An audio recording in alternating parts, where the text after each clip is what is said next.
Xiao Wen suddenly let out a sharp scream. She bolted upright from the bed, drenched in cold sweat. The scene before her eyes was strikingly familiar. It was the room in the servants' quarters, where she had lived as a maid in the neighboring kingdom's duke's mansion. Xiao Wen instinctively reached for her neck. Smooth and unmarred, with no marks from a sword wound. Her heart jolted in shock. She immediately rolled up her sleeves, revealing pristine, unmarked arms, without the gruesome scars from Zhang Erqiao's beatings. How could this be? In her memories, her husband Zhang Erqiao had wrapped a whip around her, nearly strangling her to death. She remembered Zhang Erqiao's cold words at the time. Thank you, sir. I'm your husband. Touching you is my right as your husband. If you refuse me today, I'll beat you to death! Don't blame me! I didn't want to kill you either. A life for a life. A debt paid in full. You only have yourself to blame for offending someone you shouldn't have. What had she offended exactly? Someone she shouldn't have crossed. Wanted her dead. She had finally escaped from Zhang Erqiao's clutches. But as soon as she stepped out, two men in black grabbed her by the neck. Go on Earth. Wanted me dead. What is happening now? Hey, little sister Chow. Are you in the room? I brought you some fresh pastries. From Xiang Pavilion. You surely love them. Hearing this voice, Xiao Wen felt a sudden chill run down her spine. Her mind raced, and soon, a fierce hatred surged in her eyes. Heaven have mercy. Granting her a second chance at life. She had actually been reborn, back to, before the old lady betrothed me to that bastard Zhang Erqiao. Little sister, if you don't open this door, I'll push my way in. Seeing Xiao Wan open the door, a smug grin even crept across Zhang Erqiao's roguish face. Little sister, I knew you wouldn't bear to shut me out like that. I've already talked it over with my mother. She'll find the right moment to ask the old lady to marry you off to me. Once we're married, I'll treat you well, I promise. What do you say? She let out a cold laugh and grabbed the broom at once, smashing it down mercilessly on Zhang Erqiao. You wretched Xiao Wan! She beat Zhang Erqiao until he wailed in agony, slinking away through the back door in disgrace. His ravings, nothing but utter nonsense. Zhang Erqiao's mother, Mama Zhang, was the old lady's trusted confidante. If she sent Mama Zhang to plead her case, the old lady would surely agree just like in her previous life. Without a doubt. She could not marry Zhang Erqiao again. She had to find a way to stop it. Recalling how in her previous life the heir's nursemaid had come to the servants' quarters to select senior maids, and had once noticed her, Xiao Wan felt a flicker of hope. It was well known that the so-called senior maid was in fact the heir's intimate chamber servant, Fu Qinghuai, heir to the duke's mansion.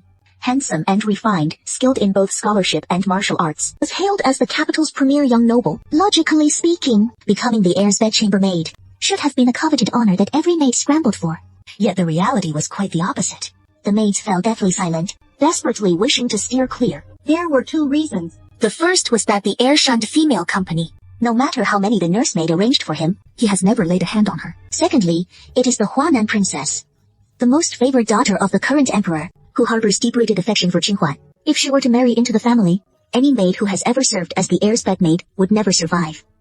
But Xiao Wan now has no other choice.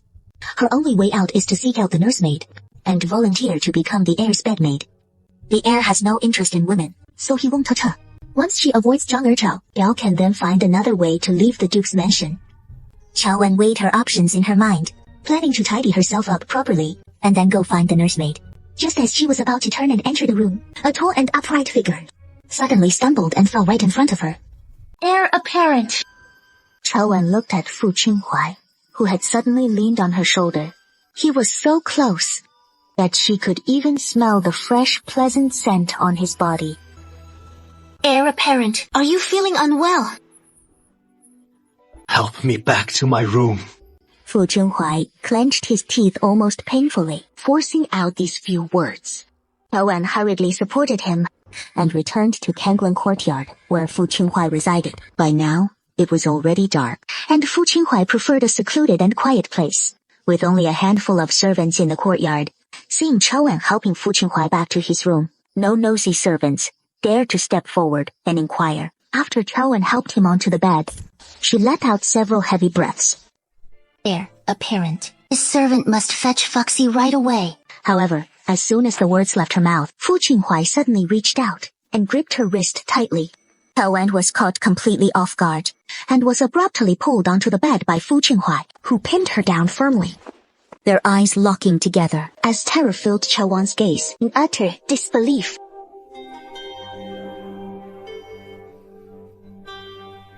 Fu Qinhuai stared at her quivering red lips, his mind going blank in an instant, blood surging wildly, as he mustered his last shred of reason to grit out the question. What is your name? How old are you?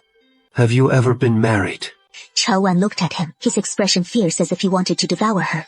Remembering that in her previous life she had been married, she immediately realized, heir apparent, you've been drugged with that aphrodisiac. She hadn't anticipated such a turn of events, and tried to struggle free from Fu Qinhuai, but his grip was like a searing branding iron, holding her fast. She couldn't budge an inch. Answer.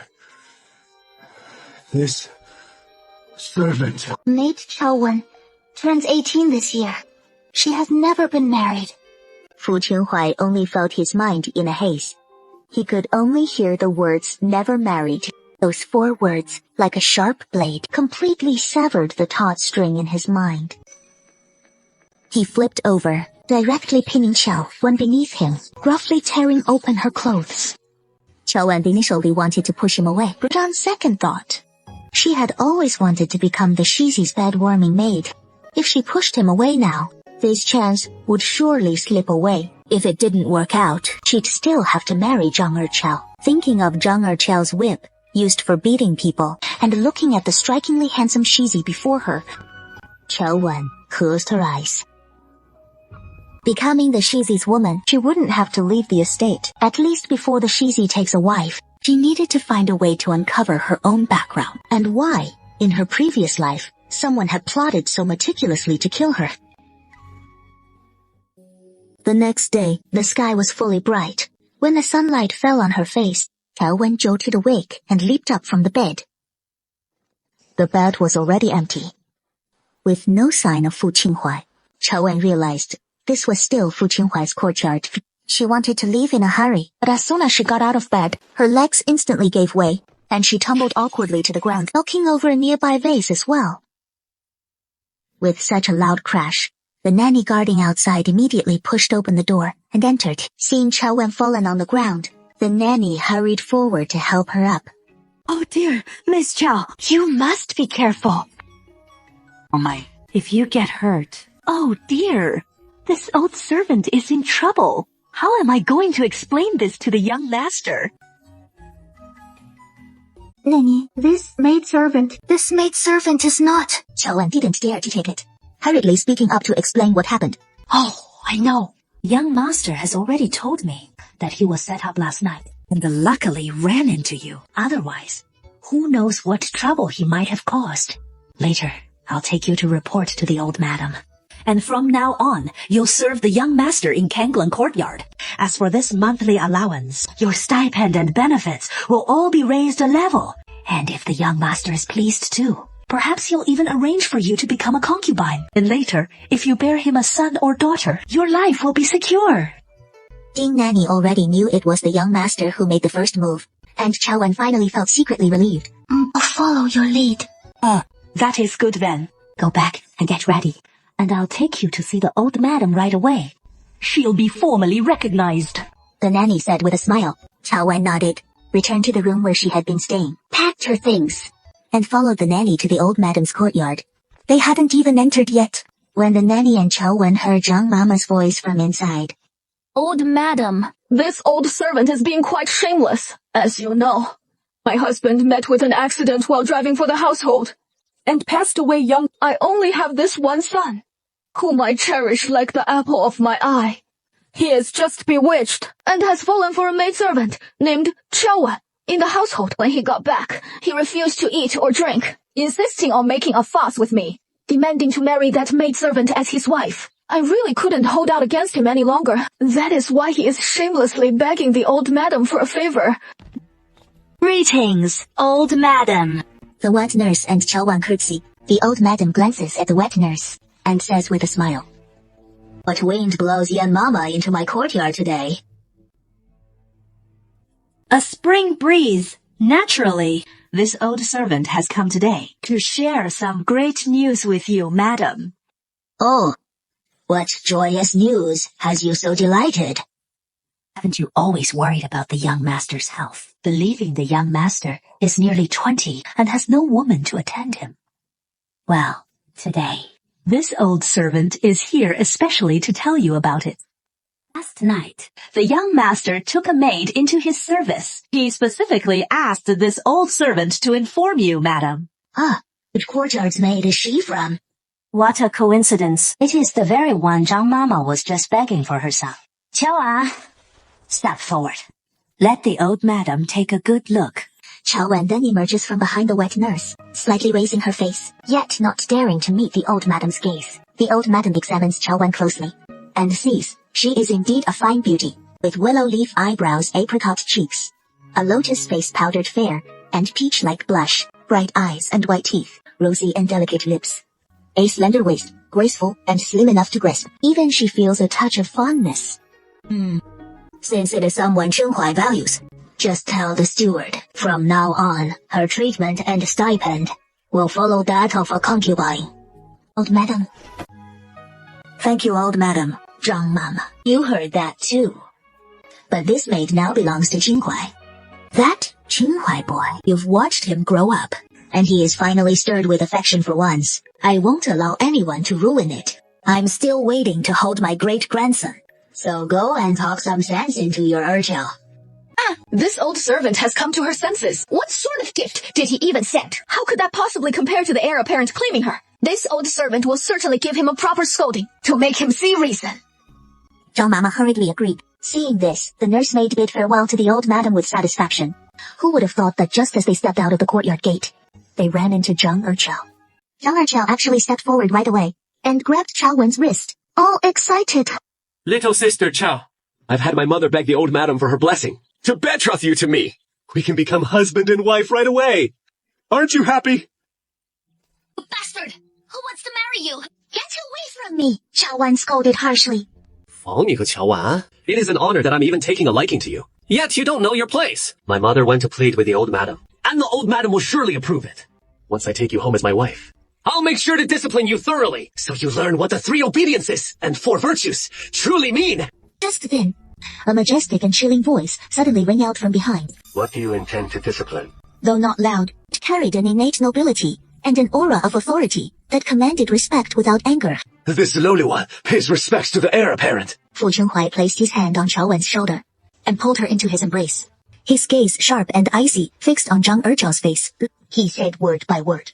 He is mine. Who did you have Zhang Mama beg to marry? Are you trying to steal her from this heir apparent?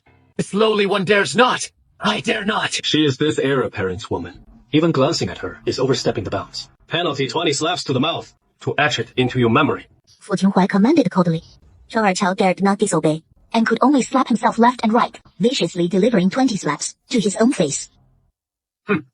Don't let this heir apparent catch you near her again.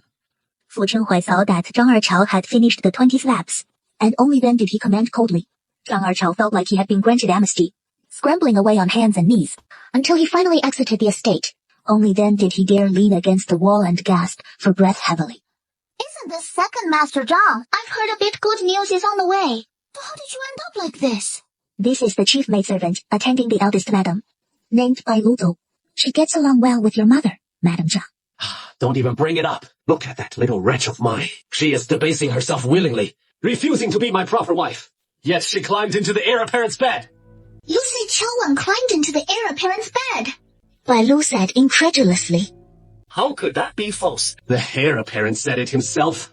Qiao Wan is his woman, and he punished me. I slapped myself 20 times. Before Zhang Erqiao could finish speaking, Bai Lulo had already hurried into the estate. The heir apparent has always shunned women.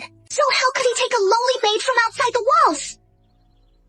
After Zhang Erqiao left the side, Qiao Wan came back to look at Fu Chenhuai and whispered softly.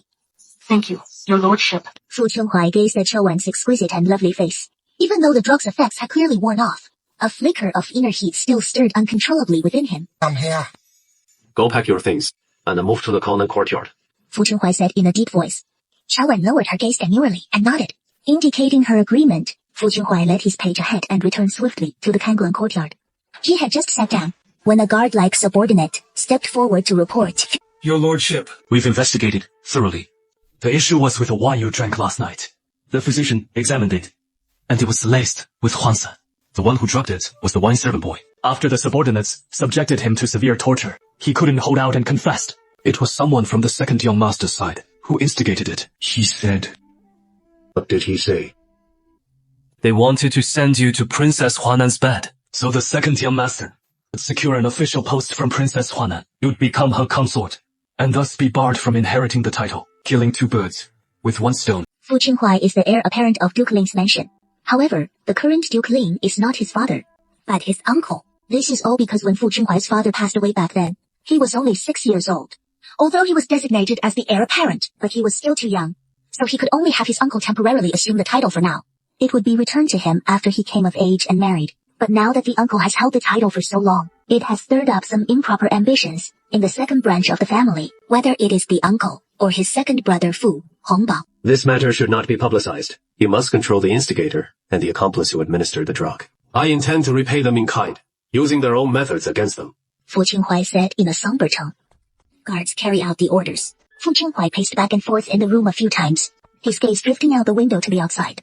Wasn't he supposed to move to Kanglan Courtyard? What impropriety could a mere maidservant commit? Why the delay? Why so hesitant? Miss, please help me call for her. I need to see the maidservant Chaowan from your household. I have an extremely urgent matter to tell her. You, a suspicious rustic from the countryside, how dare you just follow someone into our mansion? The mansion hasn't even properly vetted this person. Get out! Get out! Scram! Hurry up and scram! Chaowan found the voice familiar, and couldn't help veering a few steps toward it, glancing toward the door. A familiar figure instantly entered her sight. Brother Ji. Chaowan's eyes brightened. She hurriedly ran out. That person was none other than her neighbor from the village, Gu Chengen. After Chaowan was sold into Duke Lina's mansion as a maidservant at age 13, Gu Chengen also came to this area to work as an apprentice. The two of them would meet from time to time. Chaowan would also ask him to bring some things to her younger brother, until her younger brother drowned and passed away. She then married Zhang Erchao, endured his abuse, and never saw Gu Chengen again. After her rebirth, she had planned to, when settled, quickly bring her younger brother here to live, sparing him the fate of being swept away by the flood in her previous life. But why has Di Chengen suddenly come to the neighboring duke's mansion? Could it be that something has happened to my brother? Miss Yulu. The mansion has no rules forbidding maids from seeing their relatives and friends, right? Miss Bilo clearly knows me, so why deceive him by saying there is no one by that name in the mansion? How should I know which Chaowan he is looking for? There are plenty of walls and bowls out there. How could I possibly pass a message for some stranger without knowing their background? If anything goes wrong, I couldn't bear the consequences. So, who is it? Could it be your lover? He is a relative from my family. Chaowan's expression turned slightly cold as she turned to Gu Chengen. Brother Ji, you've come rushing to find me like this. What is the matter? Your adoptive parents have called in a human trafficker and gone to your home to sell off your younger brother. I borrowed someone's donkey and hurried over to tell you, so you should hurry back home. Otherwise, who knows where they'll sell him off to? Biro got no satisfaction from that, and after entering the mansion through the back door, she saw Chaowan and Ji Yu Chengen standing so close together. Suddenly, an idea struck her. She wanted to go tattle to Fu Qinhuai. If Fu Qinhuai saw Chaowan acting so intimately with some rustic villager, he would surely fly into a rage and feel nothing but disgust. However, Bilo had just taken 2 steps when she ran head-on into Fu Qinhuai. Bilo hurriedly said, "Is the heir apparent looking for Chaowan?" Fu Qinhuai caught Chaowan's name and immediately halted his steps, gazing at Bilo with stern cold eyes. Bilo so deliberately put on a troubled expression and whispered, Chaowan might not have time to see the heir apparent right now. He is. Where is he? A flicker of secret joy welled up in Bai Luo's heart as she deliberately said, His childhood sweetheart from the same village came to find him. The two of them are out there, holding hands and chatting. Before Bai Luo could finish speaking, Fu Qinhuai had already turned and strode toward the back door. Just reached the doorway, Fu Qinhuai didn't see the hand-holding pair that Bai Luo had described. Instead, he spotted Chaowan, her face full of anxiety, Your Highness. You've arrived just in time. I have an urgent matter and must leave the estate, so I'd like to request 2 days leave from you. Bai Luo, eager for some drama, followed Fu Qinhuai back inside. Hearing Chaowan say this, she immediately exaggerated the situation. Taking leave, are you? It is not to elope with that childhood sweetheart of yours. Chaowan. Oh, Chaowan, how confused you are. You're the heir apparent's bedchamber maid. Now that you've become his woman, you should sever those old affections and serve the heir apparent faithfully. How can you still be entangled with some man from outside? Chaowan sensed Fu Qinhuai's intensely oppressive gaze and had no time for lengthy explanations. She hurriedly said, Your Highness, I truly have an emergency. My adoptive parents are going to sell my brother. Brother Hugh came to deliver the news to me. He said if I don't return soon, my brother will be sold off to who knows where. He is the only family I have left. Wu Qinhuai heard Chao Wan's words and pursed his lips, his eyes darkening further. Chao Wan thought he had believed Biluo's provocations and wouldn't grant her leave, so she prepared to kneel and beg him. But unexpectedly, before she could even move, Wu Qinhuai seized her wrist. Bring my horse. The young servant named Zhen hurriedly led Fu Qinhuai's horse over. Fu Qinhuai swiftly mounted the horse, then reached out and pulled Chao Wan up, seating her right in front of him. Arrange a carriage for this fellow townsman to follow behind. Fu Qinhuai looked toward Jing. After issuing his orders in a deep voice, he immediately spurred the horse into motion, galloping away with Chao Wan. They made their way back to the village where Chao Wan lived. They returned to the Chao family home. Chao Wan hadn't dismounted yet. She heard her younger brother Chao Bo's wails, like ghost crying and wolves howling, coming from inside the house. Listening to that nearly hoarse cry, she felt her heart pounding fiercely. She couldn't wait to instinctively leap off the horse. But before she could move, Fu Qinhuai quickly wrapped his arm around her waist. In a calm yet authoritative voice, he said, Are you trying to get yourself killed? Startled by his words, Chao Wan came back to her senses and fell silent. Fu Qinhuai dismounted first, then wrapped his arm around Chao Wan's waist and helped her down. Though the two had already shared the most intimate moments, being held like this by Fu Qinhuai, Chao Wan still couldn't help blushing. Thank you, Your Highness. They had just entered the house when they saw the woodcutter gripping a feather duster and savagely beating Chao Bo, and Chao Bo was bound tightly in 5 flower ties, unable to flee or fight back. I'll make you run. I let you run. You little brat. Don't you think you're so capable? Fine then. You run for me again. And see if I won't beat you to death. You took him and ran off. That is enough beating. If you cripple him, he won't be worth anything. Papa, are you all right? Chao Wan saw her brother beaten so badly that blood was streaming from his nose, his face covered in bruises and cuts. She nearly had the urge to kill. She rushed forward to untie the ropes for Chao Bo. Sister! Seeing Chao Wan, Chao Bo burst into loud sobs, threw himself into Chao Wan's arms. Why are you untying the rope? This little rascal is awfully cunning. He has already run off once. If we untie him and he bolts again, we won't buy him. Only then did the woodcutter snap back to reality and shove him away forcefully. Mama, get out of the way now. No selling. When I sold myself into the Duke of Linguo's household, I received 8 taels of silver. You promised me that you would raise my little brother to adulthood. And now you're trying to sell my little brother. May the 5 thunders strike you, scoundrels! Are you even human anymore? That heartless couple from our past life actually claimed my brother was swept away by the flood, leaving no trace behind. But it turns out they sold him off. Ouch! You wretched girl. Your wings have grown stiff, haven't they? Daring to challenge me like this. I saved you both, and selling you is only right. It is fair to get money for it. I'm not some living Buddha. Why should I feed and clothe you for nothing? Look at this, Lord Hanjin. Otherwise, I'll sell you off too. This little girl is quite the beauty. If you're willing to sell her, she'd fetch a hefty sum. A gleaming sword suddenly flew in from the doorway, severing the finger of that short, squat human trafficker.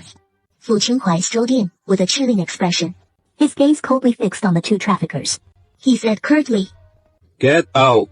The 2 traffickers knew their trade was shady to begin with, and seeing Fu Qinhuai's fine attire and bearing, along with his formidable skills, they realized he was a noble from a great house. They dared not offend Fu Qinhuai, and scrambled away on all 4s. Fine, we won't sell then. No sale it is.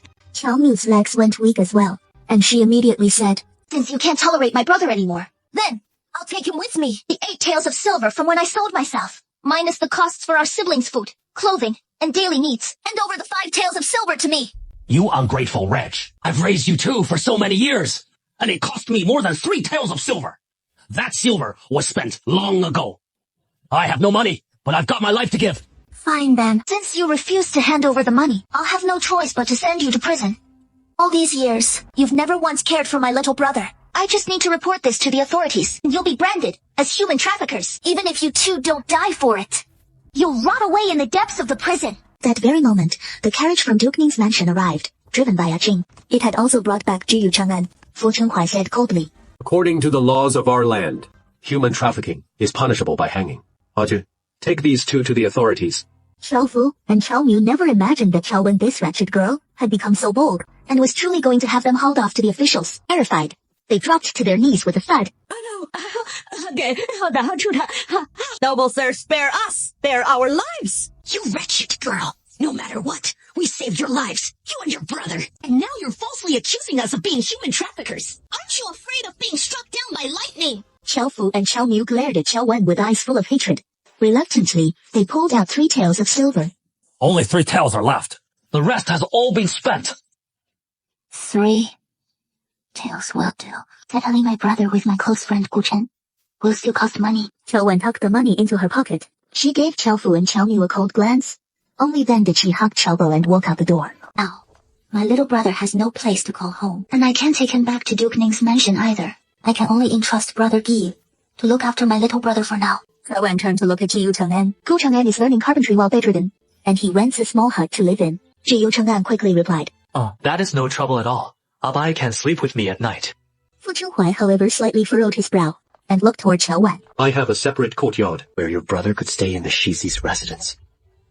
That would surely be no ordinary place, with servants to attend to him. My brother is but a lowly commoner. How could he ever get used to such luxury? Moreover, the people in the Shizi's residence are surely all nobles, and if my brother acts rashly, offending the neighbors, consequences would be dire. Besides, Abai is already familiar with Gu Cheng'an, so staying with him would be the best option, and the folks, there are ones I can accept. Senior sister, my younger brother isn't really any proper relative of yours.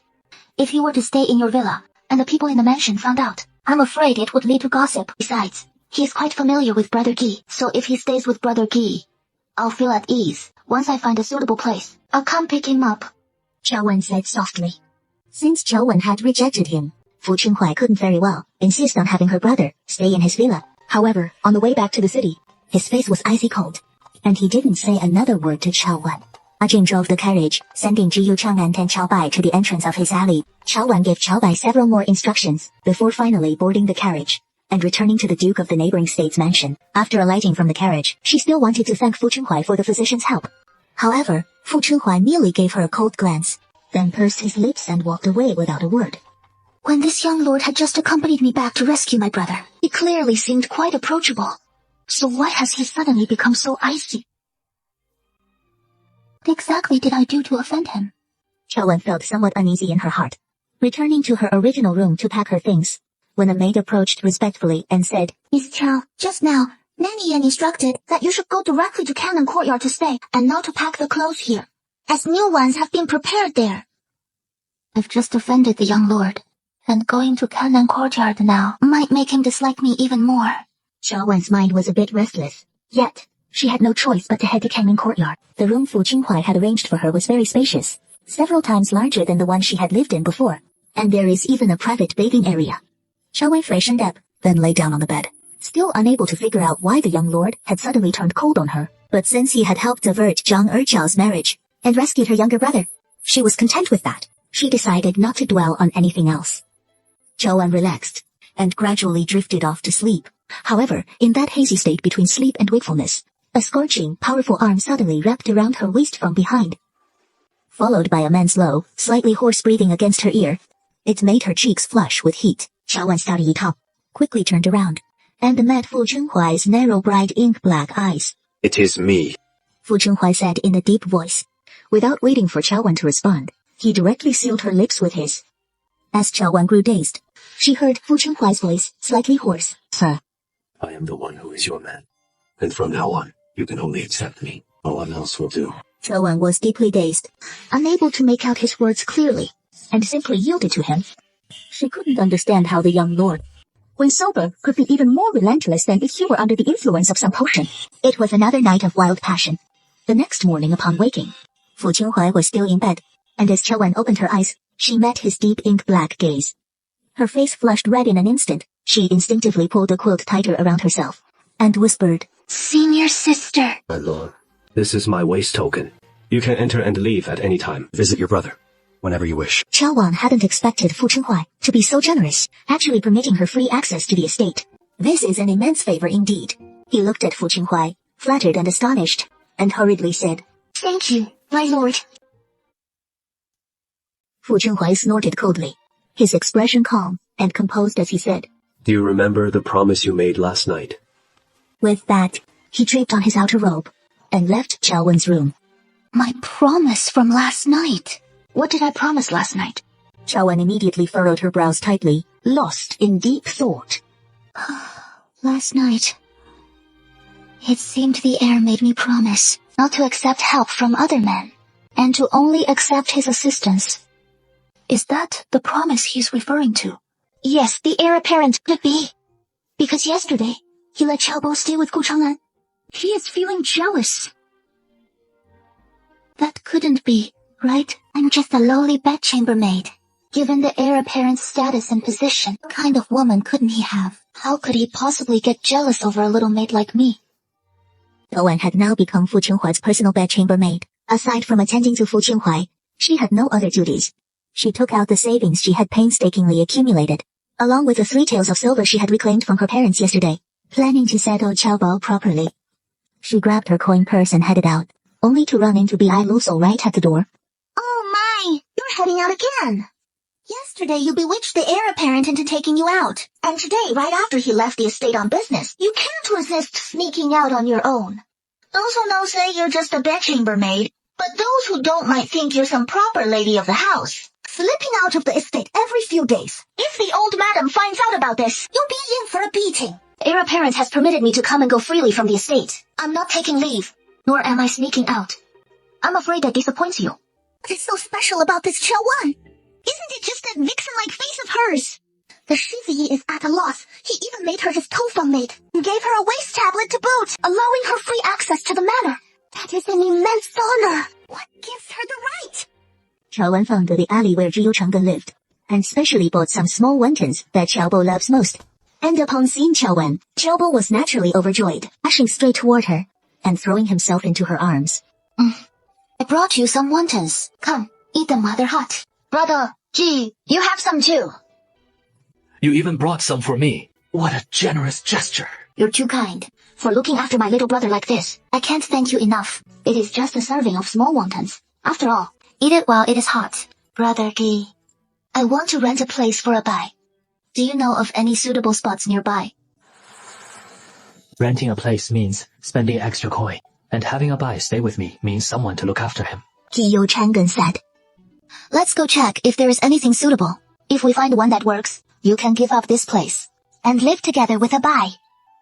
Then, let's head out and see. Gu Changgen locked the door, and LED Qiao Wen and Qiaobo out of his alley. The 3 walked for quite a while, and saw several options, but none satisfied. Qiao Wen don't know me. This shop is quite old, and the yard in the back comes with it. How much silver per year? If you're serious about renting, then 2 taels of silver it is. This is the best price you'll get. For a shop this size, if it were on the main street up front, the shop alone would cost 2 taels. Not even including the yard. Alright then, let's seal the lease agreement. I've rented this place.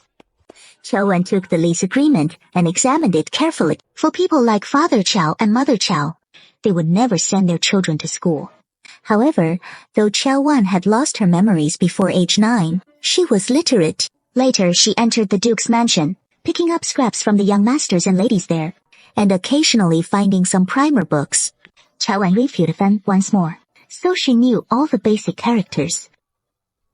She signed the lease with the landlord and paid the rent.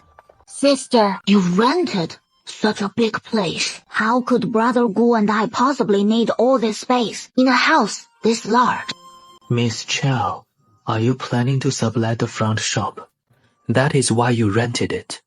Oh my, who could this be? Isn't this Zhiyu Changgen? You've just lost your position. Why aren't you out looking for work? Instead, you're idling about, sweet-talking young ladies. Don't tell me you're aiming to live off a woman. Listen, miss, don't let that innocent-looking face fool you. He doesn't even have a proper job. If you go with him, you'll be eating bran and swallowing veggies for life. Qiao Wen looked at Gu Changgen in surprise. Brother Gu was working at a carpenter's shop. How did he lose his proper position? Brother Gu left the shop yesterday, Without even bargaining, this man deliberately picked on Brother Diyu, bad-mouthed him to the boss, and took over Brother Gaggle's position. Chao and Hichung, one overheard this, a chill instantly flashing in her eyes. Your Gu family has only daughters. You're their one and only son. If you were to live off a woman, or become a live-in son-in-law, wouldn't your parents break your legs? I advise you to find yourself a proper job.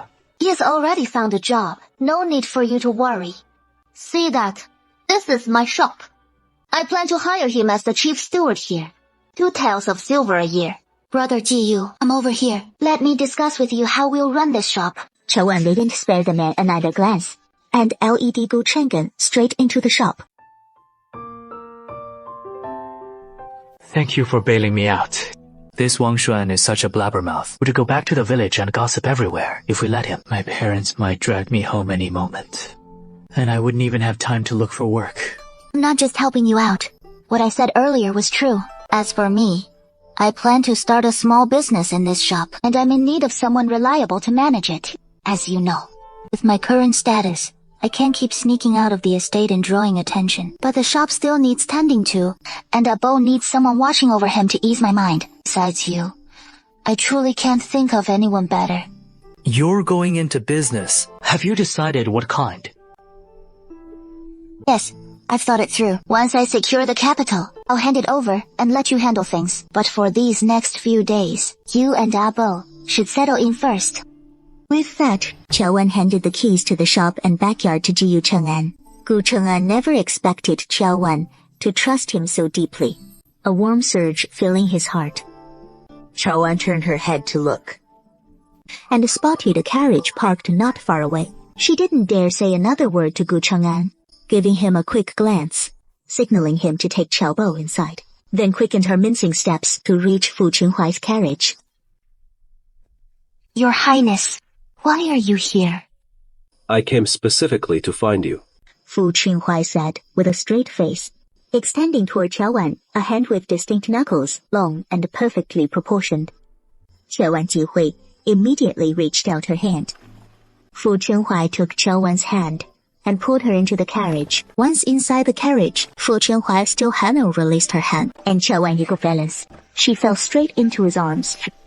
Chao Wan sensed the breathing of the man behind her growing heavier, and her heart raced with panic. Her face flushed with embarrassment. My lord, I'm sorry.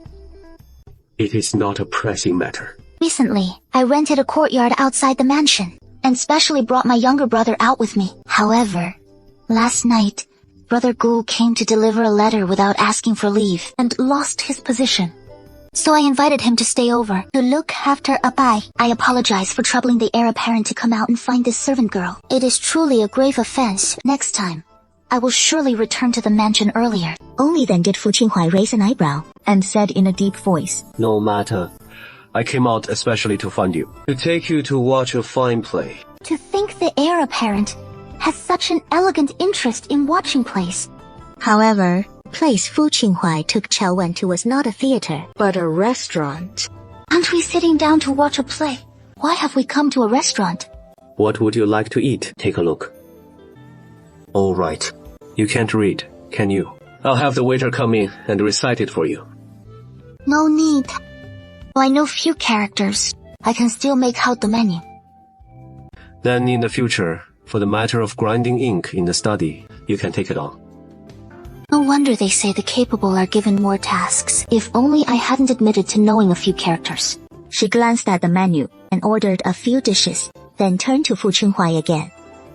My lord, have you looked enough? Is there anything else to add? Just as you wish. Bring it here and pour me a cup of tea. Pouring a cup of tea is one thing. Why do you have to sit so close? Just then, a deafening burst of firecrackers suddenly erupted from the private room in the restaurant across the way, startling even Chao Wan. Chao Wan couldn't help but flinch. Fu Qinhuai naturally pulled her into his arms, said in a low voice, It is just some firecrackers. It is not a holiday or festival, so why set off such loud ones, all of a sudden? Chao Wan looked puzzled. Fu Qinhuai curved his lips slightly. Without the firecrackers, how would you get to see the show? No No sooner had he spoken than a commotion broke out in the restaurant across the way. Amid the crowd's laughter, they saw Princess Huanan and the second branch's young master Fu Hongbao, disheveled and dashing down the stairs, fleeing in panic into their carriages, the two carriages speeding off in opposite directions, soon vanishing from sight. Hey, Duke Lin's son Fu Hongbao was caught fooling around with Princess Huanan in a private room at the restaurant. The two fleeing with their clothes in disarray. Could this mean wedding bells are near? That Princess Huanan is quite the flirt by nature. She has bedded plenty of men. Even if she is hooking up with that Fu Hongbao, it doesn't necessarily mean marriage is on the horizon. Hey, exactly. Everyone knows the princess has her heart set on making Fu Qinghai from the neighboring kingdom her consort. This Fu Hongbao is Fu Qinghai's cousin, after all, and the two do bear some resemblance. What can you expect from Her Highness the Princess? She is clearly having a grand old time. It was those two who drugged me together, which is why you got hurt. So, was this your doing? Fu Qinghai lifted his chin arrogantly and said in a deep voice, I've vented your anger for you. Aren't you happy? Venting my anger? Wasn't it you who got hurt yourself? But Qiao Wan didn't dare to say this out loud, so she could only nod perfunctorily. I'm perfectly sober. It wasn't until nightfall that Fu Qinghai finally brought Qiao Wan back to the courtyard. They had just entered the room when Biluo, the old lady's maid, came forward to meet them and said to Fu Qinghai, Your Highness, the heir apparent, by the old lady's order. This servant has been waiting here for you. The heir apparent, the Duke flew into a rage tonight for some reason and beat the second young master half to death. Even the old lady's pleas fell on deaf ears. The old lady wants you, the heir apparent, to go and persuade the Duke to show some mercy. Miss Biluo, the heir apparent got thoroughly drunk tonight. He is so unsteady on his feet that how could he possibly plead? Whatever it is, it can wait until tomorrow. I'll escort the heir apparent back first. With that, Qiao Wan supported Fu Qinghai as they headed toward Kingland Courtyard. Please forgive this servant, old lady. This servant failed to bring back the heir apparent. What is the reason for this? She looks at me like I'm some kind of vixen, pestering the heir apparent every day. Yesterday she egged the heir apparent on to take his younger brother out. And today she clung to him to drag him out drinking.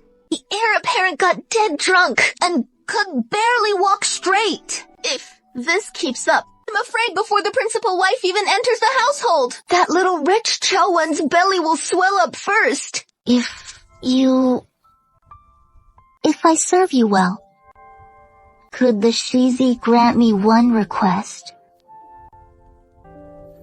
Fu Qinghai has such a cold temperament. It is rare for him to show any interest in women. Just let him be then. Besides, Mama Yan is overseeing things. She won't let that personal maid stir up any trouble. Since the Shizi is drunk, then go deliver some sobering remedy to the second young master. I never imagined this. That the old madam wouldn't intervene. Her eyes widened in disbelief. But if the old madam truly doesn't wish to interfere, continuing to speak would only annoy her.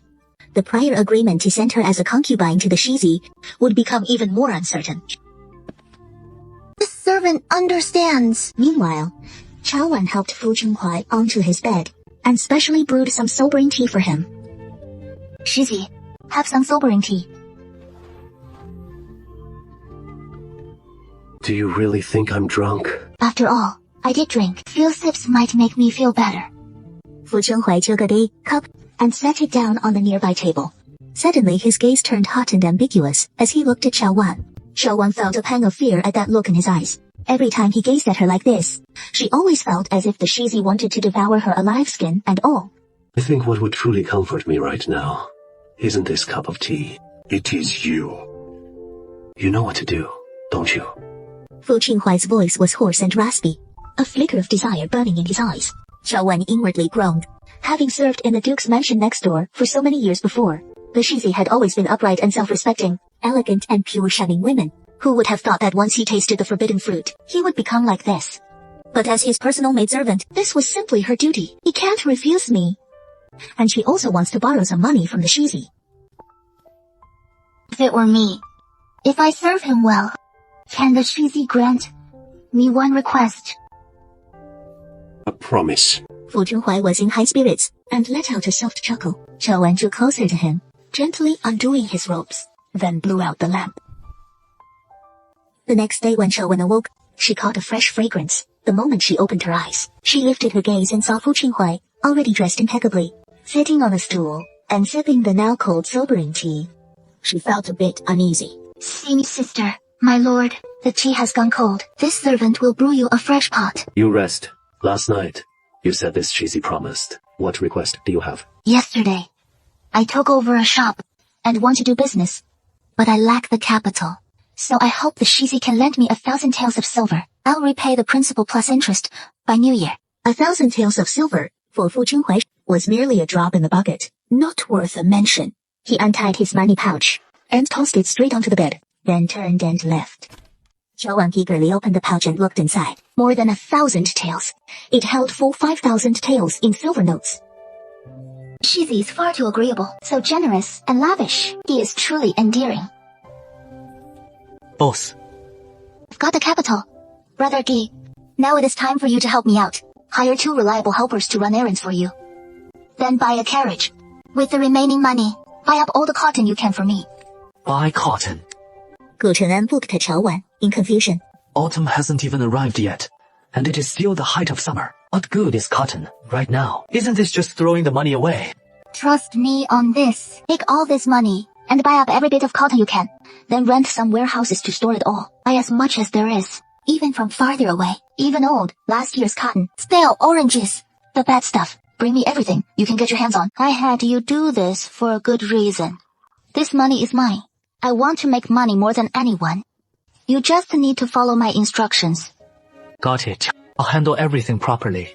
The reason he instructed Gu Chen'an to buy up cotton in bulk was naturally due to the foresight from rebirth. He remembered that the cold came unusually early this year, and after the Mid-Autumn Festival, those frontier regions would face an unexpected heavy snowfall, destroying much of the cotton crop, so the cotton couldn't even be harvested, let alone enter the market. Moreover, with the unusually harsh cold this year, cotton prices would skyrocket, eventually becoming priceless and hard to obtain. And right now, it is still summer, when cotton is at its cheapest. With this silver, he could acquire a substantial amount of cotton, enough to double or even triple his money. Chao Wan just needed to think about making a fortune soon, having plenty of silver to rely on, and she felt quite pleased. In her good mood, she naturally felt even more grateful to Fu Chunhuai, so she decided to personally pick fresh flowers and dry them to make a sachet for Fu Chunhuai. Hey! Which courtyard's maid are you? How come this young master hasn't seen you before? Oh, you're quite pretty, aren't you? Young Master Wan is sort of a personal attendant. Why don't you come serve me? Asking the second young master, how did the second young master end up here? Such audacity! When this young master is asking you a question, how dare you not respond? This servant is in the service of the heir apparent of Kangling Courtyard. Kangling Courtyard? Fu Chunhuai? What kind of heir apparent is he? He was just about to step forward, yet I saw Chao Wan step back just in time. Wise people should know who her true place truly belongs to. You're nothing but a lowly maidservant, and for this young master to take notice of you is your great honor. To be deemed worthy by the second young master is indeed a blessing for this servant, but the second young master's blessings are far too grand, and this servant fears she cannot bear them.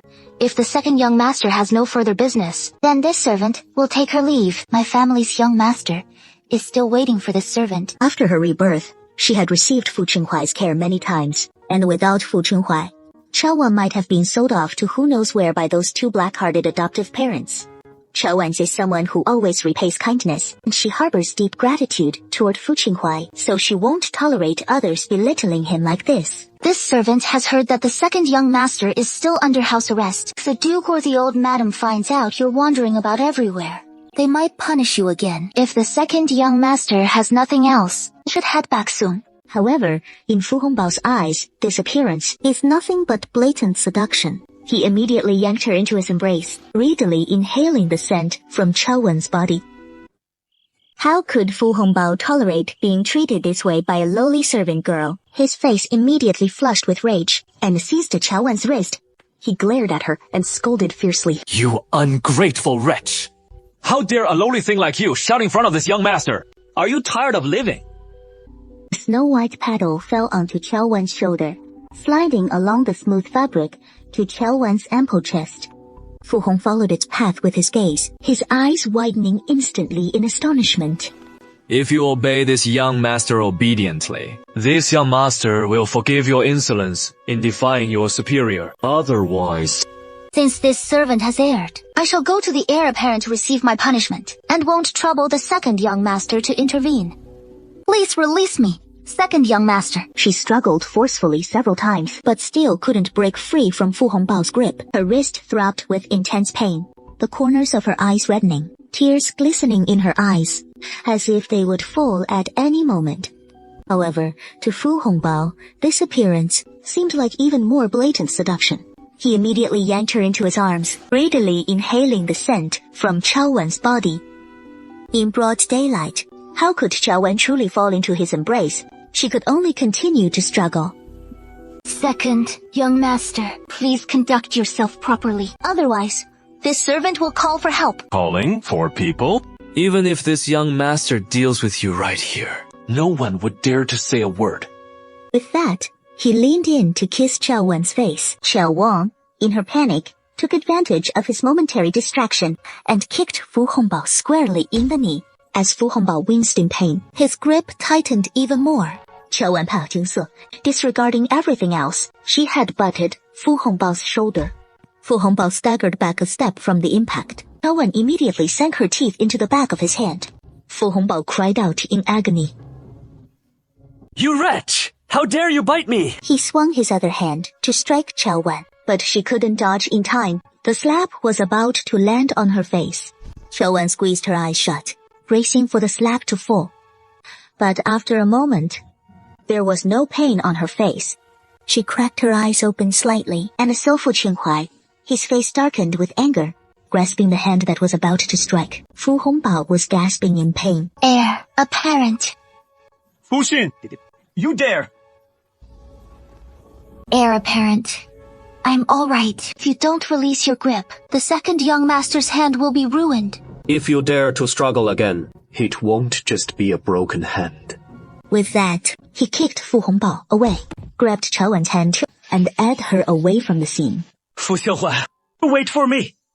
I'll make sure to put this green hat on your head, so you can taste the humiliation of being mocked by all!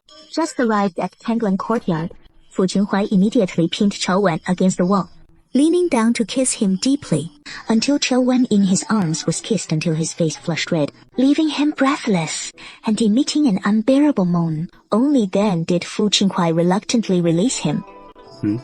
Why did you go to the garden? How did I end up running into Fu Hongbao? This servant went to pick flowers for my lord to make a sachet. I heard that drying those flowers and making them into a sachet helps with sleep. Somehow, the second young master saw me. My lord, please believe me. This servant never meant for it to happen.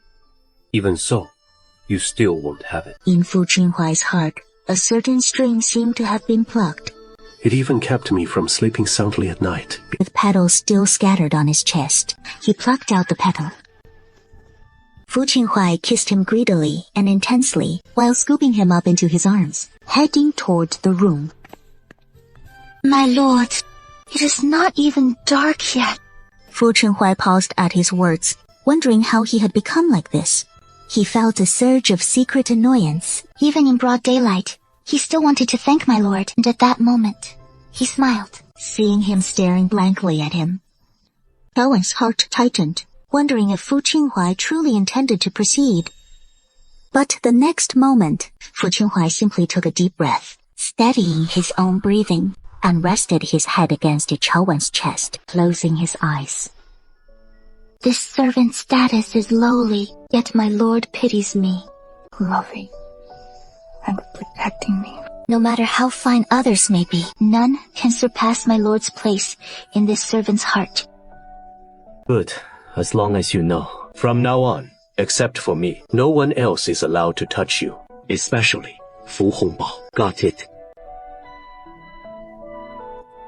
What the young lord commands, this servant will surely obey. Please rest assured, young lord.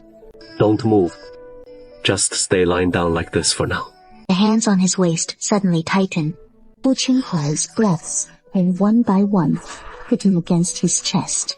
All the grievances, I will get every one of them back for you. By the time Chaowan woke up, no one was by her side. She had no idea when Fu Qinghuai had woken up and slipped away. Chaowan couldn't sleep through the latter half of the night, and sat on a stool, lost in thought. A few days earlier, Gi Chengyan had suggested buying up cotton, and she'd acquired quite a lot, stockpiling it just as he advised. She reckoned the timing, about a month's wait, then sell it off, and pocket a handsome profit. The Mid-Autumn Festival, but she kept feeling like she'd overlooked something around the festival. The next day, Chaowan decided to buy some pastries to send to Chapo and Gi Chengyan. Hey, miss, hold on. You better not take a Yuan Street later. I heard there is trouble over there. What happened? I just saw a group of men chasing down a fellow, heading straight that way. No telling if he is dead or alive by now. Better take a detour, miss. Thanks, boss. Mid-Autumn Bridge. Luhan, isn't the one being chased Luhan? She bolted toward a Yuan Street. Chaowan was utterly stunned. The streets abuzz with activity, and she deliberately quickened her steps around the corner. Those men chasing Luhan panicked, exchanging glances, and signaling each other. Should we bolt? In that split second, Luhan grabbed the man who'd threatened him with a dagger, hoisted him up, and kicked him viciously, followed by a howl of pain. And soon enough, the cries died out completely, before he cautiously peeked around. You, there. That must have frightened you, miss. I'm truly sorry. I came over to thank you for just saving my life. Anyone would do the same upon seeing injustice. On the road, you're injured. It is just a minor wound. I still don't know the young lady's name, so I can repay your kindness later. No need for repayment. There is a pharmacy just ahead. Let me take you there to have a look. From your accent, young master, you don't sound like a local, but from the south. I can tell. I have a relative who married south a few years ago, and I've heard the accent a few times. You speak it so well. What do you do for a living, miss? Just a small business, to make ends meet. I don't know what business you're in, miss. Don't laugh, but I just deal in cotton to support my family. But it is summer now, miss. Why collect cotton? If I told you I know astronomy and geography, would you believe me? Of course I'd believe you. That is why I came to the capital, this time to collect cotton. But I couldn't get any. They said a new shop had bought it all up. The owner of that shop is surnamed Chao. Don't tell me it is you. The young lady right here. So you must be shopkeeper, Chao. Shopkeeper Chao.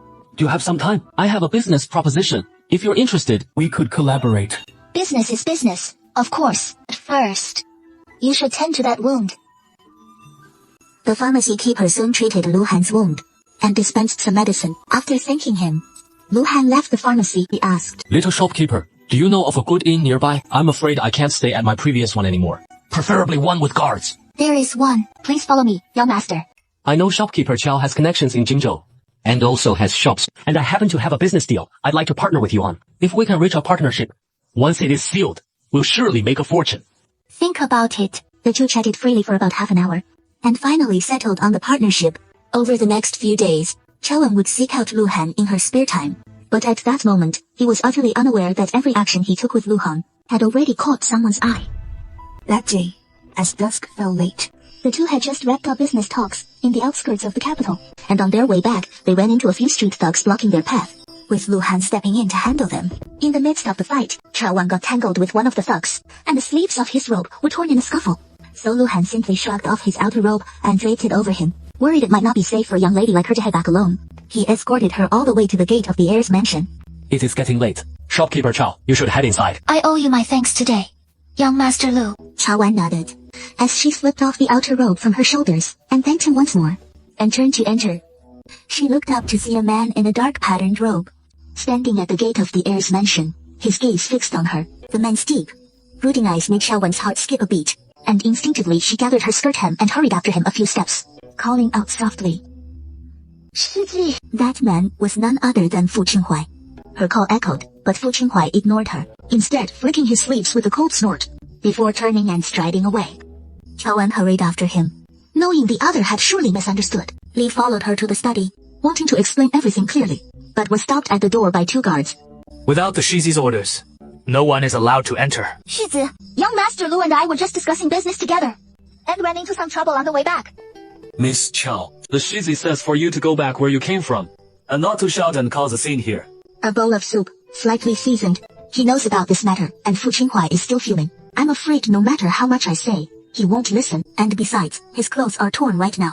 Even if he stays, it wouldn't be proper if more people saw him like this. So for now, there is no point in pressing the issue, and he turns to head back to his room first. The next day, Xiao Wen's enters the kitchen early to simmer a pot of soup, along with some pastries on a tray, and heads to the study once more. I'm here to deliver some snacks to His Highness. The Shizi, please trouble you two to go in and announce me. The Shizi says, don't let you bring things and leave them here. And also, the Shizi says, from now on, unless he orders it himself, otherwise, no one is to come and disturb him. So you'd best not come again. With some difficulty, he nods slightly, and can only carry the tray away. It seems Fu Qinghai is truly quite angry this time. After being turned away time and again, it is inevitable that he feels a bit troubled. He walks along the stone path in the night, sighing lightly with sorrow in his breath. But when he looks up, a tall figure appears before him. Greetings, second young master. No need to be so formal between us. Right. Beauty, so late at night, all alone here. Have you run into some trouble? Why not tell it to the second young master? That is fine. Let the second young master come comfort you. No need to trouble yourself, second young master. I have matters to attend to, so I'll take my leave first. Hey! What is the hurry? The moonlight is so beautiful tonight. Why not stay a bit longer to keep the second young master company and chat?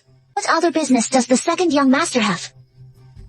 Xiaowan, this young master knows you've surely suffered grievances under Qinghai. I've long said that Fu Qinghai doesn't understand romance at all. But you insisted on not believing me. Now you finally see it, don't you? In my view, You should come with me instead. this young master is nothing like Fu Qinghai. This young master knows how to cherish a delicate beauty like you. In the days to come, this young master will take good care of you and dote on you endlessly. How about that? Second young master, please show some restraint. You little wretch! Do you really think that serving Fu Qinghai means you can disregard this young master? Let me tell you something. This young master claims you tonight. Back off! You filthy little maid! How dare you hurt me? Just you wait!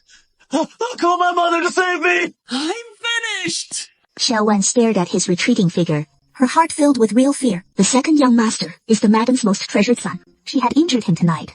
The madam is bound to seek trouble with her. Over this, Xiao Wen could usually count on the eldest young master for protection.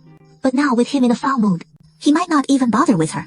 She fretted all night without a wink of sleep, only dozing off hazily as dawn broke. Xiaowan, you're courting disaster. Even daring to harm the second young master. You'll pay dearly for this. Come with me at once. Dreaming of flying up the branch to become a phoenix. No matter what reason Mama Zhang gives, I still need to dress properly. Otherwise, it'll reach the young master's ears. Can you, Mother Zhang, bear letting me, his personal maid, tarnish the young master's reputation? That is just you, blindly kicking up a fuss. Once we get to the old madam's place, because you injured the second young master, this matter isn't about smearing reputations at all. I'm afraid beating you to death would be letting you off lightly. Old madam, it is that little wench. Double relies on Qinhuai's favor and looks down on everyone. Now she even dares to harm my Hongbao. Won't she climb over our heads in the future? Old madam, you must stand up for my Hongbao. Oh, old madam. Oh, all right. I understand. Didn't the doctor already examine him and say it is nothing serious? Don't cry here with me anymore. I'll just ask about it. Now, tell me what happened. Why would the second young master do such a thing? Old madam, you can see I'm innocent. I ran into the second young master on my way back to my room last night. He insisted on stopping me and forcing me to be his woman. I refused. So the second young master tried to force himself on this servant. This servant Only acted in self-defense. You're lying. What is your status? Anyway, how dare you claim the second young master harassed you? See you for what you are. A promiscuous vixen reincarnated. Not content with seducing young master Qinhuai, Now trying to entice my Hongbao too. Right in front of the old madam. Drive this wretch out of the household, lest she bring ruin to everyone else in the mansion. Old madam, Hongbao is my only son. You can't just ignore this. The heir has come to pay respects to the old madam and heard all the commotion inside. He couldn't help but frown deeply. What is going on here? Yi Chen, The young master, the eldest madam, came early this morning and said that Miss Xiao Wan tried to seduce the second young master, but failed, and killed the second young master, and wants to drive her out. She is my maid, and the eldest madam wants to drive her away. Shouldn't you ask me first? The heir doesn't know. Last night, she tried to seduce the second young master but failed. Did you see it? It was the second young master who said so. The second young master wouldn't lie and wrongly accuse a mere maid. Has Fu Hongbao told few lies? Not to mention how many maids in this household have been bullied by Fu Hongbao. Just consider him a burly and robust man. Claims he had no intentions. How could Xiao Wan possibly get close to him? You can't put it that way. Then, how should we say it? Or are you saying my chief maid has poor taste and would reject me, her handsome and refined heir, only to chase after Fu Hongbao? The eldest madam says, as a chief maid herself, what could she possibly be after? When did the heir become so thick-skinned? Who knows if he is naturally debauched by nature and fond of philandering. Otherwise, why would Zhang Ertao be so fixated on her? By the eldest madam's logic, Xiao Wan couldn't have anyone else. So why would she only harm Fu Hongbao? Is it because he naturally enjoys being mistreated? Enough. Enough. You're giving me a headache. I say, daughter-in-law, it is time you reined in your Hongbao. The maids in our household, more than one has come to me complaining. Let's not pursue this incident, or else it'll drag down Hongbao's reputation and make it hard to find him a wife. You go back and look after him properly, so he behaves himself from now on. The old madam is right. I'll keep that in mind. You two should head back as well, and have a proper talk. Don't bicker like children every day, and unsettle the entire household. Fu Qinhuai跟乔婉离了。 This servant thanks the young master. You're still angry, aren't you? What happened that day was all a misunderstanding. Lu Han and I only went outside the city to discuss business. Just as we were returning, we ran into some ruffians. He tore my clothes. That is when he lent me his outer robe. But this lord remained silent. With a blank expression, he led her back to Kangguan courtyard. Chao Wan hesitated before speaking again. Young master, Before she could finish her words, she stepped into the south training yard, but her body was suddenly halted by a forceful grip. The world spun before her eyes. When she came back to her senses, Xiao Wan realized she was entirely nestled in Fu Qinghuai's embrace. The man's frame was sturdy and solid, emanating a subtle masculine scent that made her cheeks flush faintly. Xiao Wan instinctively clutched at his robes, and perhaps this gesture pleased him. Fu Qinghuai's previously impassive face finally softened a touch. A slight curve touched the corners of his lips as he strode forward briskly, holding her close, and entered the chamber. accept the misunderstanding. Remember the lesson next time. The deeper meaning in his words, unsure if it refers to the matter between him and Lu Han, or to today's incident with Fu Hongbao. She hadn't had time to ponder it deeply. When Chao Wan was gently laid upon the bed, followed immediately by Fu Qinghuai's strong body pressing down upon her. Lion Lord Chao. Wen's cheeks flushed slightly, her breathing quickening just a bit, as Fu Qinghuai's warm breath brushed against her neck, stirring waves of tingling warmth. She made no reply, but with one hand, he lifted Xiao Wan's delicate, jade-like chin, leaning down to kiss her. Xiao Wan could not resist, and could only respond to him cautiously. A moment of tender enchantment, leaving Xiao Wan utterly spent by the end, her mind growing hazy, not even aware when Fu Qinghuai rose, or when he departed. At that moment, Fu Qinghuai's attitude toward her had finally softened somewhat, and he no longer avoided her every single day. Brother Ge, how is the cotton procurement in Kuixing going? Ah, shopkeeper Chao, you've arrived just in time. I'm racking my brains over what to do. What has happened? Didn't you say we'd first handle the cotton from those villages in the outskirts of the capital over the next couple of days? We do need to collect it. But the village I visited yesterday turned out to be full of scoundrels. Yesterday, I'd already covered the final village and reached agreements with them all, only for them to take my deposit, but then claim the cotton was still piled unpacked in the warehouse. telling me to bring people back today to fetch it and pick up the receipt while I'm at it. I didn't suspect anything at the time, so they agreed right away. But I never imagined that when I brought people back this morning, everyone in the whole village would deny everything, insisting that I never gave them the deposit and refusing to hand over the cotton to me. This time, it really was my oversight. But I truly can't think of any way to resolve it. The deposit has already been pocketed by those folks. I don't have the receipt on hand, nor any other proof. Even if I take it to the authorities, they probably won't believe my word. Shopkeeper Chow, what do you think we should do about this mess? Don't worry just yet. How much silver did you give them as deposit? The silver isn't all that much anyway. They have plenty of cotton stockpiled. The high price we said before, worth tens of thousands, giving a tenth as deposit, totaling 5 taels. I understand. First, take some silver to the county yamen and hire a bailiff to come along. What do we need the bailiff for? I have no evidence on hand, and those villagers have probably hidden the silver long ago. Even if we bring in the bailiff, they won't do anything about it, right? Without evidence, we'll just have to create some. All right, you go on ahead, and once you bring him, you'll see how it works. Where is the case we need to handle? As for this case, it is in the outskirts of the capital. We'll need to trouble you, constable, to change into some plain clothes, and come with me on this trip. Investigating the case is fine, but why ask me to change clothes? What is that about? You may not know, but my humble little shop was just for doing a bit of small business. But unfortunately, I ran into some villains who swindled a large deposit from me. Now those villains have the deposit in hand, refuse to acknowledge it, and won't return it. Constable, if you go in your official uniform, they definitely won't stand for it, and might even turn the tables on me. But if you put on this coarse hemp outfit, then, when I go to reason with them, wait for them to reveal their true colors. You can step in and catch them all at once. Wouldn't that be a great merit for you? As Chowan spoke, she also slipped something else, besides the coarse cloth, into the constable's hand. What you say makes some sense. Handling cases at the Yamen has its own procedures. I know I shouldn't put the official in a difficult position, but the silver they swindled from me is really too much. If you're willing to help us recover the silver, I'll certainly reward you handsomely. In that case, I'll change into the clothes and go with you.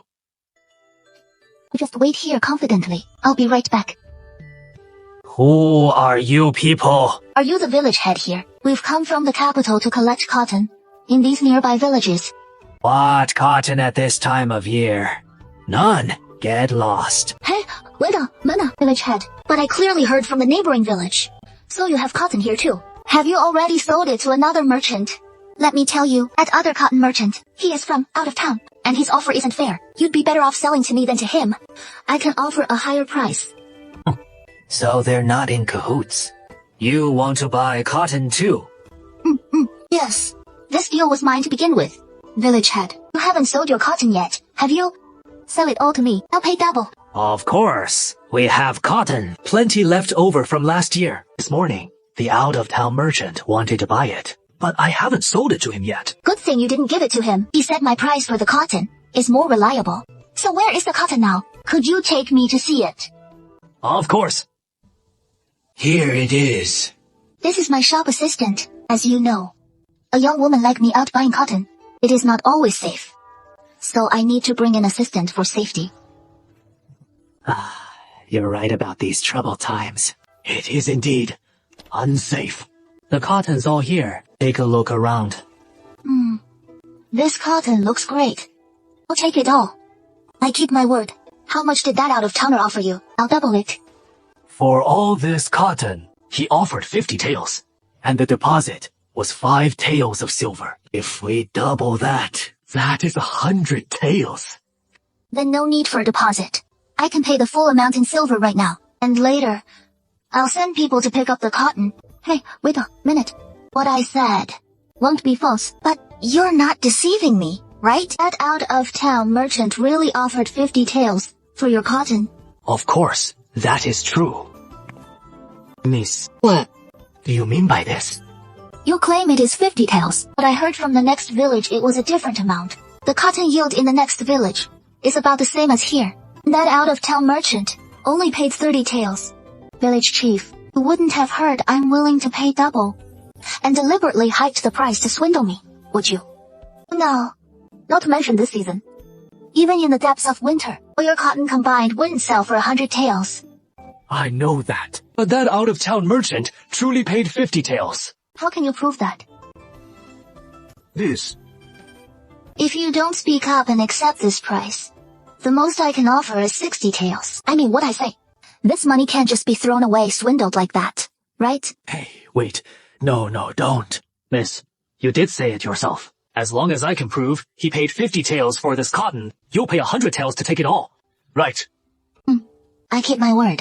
To tell you the truth, this is the receipt we drew up yesterday when negotiating with that out-of-town merchant.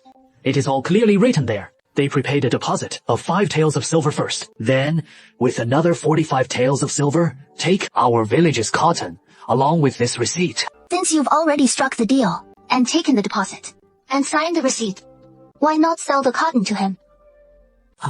Oh, dear. To be honest, miss, well, it is really just that folks in our village can't stand those out-of-town merchants. We had planned to destroy this receipt and pretend nothing ever happened. So don't worry, miss. These cottons are yours as promised. No one else will get their hands on them. So this is straight-up embezzlement, huh? If the authorities catch wind of this, you'll be in for a good thrashing. Having read it, he feigned utter shock, this time acting as if he couldn't grasp a word the village head was saying, and promptly handed the receipt to his assistant at his side.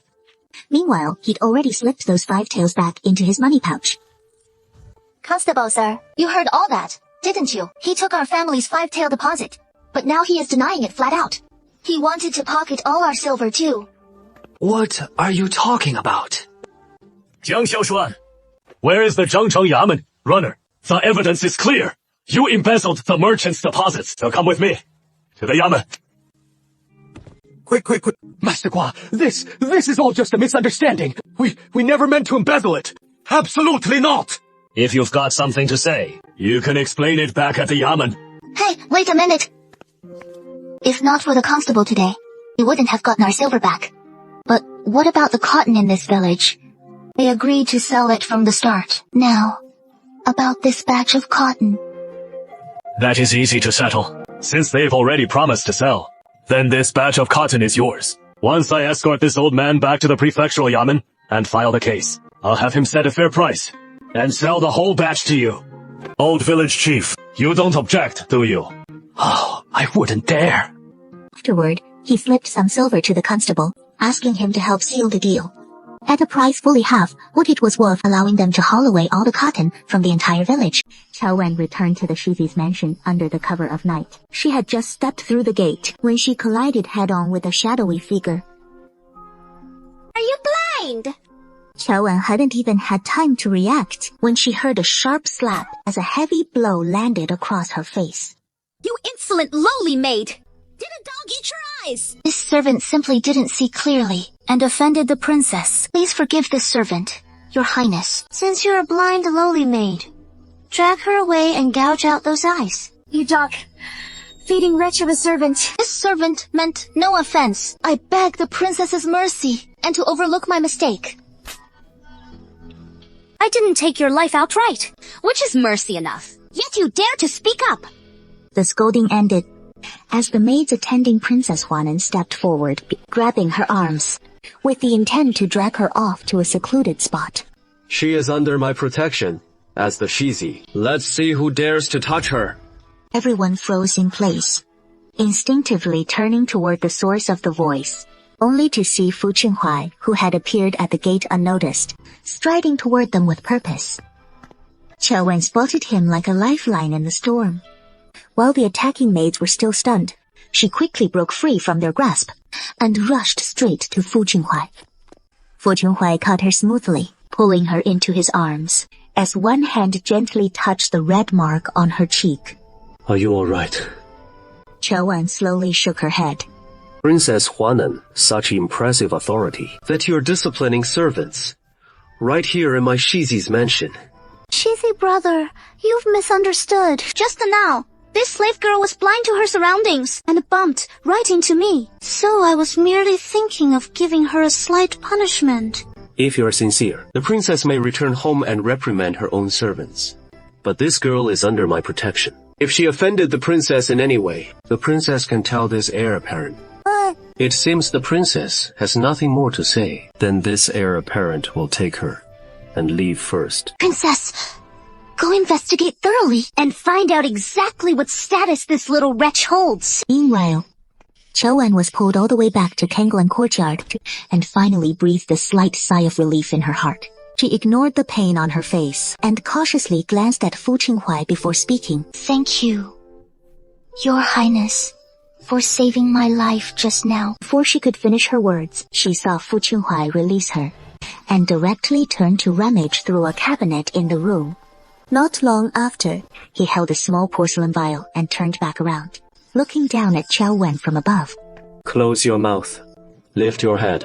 Qiao Wen slowly closed her lips and obeyed his words. The next moment, a cool stinging sensation spread across her face. Fu Qinghuai held a small porcelain vial in one hand, while the other hand supported her chin, carefully pouring the medicine onto the wound on her face. His extremely cautious demeanor, as if Qiao Wen had suffered some fatal wound. Thank you, Your Highness. There is a swelling on his face. His speech is slurred and not very clear. Don't talk anymore. Qiao Wen obediently shut her mouth and wiped on the last bit of ointment. Fu Qinghuai then capped the porcelain jar and stuffed it into her hand. Apply it 3 times a day and keep the area dry. Qiao Wen nodded. Next time you run into trouble with someone, remember to run away.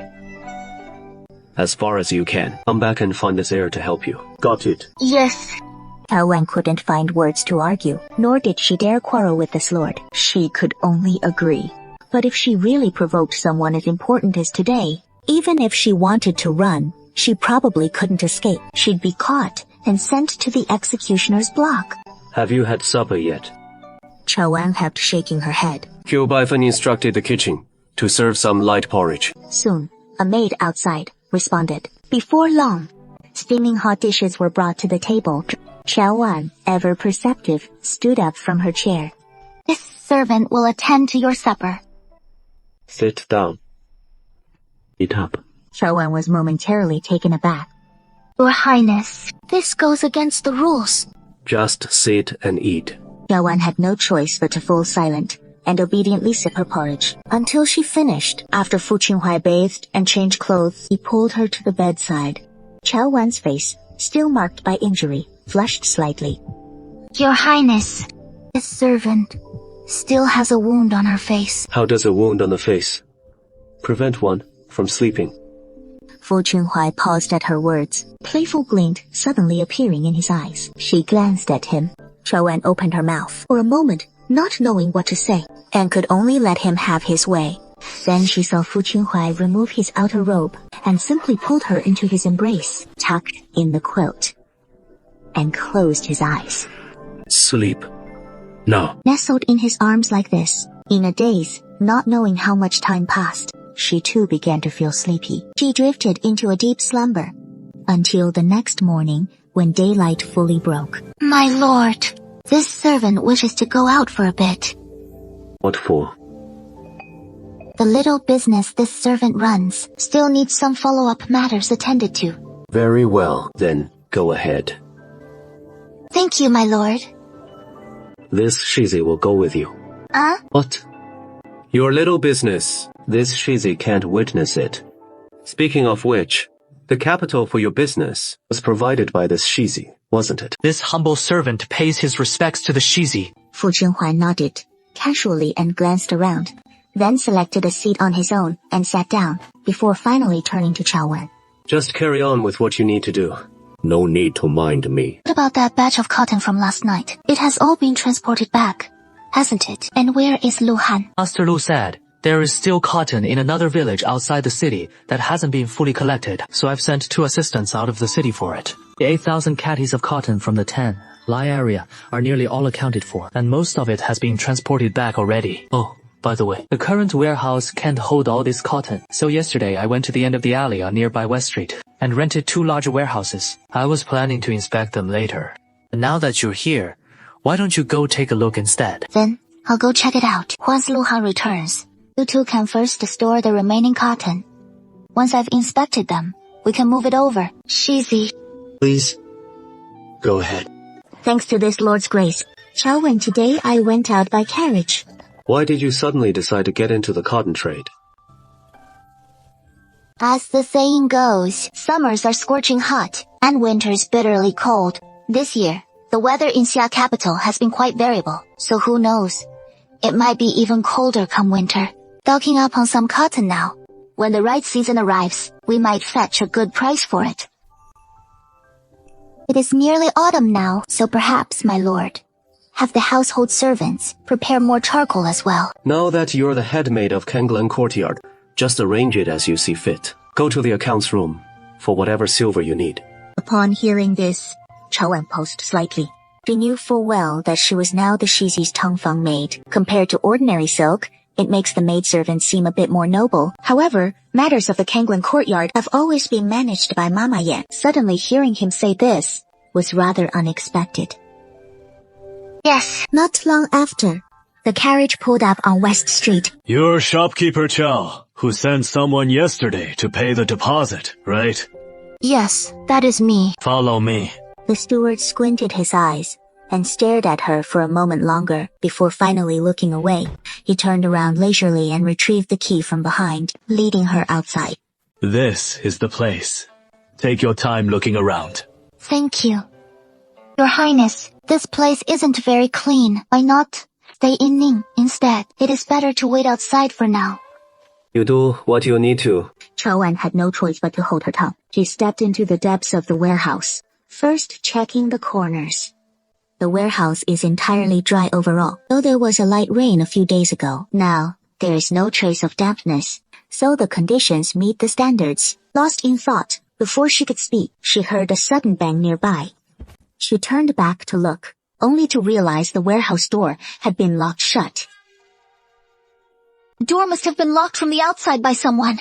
She shook it vigorously now, hearing the chains clinking loudly.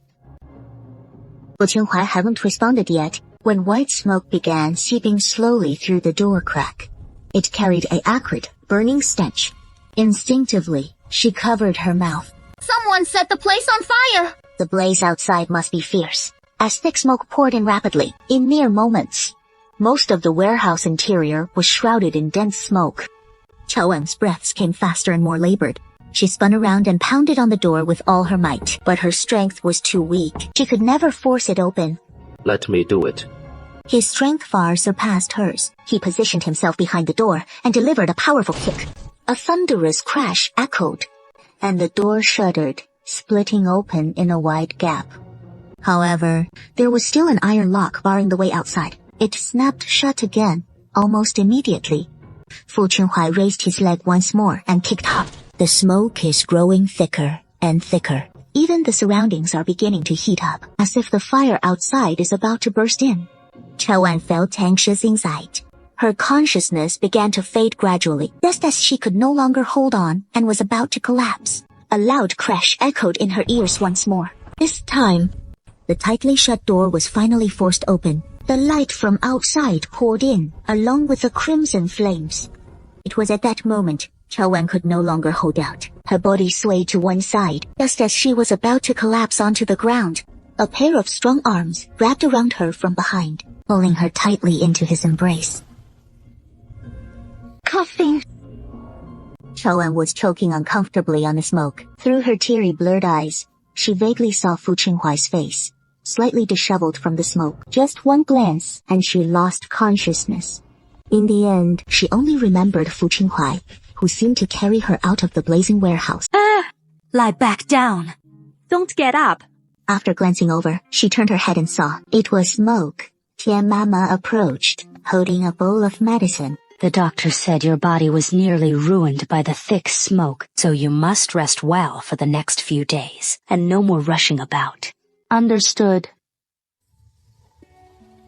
Here, drink your medicine. Thank you so much, Tian Mama. And the heir apparent.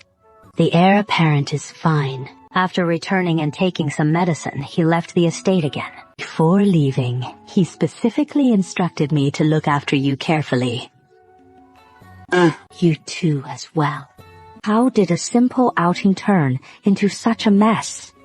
Chao Wen said nothing, her mind replaying the recent fire.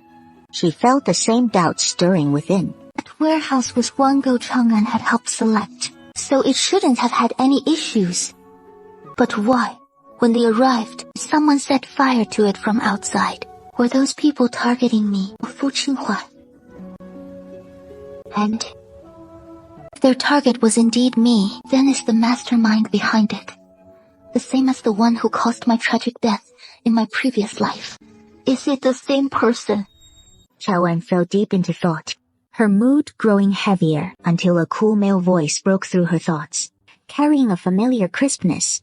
How is your body? Chao Wen snapped back to reality and looked up to see that Tian Mama had quietly left the room. Now, standing before her was Fu Qinghua, his expression calm and detached. Are you still feeling unwell somewhere? Receiving no reply, Fu Qinghua simply lifted the hem of his robe and sat down on the edge of the bed. A hand with distinct knuckles gently stroked Chao Wen's fair face. No. What happened today? Thank you, Your Highness, for saving my life. No need for such polite formalities. Stay in the residence for the next few days and rest well. Don't wander off unless it is necessary. Yes. Regarding today's warehouse incident, This heir has already sent people to investigate the matter. Once there are definite results, I will let you know. Just focus on recovering from your injury, and don't worry about it. This servant understands. In the following days, she followed Fu Qinghua's instructions, staying only in the Kanglen courtyard to recuperate each day, and occasionally being pulled by Fu Qinghua to dine together. Even at night they would lie down together, but nothing more. Until 2 days later, Gu Cheng'an can call him in. Brother Ji, how did you get in? I originally asked the guard at the gate to announce me, but he brought me straight here instead. Never mind, at least I get to see you. I only heard that you went to check on the warehouse, then a fire broke out in it. How is your health now? Were you injured anywhere? I just inhaled some smoke, and I'm almost fully recovered now. What about the cotton? Have you found new warehouses to store it? Everything has been arranged. I've found several old warehouses outside the city, sealed them up. So there shouldn't be any issues. The whole capital, including villages dozens of miles away nearby, all the cotton has been gathered at a total cost of 2,000 tiles.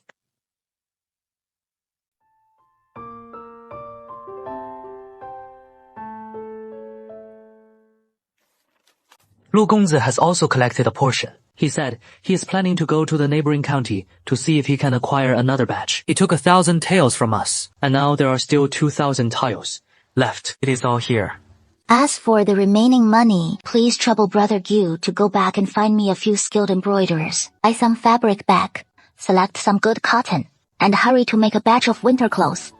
No need to worry about the money, Brother Gi. Just have the embroiderers select good quality fabric. As for the cotton, use the better quality ones too. That way, we can sell them at a high price later. Gu nodded in agreement. After confirming that all his instructions were given, he then turned and left. Not long after he left, Chao Wen was just about to sit down when she saw Yan Mama hurrying in from outside the courtyard, holding a bowl of medicinal soup in her hands. Just in time. You're here. Come, drink your medicine. I can manage it myself. No need to trouble yourself decocting it for me. That won't do. The heir instructed these past few days, since your body hasn't fully recovered, to have me take good care of you. All right. Drink it quickly. The heir is so concerned about your health, even more than his own. If you recover well, and if you can bear him a child or two, then in the future, becoming a concubine to the heir, you'll have a lifetime of security and comfort. In the future. Back then, agreeing to be Fu Qinghua's bedworm concubine was just a temporary measure to escape the fate of enduring endless torment from Zhang Erqiao, and also to uncover who killed him in her previous life. But this arrangement cannot last forever. Once she earns enough money to exact her revenge, she will inevitably leave this place. As for Fu Qinghua, this esteemed heir apparent sees her merely as a bed warmer, nothing more. Sooner or later, once he takes a proper wife, he will naturally cast her aside. This should be an inevitable truth. Yet now, Upon suddenly thinking of Chawan, her heart cannot help but sink a little. Yan Mama watched her finish the medicine, then turned and left with the bowl, leaving Chawan standing there alone, lost in thought for a moment. She then made her way to the study. On ordinary days, when Fu Qinghuai stayed within the manor, he would remain indoors, usually in the study. As she stepped into the study, Fu Qinghuai was seated at the desk, holding a brush in one hand, his eyes lowered as he wrote intently. Hearing the sound, he looked up briefly, and upon seeing it was Chawan, his stern gaze seemed to soften slightly. He casually set the brush aside and beckoned her over. I'm here. Chawan obeyed, walking to his side and standing still. She noticed his elegant, jointed hand still extended toward her, reaching straight for her. Chawan understood and placed her hand in his. In the next moment, her body turned, and she was pulled directly into the man's embrace. How is your body faring? Fu Qinghuai's clear, cool voice came from behind her ear. It is much better now. Chawan's face flushed slightly as she replied softly. In that case, can't you continue with what you need to do? The voice continued to ring out afterward, this time, his voice carrying a hint of husky allure. Chawan felt her ears growing slightly warm. She was unsure how to respond, yet the man behind her had no intention of letting her off so easily, instead reaching out to encircle her waist, drawing her even closer into his embrace. Shizi, this maidservant would like to step out for a bit. What for? To find a school for my little brother. How old is your brother this year? After his birthday in 2 months, he'll turn 8. He's never had any formal education before. There is an old gentleman living in a house on the east side of the city, who used to be a tutor to the palace scholars, and in recent years has retired to his old home to live out his days in peace. If you're willing, you could try approaching him. A palace tutor? Would that old gentleman really agree to teach? Take my jade token and have him assess your brother's aptitude. If he is deemed worthy by him, in the future, he could pass the imperial exams and enter officialdom, achieve great honors. And it is not impossible. Then, Shizi, I'll go right now. She got so carried away with excitement that she almost forgot herself. She was still sitting in Fu Qinghuai's lap. She glanced down at their position. Her hands had somehow ended up around Fu Qinghuai's neck. Chawan's face flushed even redder in an instant. Go on. Thank you, Shizi. Chawan quickly added, then abruptly stood and turned to flee. But after just 2 steps, she heard Fu Qinghuai's low voice behind her. You don't even have the tutor's address. How will you find him? Fu Qinghuai's lips curved slightly. He fetched a sheet of paper, picked up a brush, and wrote 2 lines on it, then handed it to her. Follow this address to find him. That old gentleman's surname is Lin. Chawan reached out and took it, thanked him softly, then turned and hurried out, as if escaping. Sister, where are we going? I'll take you to meet an old gentleman. I remember you once told your sister that you wanted to go to school. Right. I want to learn to read and write, so that I can become a great official in the future and protect my sister. When you meet the old gentleman later, you mustn't be naughty. Behave well. Got it? Anyone here? What is it? Excuse me. Are you Master Lin? There is no tutor here. I'm just an ordinary old man. If you're looking for a tutor, go out and turn right. Past 2 streets. There is a school there. I heard about you from the young master. That is why I came. This is my younger brother. He is 8 years old, and it is time for him to start his enlightenment in reading and writing. So, I'd like to ask you to be his tutor. Young master. I don't take just any student. I'm old now, and can't teach much anymore. If the master is willing to accept a student, the student will surely study diligently, without troubling the master. You can't even read yet. The student knows his own name. Very well. If you're truly sincere about wanting me to teach you, then stay here tonight, so I can see if you have the aptitude. Thank you, master. Then I'll come pick him up tomorrow. Will you be all right here? By yourself? Sister, don't worry about me. Then I'll leave my brother in your care for the night, master. What? Don't you dare look at this young lord. Nah, nothing. Later. Why stand so far away? Elderly sir, are you all right? Let me help you inside first. Oh, thank you, young lady. It is nothing, as long as you're all right. Chowan let out a sigh of relief and shook her head slightly. Looking up, she discovered several wooden tables, neatly arranged in the room, filled with exquisitely carved jade ornaments. These are all little trinkets I made in my spare time when I had nothing better to do. They're not worth much silver. Young lady, if you like them, you can take one, as thanks for your help just now. You have so many jade ornaments here. Why not take them to sell? To get some silver for the family. As you can see, these jade ornaments are all scraps my youngest son brought back from his work at the jade workshop in the past. Not worth much money, and can't be made into large items. Only carved into small ornaments like these. If taken to the jade workshop, no one would want them. And they wouldn't sell on the streets either, alas. I'm getting old, and don't have the strength anymore, just to go out and peddle them. Sir, to tell you the truth, I'm a merchant, and I have a small shop in the capital. Though it is not in a bustling area, it still gets some foot traffic during the day. If you trust me, why not let me take these ornaments back to my shop to sell? Perhaps I can sell some for you. The following afternoon, Chowan tended to her shop for 2 hours. Among them, 7 or 8 guests came in. At the price he quoted, 5 pieces were sold, for a total of 18 taels of silver. Chowan collected the money, instructed Gu Cheng'an to close up the shop properly, and then returned to the Duke's mansion of Lingguo. Miss Chowan, the young lord is waiting for you inside the room. Understood. My lord, his servant has returned. I'm a bit tipsy. Chowan pushed open the door and entered. Her eyes met the flickering candlelight, where a tall, elegant figure lounged against the couch. And Chowan's face flushed crimson in an instant. How could this man, fresh from his bath, not even bother to dress properly? My lord. What is the matter? You don't dare to look at this young lord. Nail. Why stand so far away? Chowan shuffled forward a couple of steps, still keeping her head lower. Why is your face so flushed? Afraid this air will devour you. You're not, are you? Shy by nature. Is that so? Have you had dinner? Not yet. Go have dinner and bathe first. Then come back. Fu Qinhuai then let go of her hand, slowly averted his gaze, and picked up the book in his hand once more, paying her no further mind.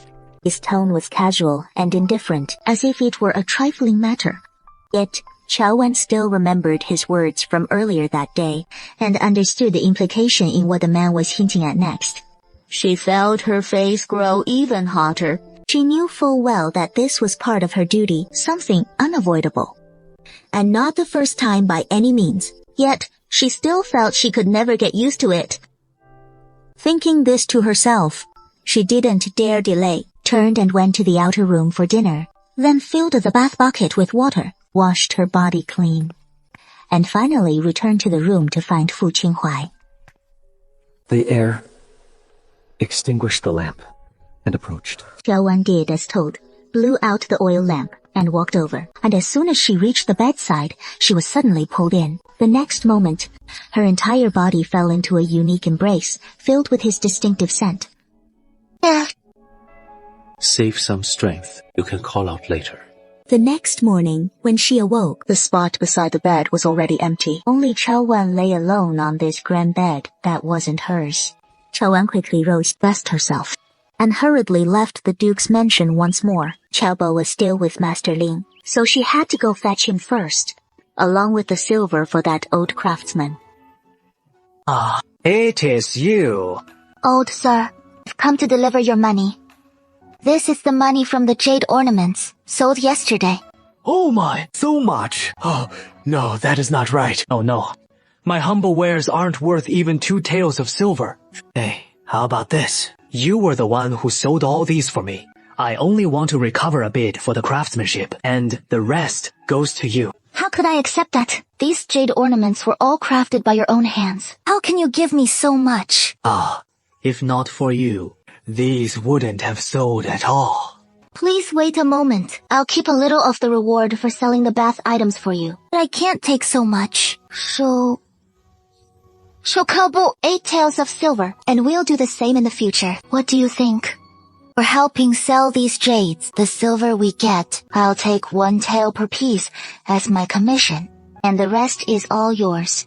Oh, that sounds perfect. But isn't 1 tael a bit too little? No, 1 tael is plenty. This time, the old man didn't refuse anymore. Then he went back inside and packed up most of the finished pieces, planning to take them all back to the shop later. With everything settled, the old man thanked him profusely and saw him out of the yard. He then turned and headed to Master Ling's residence. Did sister listen to the master's words last night? The master taught me, and I learned several characters. I remembered them all clearly, and I'm still practicing. Master Ning, my brother has been troubling you. I wonder what you think of him. The boy has good aptitude and a sensible temperament. If you're willing, let him stay on. Thank you, Master. I won't skimp on the tuition. Just take a look at the silver. That is all. I live alone as an old man. I won't starve to death, as long as this boy behaves himself. If he dares to slack off, I'll get angry. That won't happen. Little by, he'll study hard. The students will study diligently and not let the tutor down. In that case, the matter is settled. The next day, he stayed at the shop to help mind the store and served over a dozen customers, earning twice the silver from the day before. Uncle, I've brought your silver. And who is this? Young lady, it is you. Oh, this silver. There is no rush. You could bring it over after some time. This is my son, Wu Qing. All these materials at home, he brought them back. Look here, he has added some new ones today. Amidst the conversation, the old man reached down and picked up a bag from the ground, opened it and displayed its contents before Chao Wen, filled with scattered jade scraps. This time, the materials he brought back from the workshop are all fine jade, enough to craft plenty of fine ornaments. In a few days, Miss, come by again and take the new ornaments back with you to sell at a handsome price. Oh, right. See how it goes. Take today's silver for now. Oh my, so much again today. Your craftsmanship is superb, and folks out there just love it. In the end, it is all thanks to you. For without your help, selling these ornaments of mine, they'd just gather dust. No need to be so modest. I'm just helping you sell them and taking my share of the silver. It is getting late now, so I should head back. Hold on, miss. Let me escort you. I've heard about those jade matters from my father. I've been listening to my dad. If it were just him alone, he couldn't earn so much silver on his own. Still, many thanks to you, miss. Oh, right. After all this talk, I still don't know your name, miss. I'm Chao Wan.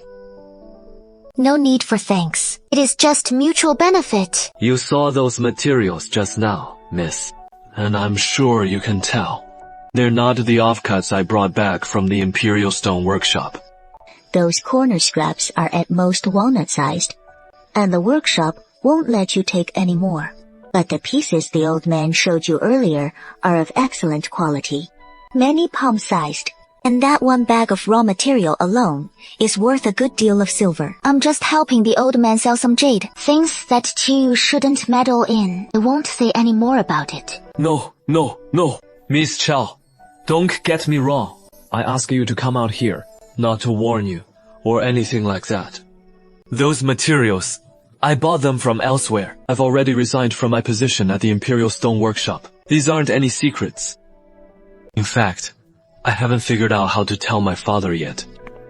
So, what do you mean by telling me all this? I want to discuss a business deal with you, Miss Chow. Hu Qin gets straight to the point, straightening up slightly with a serious expression as he explains. Those materials from earlier, I have plenty more where that came from. This time, I brought them back to make some jewelry together with my father and then sell them.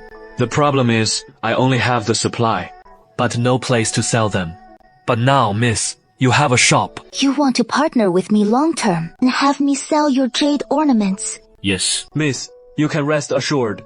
As for the compensation, I won't shortchange you at all. I heard from my father that for those scrap materials of his, you take 1 tael of silver apiece. If this batch of jade of mine sells well too, each piece could fetch 3 taels. These are the jade pendants we've made. Both the craftsmanship and the materials are of high quality. Pricing each one at 10 taels or more should be no issue.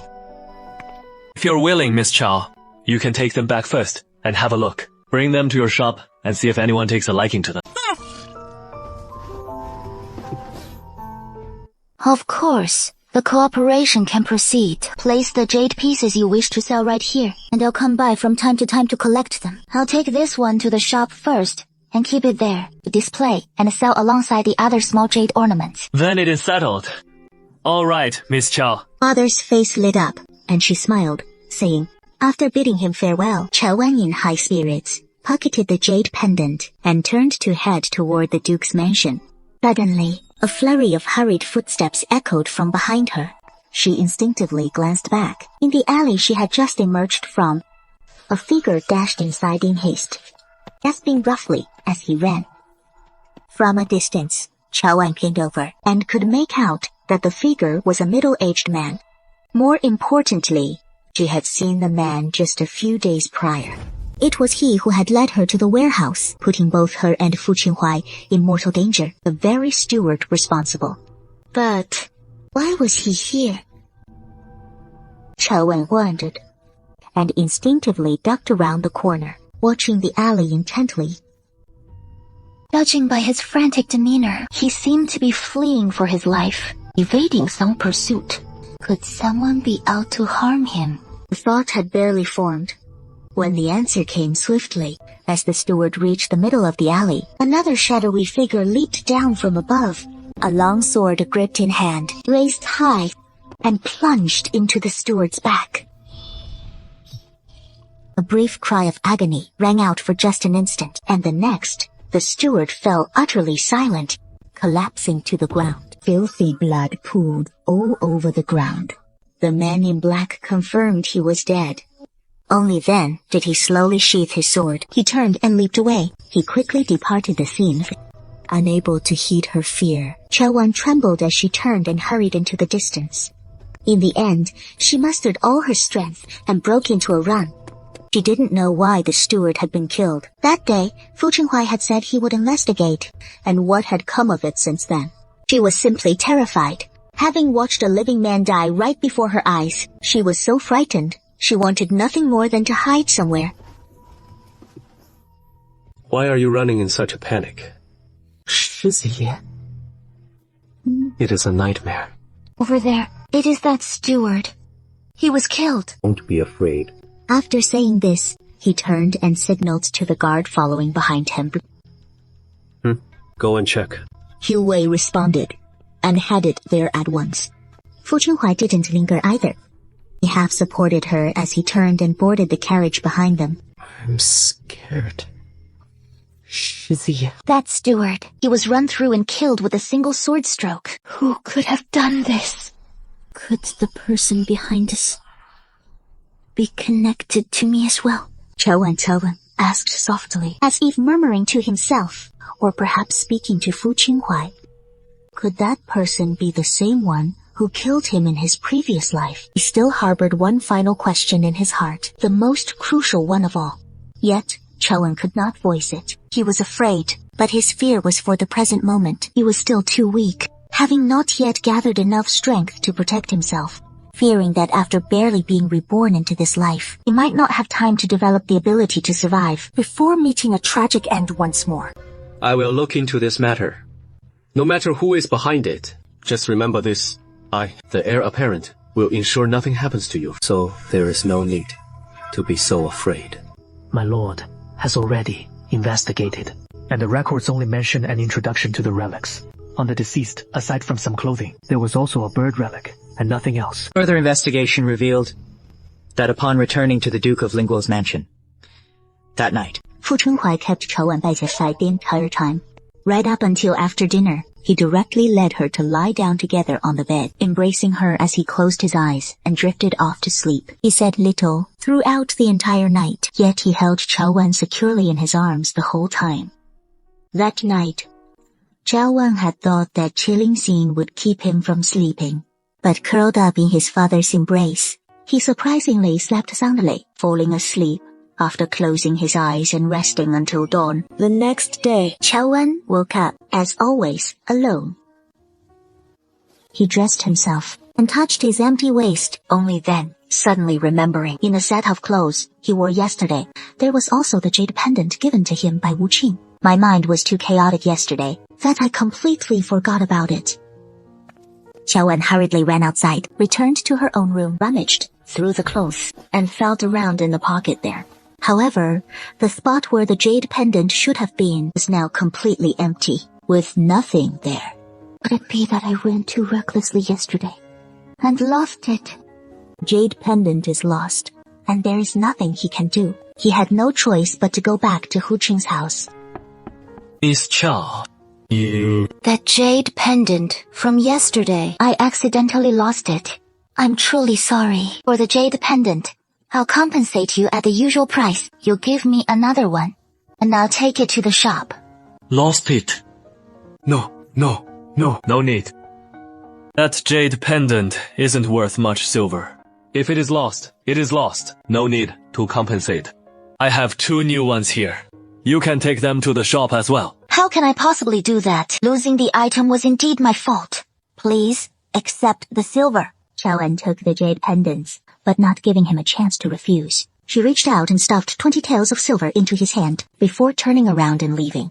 To prevent any complications, after leaving Hu Qing's house, Chao Wan then headed straight to the shop. Chao Wan stayed at the shop, taking a moment to look around before finding time to continue her tasks. As soon as she stepped through the door, a sharp, coquettish rebuke rang out. Seize him! What do you mean by this?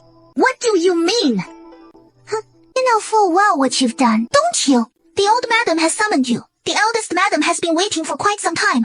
Hurry and take him to her. I am the heir apparent's servant. If I've done wrong, the heir apparent will judge me himself. When did it become your place to discipline me? For one of the heir apparent's servants to commit such a shameless act. You still dare hope the heir apparent will protect you? Take him there. It is the old madam's order. Take him away at once. I can walk on my own. This servant does not know what wrong she has committed to provoke such anger from the eldest madam. You are wanton and dissolute. Not only did you force us seduce our family's Hongbao, but now you've carried on an illicit affair with a lowly servant behind young Master Fu Qinghuai's back. Such crimes warrant execution. Eldest madam. Old madam, it is all her fault. She seduced me. A lowly wretch was merely bewitched for a moment. Please forgive me, madam. I beg the old madam's mercy. Chao Wan, now with both witness and evidence against you, what more do you have to say? Mere words without proof. This servant is utterly loyal to the heir apparent, and has never approached any man other than the young master. How could there be any talk of an illicit affair? Old madam, you see through everything with utmost clarity. Surely you cannot take the one-sided words of these villains at face value. Who says there is no proof? How do you explain this? Jade pendant. Chao Wan was stunned. He originally thought this jade pendant was lost in his panic while fleeing yesterday. Yet now, the item has unexpectedly appeared in the eldest madam's hands. He turned his head and saw Bialu staring coldly at him, a smug smile lurking in her eyes. It was clear who was behind it. No need to spell it out. Zhang Ershao has confessed everything. And this jade pendant was the token of affection you gave him. Indeed. Chao Wan, since everything has been exposed, just admit it. I even saw you wearing this jade pendant just a few days ago. This jade pendant is indeed mine. I knew you were nothing but a wretched little wench. The thing is, I only obtained this jade pendant yesterday. A friend entrusted it to me to sell on his behalf, and I planned to take it to the shop this morning. But when I tried to leave the house, I discovered it had been stolen.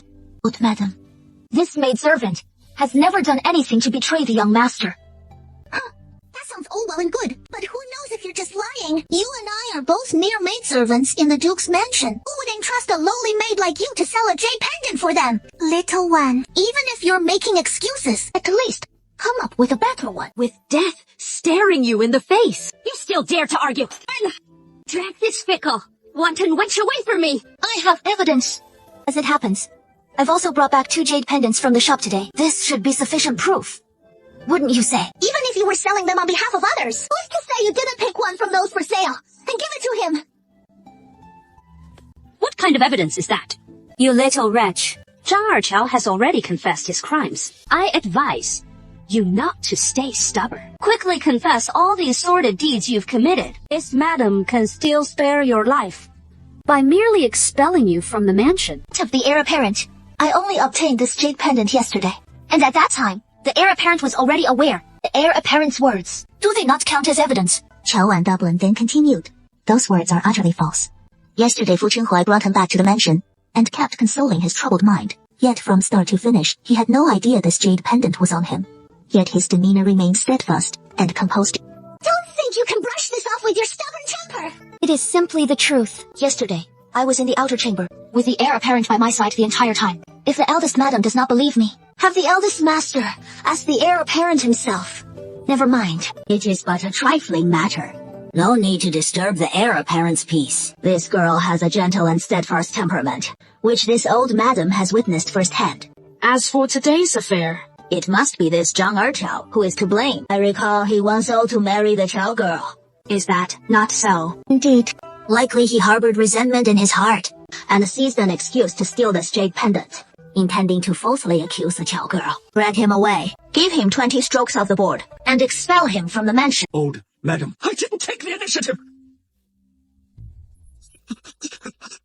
I chose it myself! Speaking of which, regarding this Zhang Erqiao, this servant has one more matter, and asks the old madam to decide. Speak. From what this servant knows, this Zhang Erqiao took charge of procurement for the household welfare some time ago, but many of the items he procured were of inferior quality, especially the clothes distributed to us lowly servants, all shoddy goods, and the surplus silver, all pocketed by him. In her previous life, Qiao Wan was forced to marry Zhang Erqiao. Apart from the torment he inflicted on her, his embezzlement and such misdeeds, Zhang Erqiao never hid them from her. So she knows it all too well. You're spouting nonsense. I've never embezzled or taken kickbacks. You have no proof. Don't just talk without basis. Everything requires evidence. Qiao girl, are you certain everything you've said is true? Of course, this Zhang Erqiao reports inflated amounts every time he procures. But once, I saw him hide a ledger in the hole behind the room. It records the true prices of his procurements.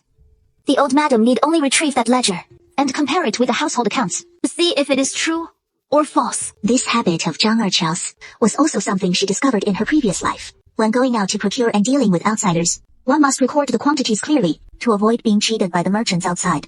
So keeping accounts is unavoidable. But Zhang Erqiao never imagined that this would ultimately become the evidence to doom him.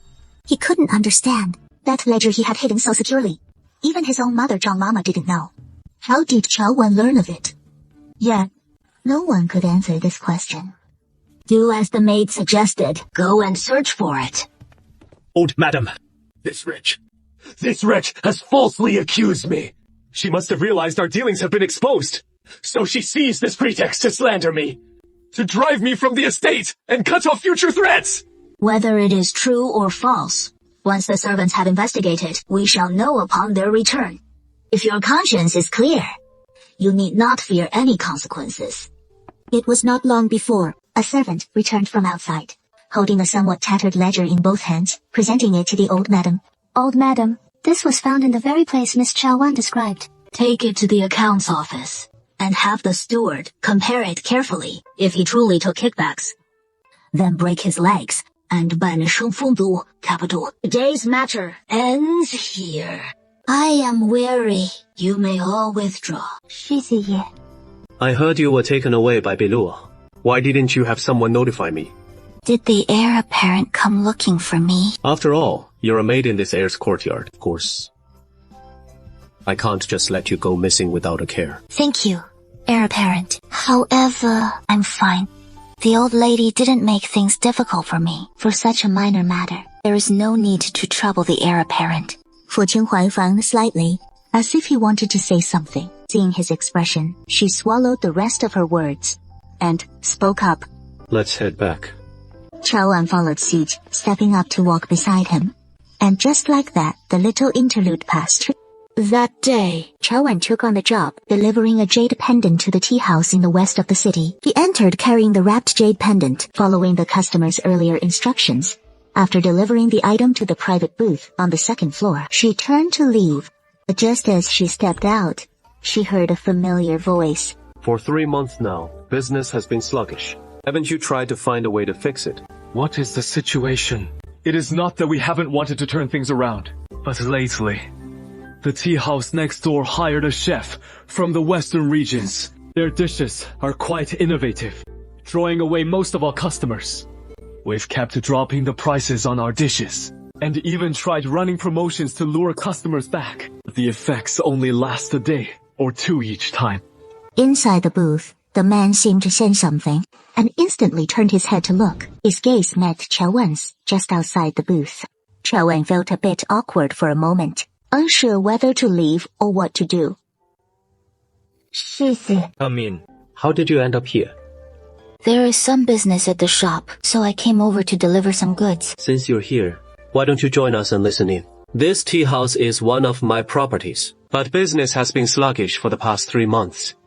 What do you think we can do to turn things around? This servant is not very clever and doesn't know much about tea house affairs.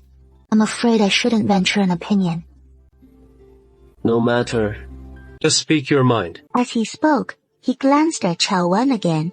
You're in business yourself, and we're all merchants. The principles are the same across industries. If you can't even solve a small issue like this, your own shop might not last long either. It is because the nearby tea houses have come up with fresh ideas, so we must innovate as well. We need some appealing new dishes to keep the customers coming back. We've tried innovating. It is not that we haven't. We brought in a few chefs from Jiangnan and created plenty of new dishes. But the customers weren't impressed. They say they prefer the flavors of those western region dishes. Well then, what do you suggest? Any ideas for a solution? Qiao Wan pondered for a moment, then suddenly recalled something from her previous life. Her eyes brightened slightly as she continued. As for new dishes, it won't work. Why not try something different? This servant once read about it in an ancient text. There is a type of cuisine called medicinal cuisine. It involves simmering ingredients with medicinal herbs. And if properly balanced, it not only offers a unique flavor, but also benefits health and alleviates ailments. I've heard of medicinal cuisine before, though only in passing. But isn't this also a way of treating patients in a medical hall? How can it be turned into a fine dish? This maid knows of someone who is skilled at medicinal cuisine. If we invite him to develop a few new dishes, it might just breathe new life into this tea house. Very well. His name is Lin Heng. He is from Wenzhou. They say he is wholly devoted to studying medicinal cuisine, all to help his frail mother regain her health through it. How do you know all this? This maid heard it from others. These days, when doing business, I've been out and about for a while, and I've heard quite a few bits of idle gossip. In that case, why don't you go and search for him? I am but a lowly maidservant. I'm afraid it will be hard to accomplish. If you don't try, how will you know it can't be done? Fu Qinghai would not allow her to refuse, and with a decisive strike of the gavel, he issued the order. It is settled then. From the capital to Wenzhou is but a 2-day journey. I'll give you 10 days to bring the man back from Wenzhou. Qiao Wan looked somewhat troubled. The shop's business can be entrusted to Jiyu Cheng'an, but in Wenzhou, amid the vast sea of people, she is but one person. How is she to find this Lin Heng?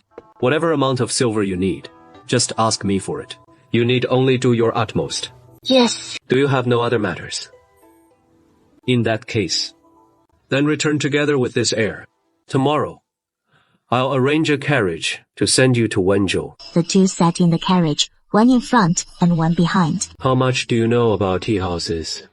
I've only heard others speak of the ways tea houses are run in the past. The rest, I'm not very clear on. It doesn't matter if you don't know. You can learn it gradually. Once you return from Wenzhou, I arrange for you to manage the apricot fragrance tower. Regarding the medicinal cuisine you proposed, if it truly brings the apricot fragrance tower back to life, afterwards, this restaurant can give you a share of the profits. How much will it be? How do you know there will be dividends? You're already so delighted. Chen Wen smiled shyly. 30%. If the apricot fragrance tower's accounts can exceed 3 times the previous amount, then you'll get 30%. Thank you, Your Highness. Even the profit sharing will only come after you've saved the restaurant. Please rest assured, Your Highness, this servant will do her utmost to bring Ling Heng back. Your Highness, before we leave the capital tomorrow, this maidservant wishes to return to the shop first to attend to some minor matters. Is that all right? As you wish. Thank you, senior sister. Senior sister is trustworthy. Yes. Just talking about it won't do. If you truly wish to thank me, you should show it with some action. Fu Chenhuai 兴致 then, full of interest, he sat up straight and leaned a bit closer to her. Why aren't you speaking? How does Your Highness want this maidservant to thank you?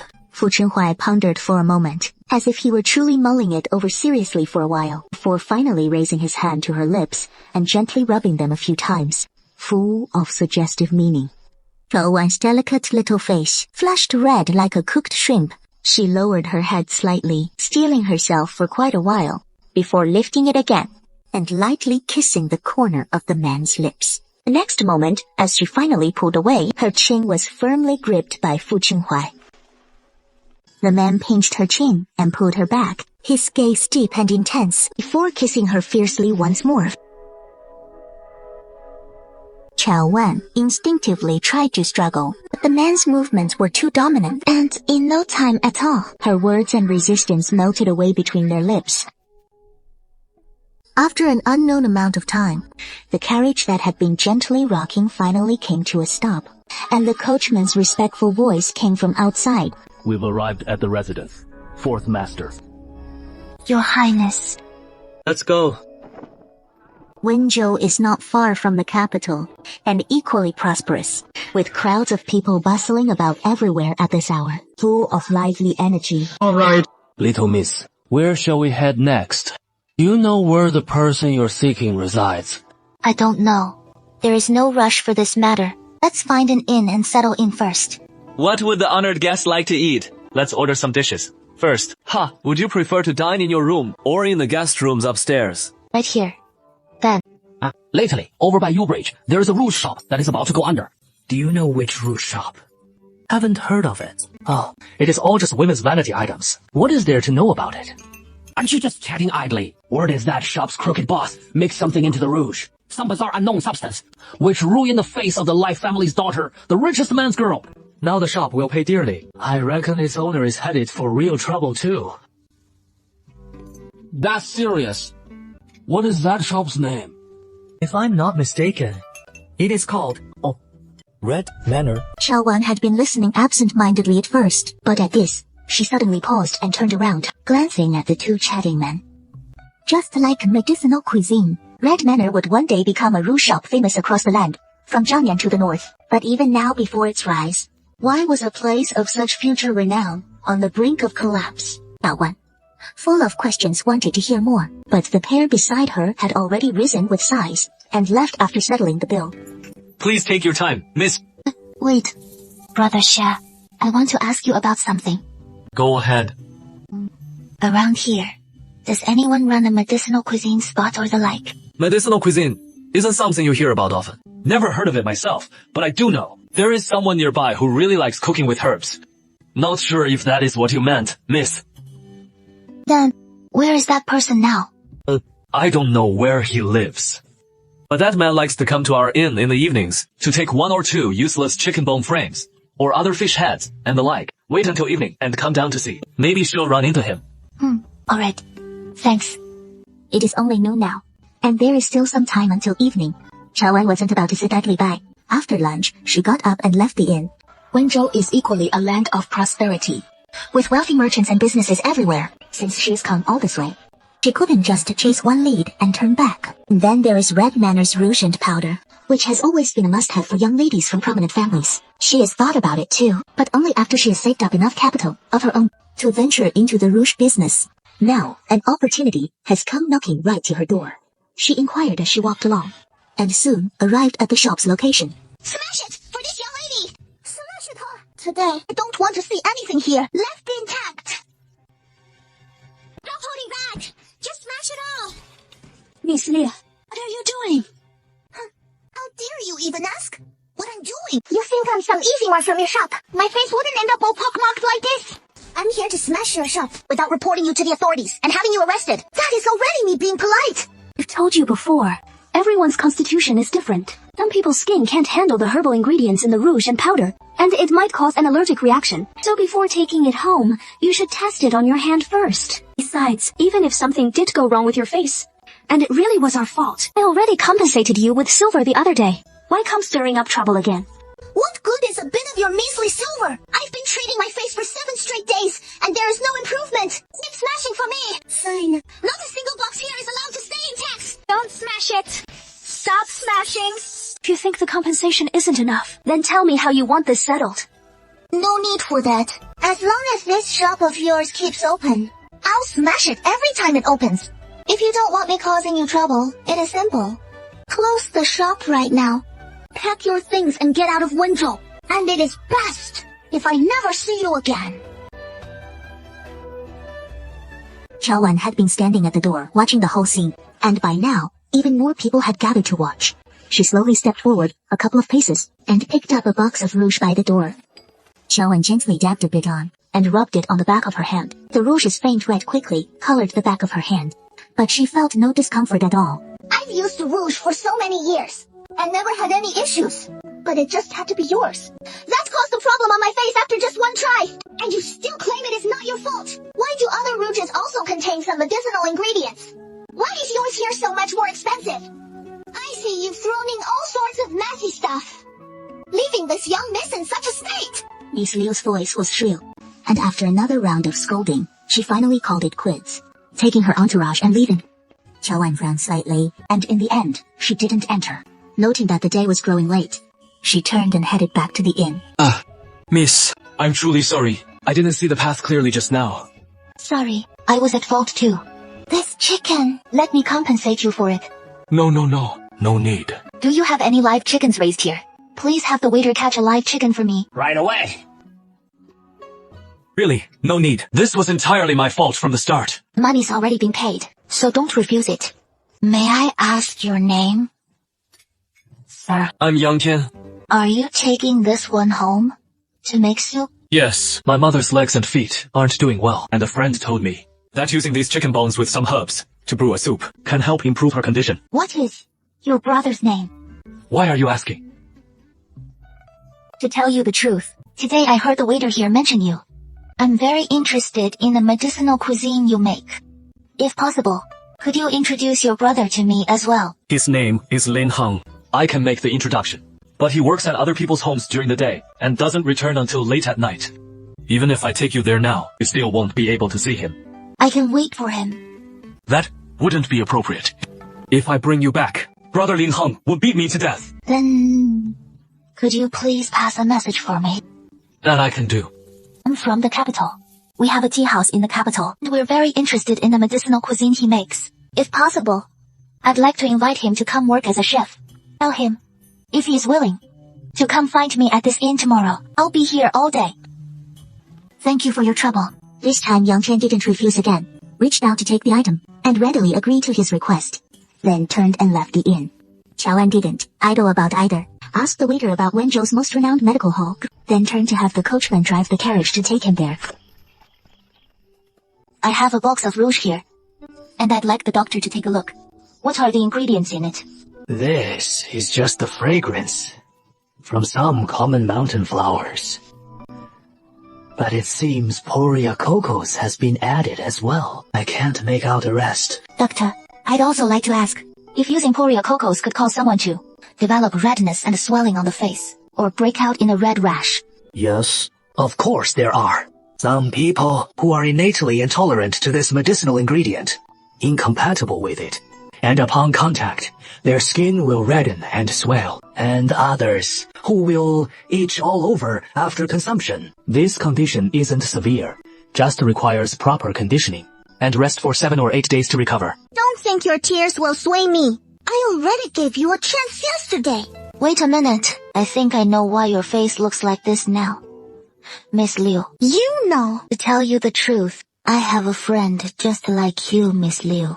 After applying the rouge, red rashes broke out on the face, and it took several days to heal. How did you treat it? There are too many people here, Miss Liu. How about we find a quieter place to discuss this in detail?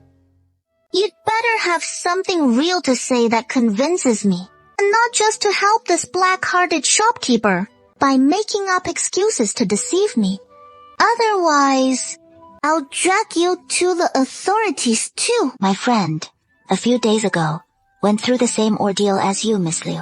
After using the rouge, her face swelled up red. Later, she consulted a physician and learned that the rouge contained a certain medicinal ingredient called Poria. She was naturally sensitive to this herb. Just from coming into contact with it, her face would swell up and she'd itch all over. Just like your symptoms, Miss Liu. So I suspect you might be the same, Miss Liu. In cases like this, even without treatment, as long as you stop using this herb, it should clear up in 7 or 8 days. If you don't believe me, Miss Liu, you can first visit a clinic to see if it matches what I've said, and decide whether to take the shopkeeper to the authorities. Very well. I'll go check it out. If I find out you're deceiving me, you're finished. After she finished speaking, she stood up and stormed out once more. Thank you, miss, for coming to my aid just now. No need for thanks. That is not necessary, actually. I have another matter I'd like to discuss with you, proprietress. Please go ahead, miss. The proprietress replied at once. Having said that, before he could speak, she suddenly seemed to remember something, and quickly added, I am Yi Ningshuang. If you don't mind, you can just call me by name.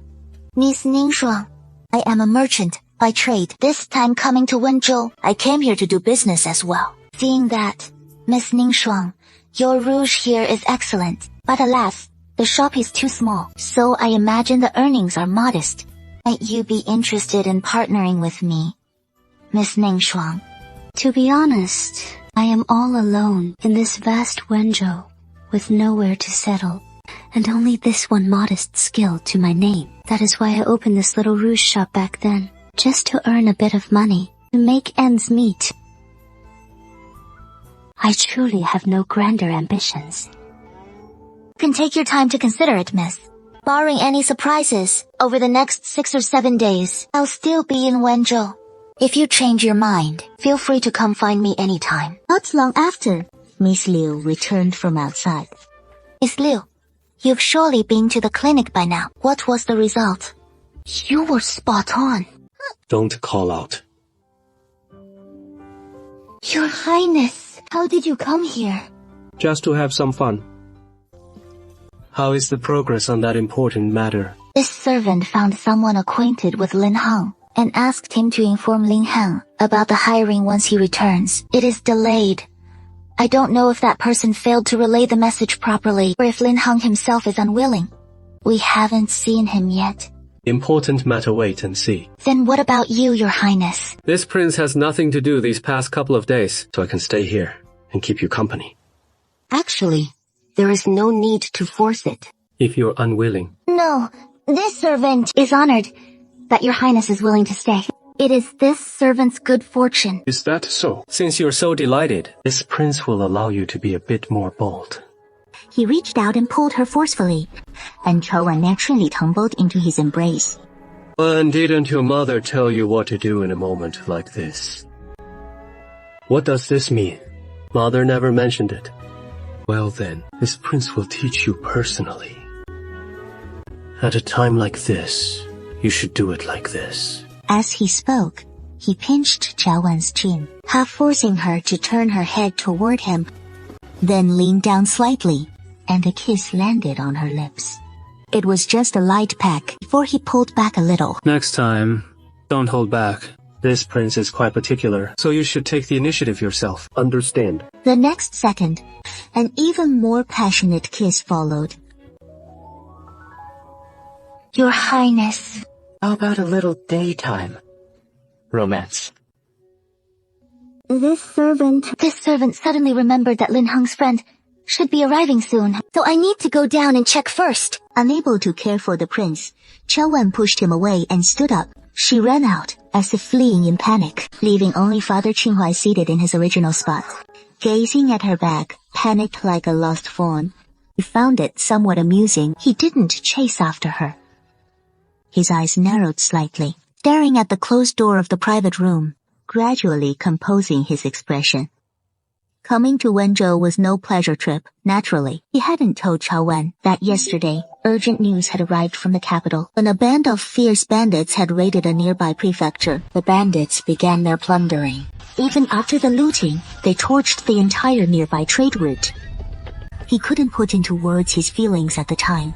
Only when he snapped out of it, he had already arrived in Wenzhou with 30 of his mansion's guards. Thankfully, Wenzhou remained safe and unscathed for now. What is wrong? Joan told him everything she had just learned, and then said slowly, Next, I'm afraid we'll have to ask the waiter to help inquire first about the whereabouts of those two men. No need to trouble him. This matter. Miss Cha! Why are you here? Just as I arrived. I have news about Brother Lin to tell you. That matter you mentioned yesterday. I went back and told Brother Lin about it, though he wanted to bring it over and discuss it in detail with you. But today he is heading to Xuanyang City, next to Wenzhou, to work at a tea house, and he might not return for 2 days. So he asked me to pass this on to you. If you want to go into details, you'll have to wait here for 2 days first. You just said that Lin Heng went where? To the neighboring county, Xuanyang City. 30,000. That is the tally. He is my business partner, who came here with me, my collaborator. Just yesterday, Xuanyang City was attacked by fierce bandits. Many places were robbed.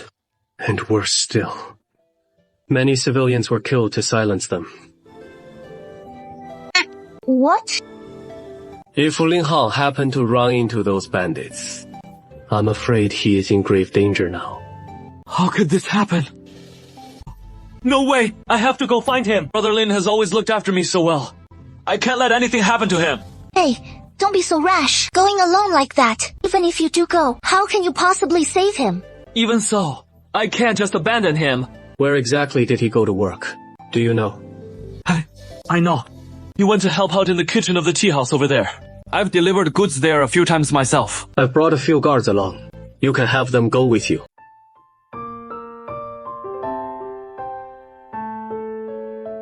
My lord. You two go together. Find the person and return at once. Do not delay. Fu Qinghai briefly explained the matter once more, his gaze sweeping over the guards before finally settling back on Yang Tian. Understood. Yang Tian nodded swiftly and said gratefully, Thank you, young master. After speaking, he dared not delay further, turning to leave with the others. My lord. If this person cannot, as you say, revive in the tea house, then all our efforts today will have been in vain. This servant will do her utmost to bring him back to the capital with us. Let's head back. Fu Qinghai said no more. The two of them dining together in the inn, before retiring to their chamber at night. My lord, the bed has been prepared. Then let's retire. Fu Qinghai had simply washed behind the screen in the chamber, his body still carrying a faint mist of moisture. He naturally drew Chao Wen to the bedside, looking up at her, her eyes still brimming with unease, which immediately stirred his teasing impulses. It is night time now, isn't it? So, shall we continue the day's matters? Fu Qinghai continued. Tell this heir, has Mama Yan taught you anything? Nothing. No. Then it seems upon our return, Mama Yan will need to teach you properly from the start. No. Please don't. But if you know nothing in the future, how will you stay by this heir side? I understand. Then tell me, what exactly do you understand? Qiaowan could evade no longer and could only steel herself. She leaned close to his ear and whispered softly. The next moment, Fu Chunhuai let out a hearty laugh. As the heir apparent, I must witness this firsthand. Qiaowan was mortified with fury. He was certain this night would be without a doubt the most intense of all those times, tormenting, and the one that tortured him the deepest. The next day, Qiaowan woke, first beside the man. Gazing at his robust frame, his face flushing crimson, he slowly sat up, slipped on his clothes, intending to slip out first and prepare breakfast. But before he could leave the bed, the very moment he tried to climb away, he was pulled back by a strong, unyielding grip. Qiaowan let out a startled cry, quickly reaching out to brace himself, only to press right against the man's firm chest. At that moment, the other wore not a stitch, and he could almost feel the searing warmth beneath his palm. With a shy, alluring flush. Where do you plan to go today? Yesterday when I went out, I came across a fine rouge shop. I'm planning to take a look. Then let's go. Hongzhuang isn't far from the inn. In just a short while, the two arrived at the place. Little miss. Just call me Qiaowan. Miss Ning Shuang. Everything here has returned to normal. Yes. Yesterday, Miss Liu left 2 people here to help me tidy up the mess in the shop. That is good. So, about what I mentioned yesterday, how has Miss Ning Shuang considered it? Sorry. I still feel the same as yesterday. Apart from earning a modest living here, I have no other ambitions. Are you really not going to reconsider? No.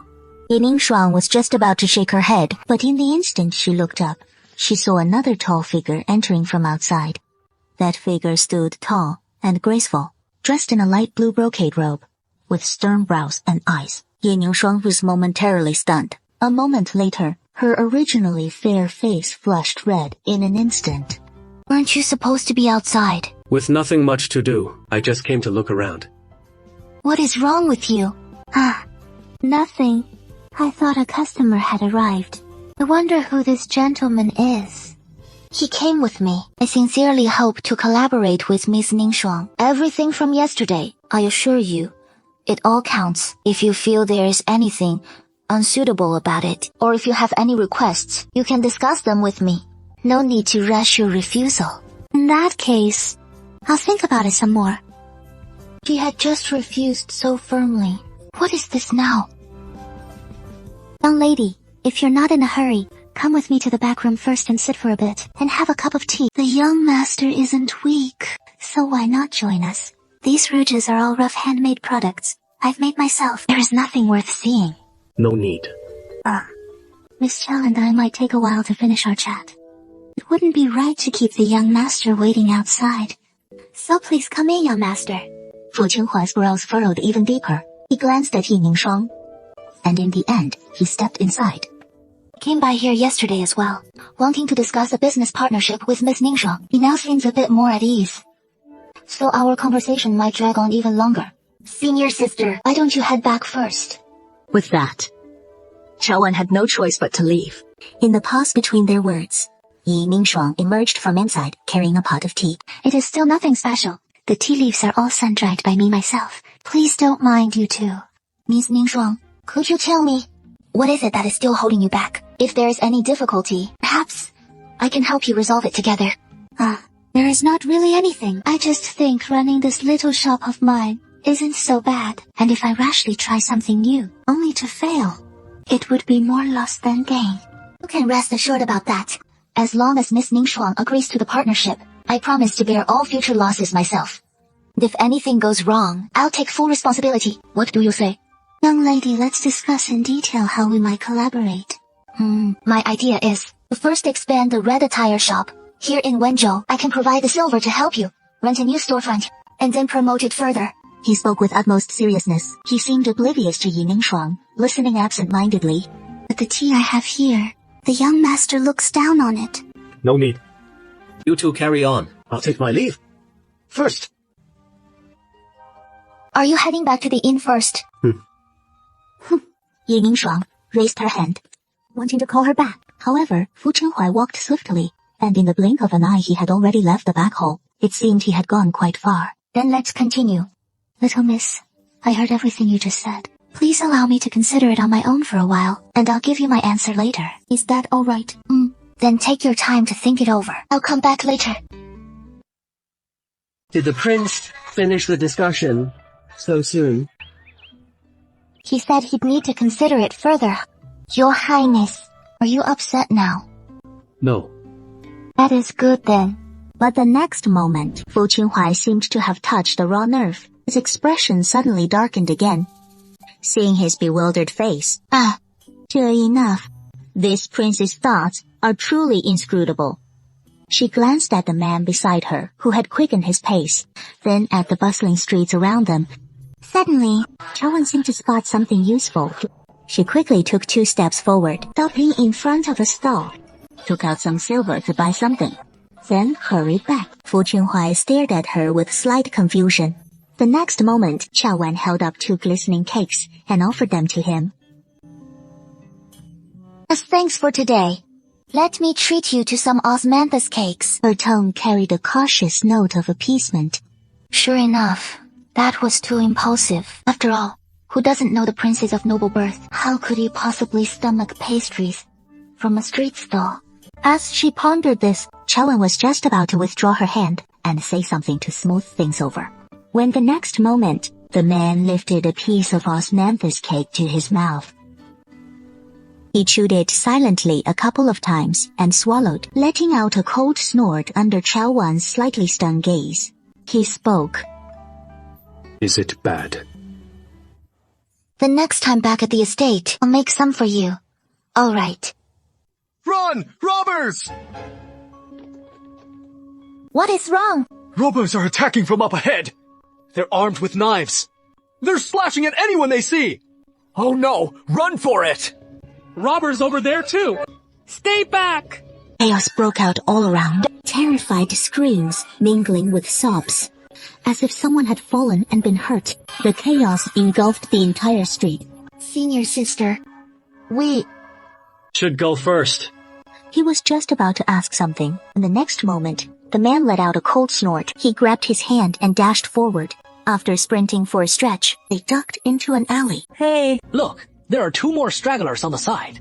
Their little hands are clasped so tightly together. They're still royally pampered stock, after all. None of you move. Why not let me send this pair of lovebirds to the underworld for a reunion? No, don't. This little miss is quite the beauty. Before heading down, let me have my fun with her first. Fu Qinhuai held a show, and first kicked away the one who charged at them. He originally wanted to keep fleeing, but in just a moment's time, the others had surrounded them.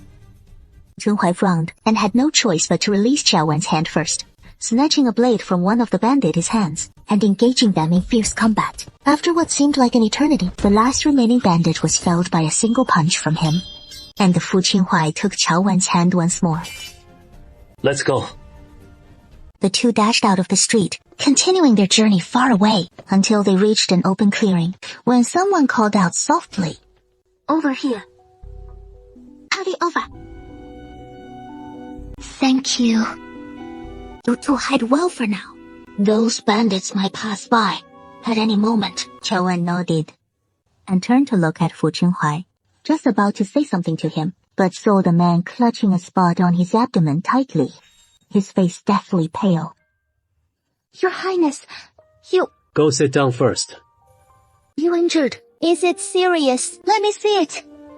The man leaned against the wall at the back of the cellar, breathing heavily. Upon hearing this, he slowly released his hand from his abdomen. I'll bandage it for you first. She was stunned in fear for a moment, before suddenly recalling something, searching through his clothes, and found a handkerchief, pressing it against his wound. But the handkerchief was too short, and couldn't secure it at all. Chawan grated her teeth, about to tear her dress open, when the man grabbed her hand. Come with me, he said hoarsely. Immediately, before Chawan could react, She saw the man reach for the hem of his robe, tear off a long strip, and hand it to her. Xiaowen quickly took it, carefully wrapping it around his waist, then tying it securely, and asked softly, "How is it? Is it secure?" It is fine. "How did you get hurt so badly? It is all my fault." It is those bandits' doing. How could you possibly be to blame? "This servant is useless and has dragged down the young lord." Xiaowen whispered. Don't say such things. Forgive me. Let me rest a moment. But if there is any danger, wake me up. Mr. Shizi, senior sister, Fu Qinhuai, wake up! Fu Qinhuai, please wake up! Miss, what is the matter with you? Has something happened? I must find a physician. Oh, Fu Qinhuai is surely in grave danger. Could you help me with something? What is it? A young master was wounded while saving me just now, and I want to fetch some medicine to bring back. Please look after him for me. You mustn't go outside, as those bandits outside may still be prowling about. If you rush out rashly, you'll surely encounter them. It is all right. I'll be careful. I leave my young master in your care. No need to go. I'm fine. Master, it has been so long now. The outside should be safe by now. I'll be back soon. Wait. Near the inn, more than 20 of my guards are waiting for you, miss. If you can reach that area, they can come protect you. The leader among the guards is named Chen Yi. All right. It is already nighttime, with the moon hanging in the sky as wisps of smoke rise from many houses ahead, likely set ablaze by those bandits. Xiaowen hurried to the district, heading toward a direction she remembered. Is anyone there? Physician, are you inside? My young master is injured, and I wish to buy some medicine from you. Rest assured, I'm the only one on the entire street right now. Nothing will happen. Come in quickly. Physician, a friend of mine was wounded by bandits during the day, and now he is feverish. Please prescribe some medicine for me to take back. What caused the injury? Probably a knife blade or something like that. Now, the wound is likely infected, and he has been running a high fever without let-up. I can't examine the patient myself, so it is unwise to prescribe medicine blindly. In that case, I'll give you some supplies to treat the wound for now. You apply the medicine and bandage it for him to see if it brings some relief. This should cover what you need. Take them back with you first. Once things settle down outside, find a doctor for a proper in-person diagnosis. Thank you so much. Help me. What happened to you? In broad daylight, a gang of bandits suddenly appeared, plundering stolen goods, and they looted all the valuables inside. They even wanted to defile me. I fled through the back door, but I sprained my ankle, so I had no choice but to hide in that alley. Miss Chiao, you must have a safe hiding place. Right, please, save me. I beg you, save me. About that cooperation you mentioned earlier, I agree to everything. Then come with me. Who knows how many more bandits are lurking nearby? We need to hurry, she said, supporting Yi Mingshuang as they headed out. I knew I heard some noise around here just now. Sure enough. Who would have thought we'd run into two pretty young ladies on this outing? Oh, perfect. Haven't come across any fine young ladies lately. Tonight, we can really have some fun. Young lady, they're coming. What do we do? Hurry up. I can't. I have no strength left. I can't take this anymore. Hey, let's go quick. Don't let these two young ladies slip away. The bandits behind laughed maniacally, quickening their pace in pursuit, as they closed in, about to seize Yi Mingshuang. She seemed to realize escape was impossible. Yet her hand still gripped Xiaowen's tightly, as if clutching the last lifeline, refusing to let her escape alone. Come here! Ouch! You put up quite a fight. I hope you're just as feisty when you play with us brothers later. What's that? Chicken head! What the hell is this stuff? Oh, my eyes! They hurt so bad!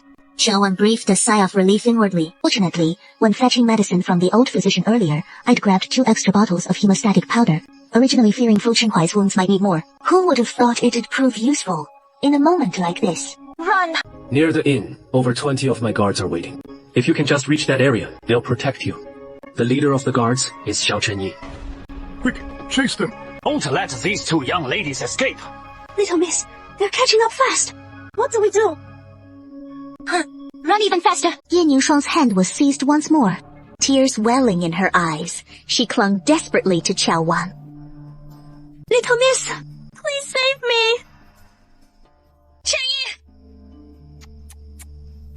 You little wretch. At a time like this, surely you don't still think anyone's coming to rescue you. Let me tell you, the officials' men are still off, dealing with that fire in the east. Even if you scream your lungs out, no one will come. Just as she thought all hope was lost, a figure suddenly appeared out of nowhere, leaping right in front of Qiao Wan. I remember your Miss Qiao, the one by the young lord's side. Where is the young lord? The young lord is injured. He is hidden in a safe place now. Here, Chenyi? That is me. After the incident this afternoon, I sent everyone here out on a search, looking only for Shizian. But we've found no trace of her. I thought some formidable reinforcements were coming, but it turns out it is just one person. Brothers! That hurts! Dealing with these few won't take much effort. Miss Qiao, step back a bit. Be careful not to get caught in the crossfire. Qiao Wan relaxed slightly, taking a few steps back, keeping as far from the fighters as possible, while edging closer to Yi Ningshuang, until she reached her side, supporting Yi Ningshuang's arm as she asked, How are you? How is the leg wound? It hurts a lot. I might not be able to walk. We can't stay here long. Let's get you up first. As her words faded, Chenyi approached the two women slowly. Are you two ladies all right? Since Miss Qiao knows the young lord's whereabouts, then hurry and take me there. This Miss Ningshuang has a leg injury. I'm afraid she can't walk. I'll carry her. Shiziya, Yi, I'm back. Are you all right? Qiao Wan shook her head. Let me tend to your wound first. The physician said, before treating the wound, we must tear open the fabric around the injured area. It might hurt. Bear with it. Qiao Wan groped for the tear in the clothing and gently tore it open. How do you feel? I'm fine. Continue. The physician said that for proper treatment, you'll still need to be taken to her for a thorough check. However, venturing out tonight might still be too dangerous, so you'll have to endure until tomorrow. What is the situation outside? The bandits have mostly retreated.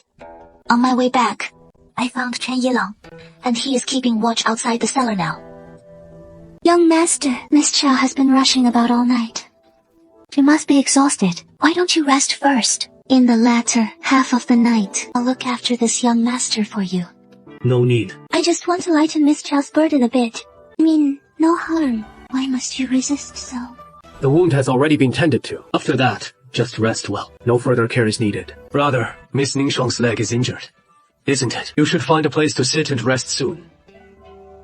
That night, the cellar was utterly quiet. Everyone curled up in corners and slept through the night, until the next day, when the wooden boards above the cellar were knocked upon. Shouts came from outside. Miss Qiao! Miss Qiao! Qiao Wan quickly opened her eyes and got up to approach. Shifei's men have completely withdrawn. It is safe outside now. Miss Qiao, you can bring the heir up first. Let's take him to see a physician. Qiao Wan nodded. She turned around and returned to her original spot, but she discovered that Fu Qinghuai had already woken up at some point. He stood up, one hand still pressed against his wound. He said calmly, Let's go. If the woman is willing, she dedicates everything to you right now. In the future, should we collaborate, it cannot be merely stamped on a whim. This is the contract I have drawn up. All the terms mentioned earlier are already set forth within it. Miss Ningshuang, please have a look. There are no objections. Then simply affix your fingerprint. Very well. After both had affixed their fingerprints, Qiao Wan carefully tucked away the contract, then turned her gaze back to him. Do you still wish to return to Hongzhuang and see for yourself? He said Hongzhuang had been burned down, but all of it appears to be mere conjecture. No need. In any case, the place has been thoroughly looted. There is no use in looking now. Then let's be on our way. Qiao Wan said no more, leading them toward the inn.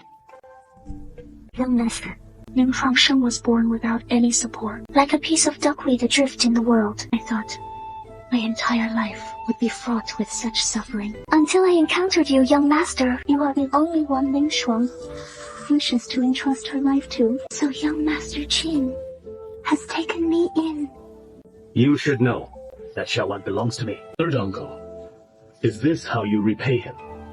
Miss Chao's immense kindness and grace. Yu Shuang dares not forget it, and will repay it wholeheartedly in the days to come. Yet, Yu Shuang holds a deep and unwavering affection for the young master. In this life, I wish to serve at the young master's side with all my love. The young master permits. If Yu Shuang is willing, she dedicates everything to you now. As soon as these words were uttered, Xiaowan abruptly thrust open the door. With a resounding bang, the sound of the door bursting open rang out at once. The two pairs of eyes in the room turned toward her in unison, staring intently at her. Miss Chao, has Miss Ning Shuang finished her chat with the young master? If the conversation is over, I'd like to discuss the red makeup with you. Very well. We can talk right here. I don't have much to say. I just want to let you know. Miss, with just a word from you, I've already found a new location for the shop. In a bustling district nearby. Tomorrow, you can come with me to take a look at the place. Why this place? Didn't we agree on this from the start? Agreed on what? I made it clear from the beginning. We'll take you in and help you rebuild the red makeup. Now that the new shop is secured, I believe I fulfilled my promise, haven't I? No, it should be just like this. If Miss Ning Shuang thinks something's amiss, she might review the agreement we made. Since you agreed to it at the outset, we can't back out now. You schemed this from the very start. What exactly did you plan? Your Highness, you personally promised to shelter Lady Ning Shuang, didn't you? That is all I have to say. Tomorrow, we'll inspect the shop. I'll go with Miss Liu. Lady Ning Shuang can join us too. Or, she can wait until the shop is set up. Then, move in there and start making rouge. Qiaowan finished adding her final instructions, yet Lady Ning Shuang still wore an expression of disbelief. No, she was shaking her head slightly, as if about to say something. See her out. The moment the words were spoken, a guard entered from outside and gestured politely for Lady Ning Shuang to leave. Lady Ning Shuang clenched her fists tightly, lowered her head, and walked out slowly. What are you standing there for? Nothing. I'll handle it. Xiaowan walked over accordingly, and when she reached Fu Qinghuai, he quickly pulled her into his arms. He just asked you if you'd planned it all from the beginning, with no intention of taking her back to the capital. I'm curious as well. I never said I'd take her with us. Qiaowan shook her head, speaking of it as if it were the most natural thing, perhaps from his initial promise to shelter her, which led to some misunderstanding on her part. But there is no need to bring her along, just because of that. Leaving her and the rouge supplies here will actually benefit us. If we take her to the capital, she'd only become a hindrance to us. Your Highness! Your words aren't even finished. When a passionate kiss silenced her, Qiaowan couldn't resist, blushing deeply once again from the kiss. Until the two of them parted, Qiaowan saw undisguised emotion in the man's eyes. His face was flushed. Her heart grew even more fearful, afraid he might act recklessly at this moment. In her flustered mind, she hurriedly spoke up to change the subject. I did come back to look for you, and told Chenyi you went to the yamen. To handle some matters. This is no safe haven. Once you've settled the affairs of the rouge shop, we must leave then. This servant understands. He hurriedly replied. Oh, right. And Ling Heng and the others. At that time, this heir will arrange for someone to stay behind and provide support once more. If they wish to come to the capital, then the guards left here can escort them directly. Yes. Qiaowan nodded. The situation is unstable now. This is indeed the best approach. This was originally the best contingency the two had planned. Yet unexpectedly, that very night in the dead of night, the two were roused by Yang Tian's urgent knocking and shouting at the door. Miss Kao, we're back. Miss Chao. This is Brother Lin, the one you've been looking for. I am Lin Heng. Thank you, young master and lady, for the rescue. If your men hadn't come to help, I fear I would have met my end out there. First, tell us how you made it back. That day, I traveled with a young master and the men you dispatched, find brother, Lin. When we arrived in Shuanyang, brother Lin was still at the inn. Just as we stepped inside, we were surrounded by a horde of bandits who burst in. Right at that moment, Deng Tian, eager to locate Leng Hang swiftly, split off from the group with a few guards. Everyone else in the tavern was slain, save for those two who hid in the kitchen. The bandits mistook them for cooks and took them back, forcing them to stay in the stronghold and prepare meals. Before we parted, Lin Heng had left a special mark in the kitchen. After reaching the stronghold, they cooked for several days when Fu Qinhuai's guards, following the mark, arrived just in time and rescued them. After that, we fled back under cover of night. Oh, and one more thing. During our time in the stronghold those few days, we overheard another crucial piece of intelligence. That day, as we delivered the meals, we caught the bandits discussing how their silver reserves were nearly complete. And once they recruited a few more men, stocked up on weapons, they would muster their forces and march on Wenzhou. We intend to report this to the authorities at first light tomorrow. No need to go. Trust me. I'll send someone to notify them shortly. I'll head straight back to the capital soon, bringing this intelligence with me. You stay behind and wrap up the remaining matters. But you must return to the capital within 3 days. Back in the room, Fu Qinhuai had already packed his things. By the time I entered, he didn't seem surprised to see me arrive. He simply offered a calm reminder. Those bandits have already struck once, and with the authorities on high alert, Wenzhou should remain safe for the next few days. But unexpected dangers can't be entirely ruled out. I'll leave 18 men here to protect you. No matter the outcome, in 3 days' time, you must return. Yes. That peculiar feeling welled up in my heart once more. Before he could dwell on it further, in the next instant, Fu Qinhuai reached out and drew her into his embrace. His warm embrace enveloped Qiao Wen completely in that moment. Take care of yourself. This servant knows, your lordship, and so do you. Fu Qinhuai's lips curved slightly. My dear Shizi, the horse is saddled and ready. I am the Jingdu garrison officer, sent here on orders to suppress the bandits. I've been waiting for you for quite a while. I thought you weren't coming, miss. I didn't expect it either. Miss Liu, you're here so early. No need for all that talk. Let me show you the shop's layout first. Miss Chow! When did she get here? Remember the original contract? Didn't mention cooperating with this Miss Liu, did it? That is true. It didn't. So it is called a partnership. It is really just between me and Miss Liu. You and Miss Ningshuang won't affect anything. And our contract doesn't say I can't work with others. You think you're something special, teaming up with Qiao Wan 合作. What has that got to do with you? Let's go. I'll show you the setup on the second floor. In the next 2 lines, she discusses the upcoming arrangements and plans with Liu Yue. 3 days passed like this, and it was time for the meeting Qiao Wen had arranged with Fu Qinhuai. She went to the shop first to bid farewell to Liu Yerao, gave some final instructions, then turned and boarded the carriage. She said to the coachman, "We can go now." All right. The coachman up front acknowledged, raised his hand, and cracked the whip sharply. With a shout of giddy up, the carriage sped away. Your Highness, the heir apparent! Your Highness. What is this about Miss Chow? Your Highness, he is here. Qiao Wan lifted the carriage curtain, just in time to meet the gaze of the man on horseback, and for a moment, she froze in place. I am from the Jingdu garrison, sent here on orders to suppress the bandits. Everyone can rest assured, incidents like the bandit raids from the past few days won't happen again. Until all the troops had completely departed, only then did he seem to snap out of it. Miss Chow, shall we still set off? Let's head back to the inn first. Your Highness. Weren't you returning to the capital? How is that possible? After returning to the capital, the Emperor dispatched 5,000 troops to suppress the bandits. I accompanied the army to observe the campaign. So then, you'll be staying in Wenzhou for this period. Then, may I? What would you stay for? This servant wishes to remain by your Highness's side. As you wish.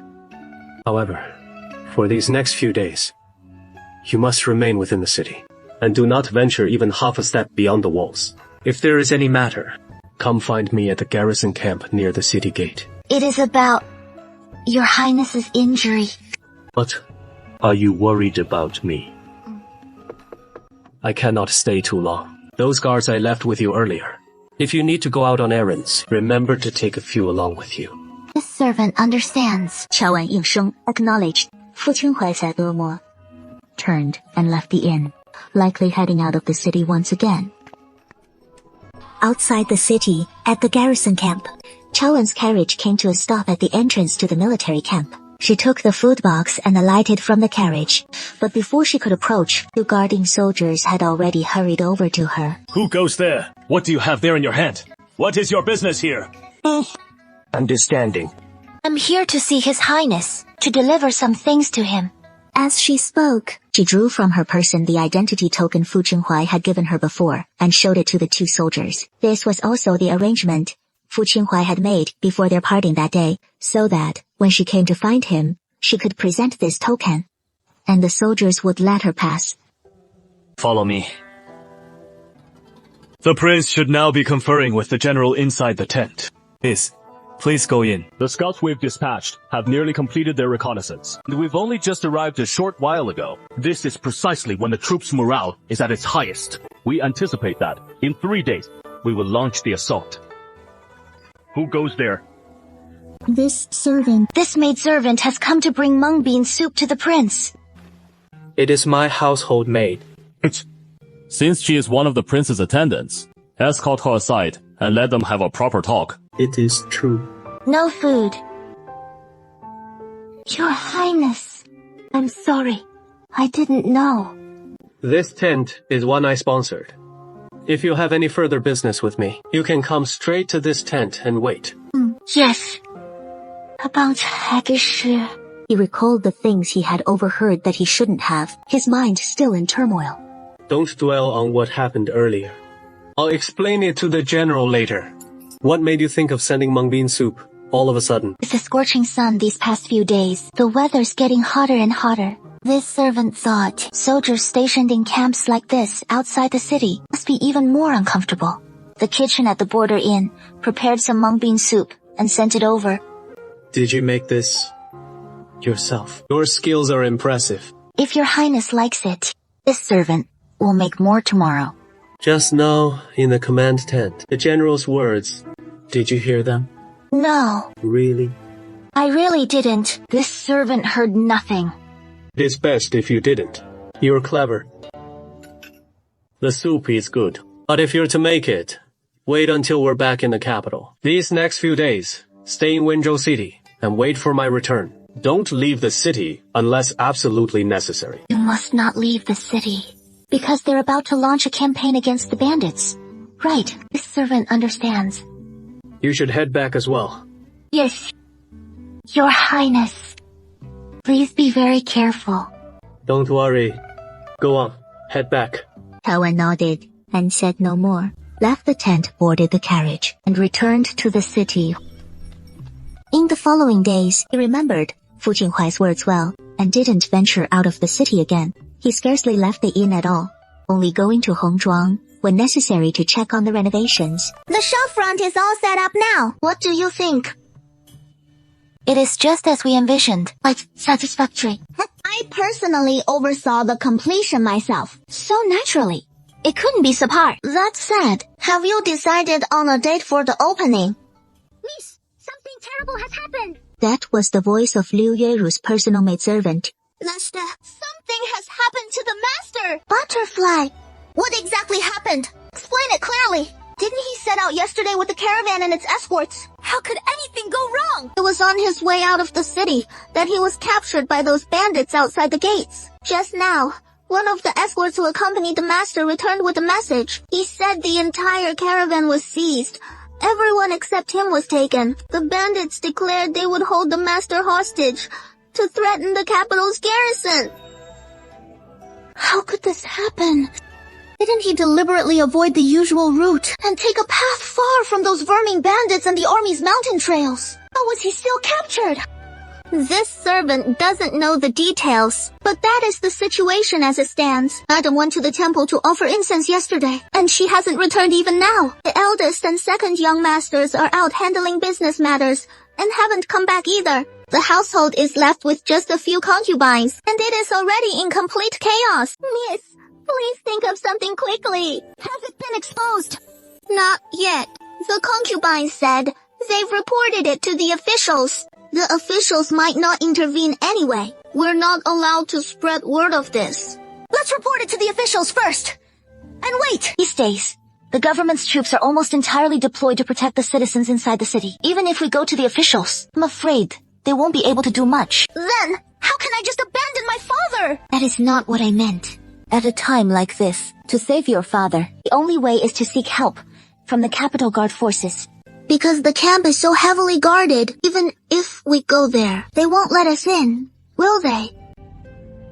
We can't worry about that now. We'll go and see. I'll go with you. We have a way to get inside. Liu Yueru was clearly still surprised, but this time she asked nothing and simply nodded. She pulled him onto the carriage with her and immediately instructed the coachman. Head out of the city!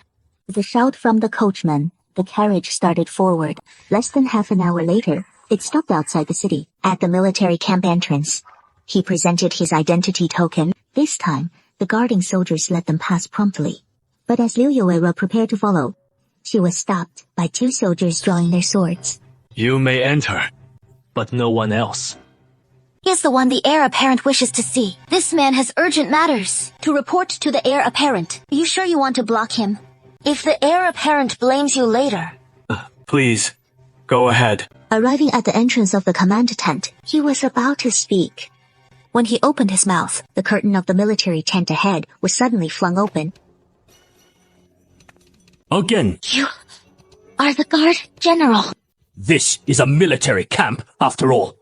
Even if it is the heir apparent, you should still show some restraint. Bringing women into the camp, that is already disrupting military discipline. And this time, there are two of them. Moreover, this is a critical moment right now.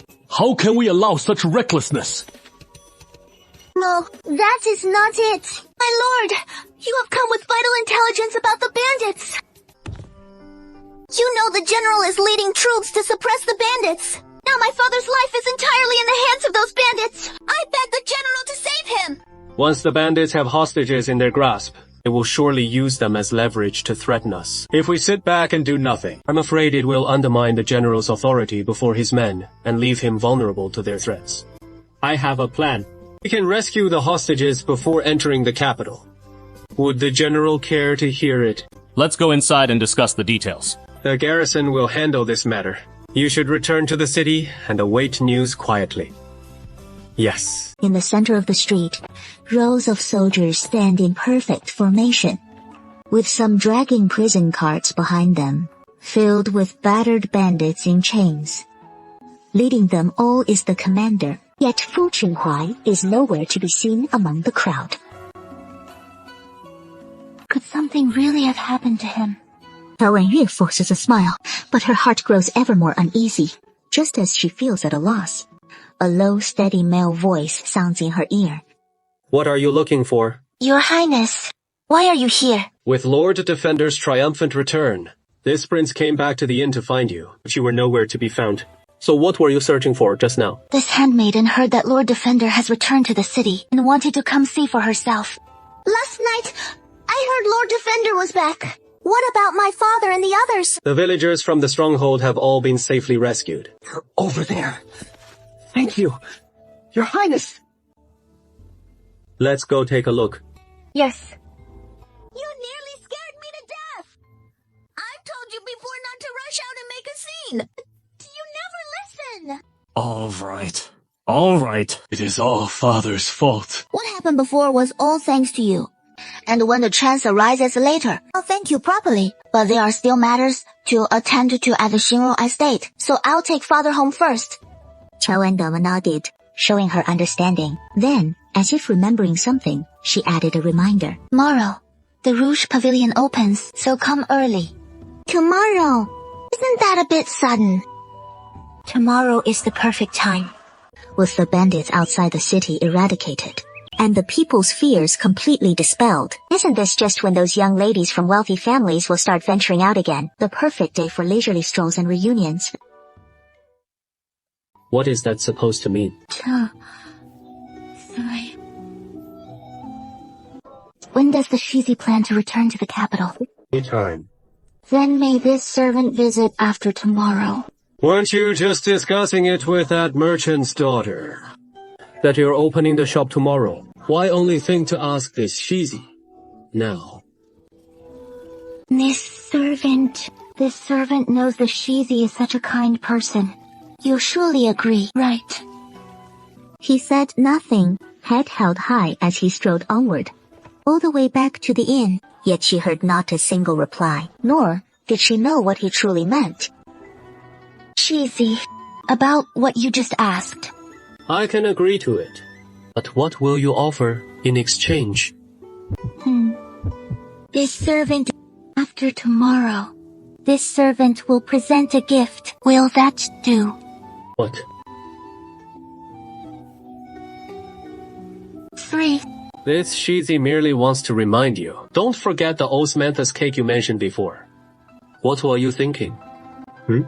Just those few words instantly turned Chao Wan's face beet red. She felt her face and even her neck burning hot. At that moment, she felt utterly embarrassed and mortified, wishing she could burrow into the ground right then and there. The Shizi has no other matters. Then this servant will take her leave to arrange dinner at the inn. After walking a few steps away, she could still hear hearty, unrestrained laughter from the room. Chao Wan was mortified to death. How had she never realized this lord had such a sense of humor before? Little miss, everything in the shop is fully prepared. It only awaits your arrival with Miss Liu. Then we can unveil the redwood plaque and officially open for business.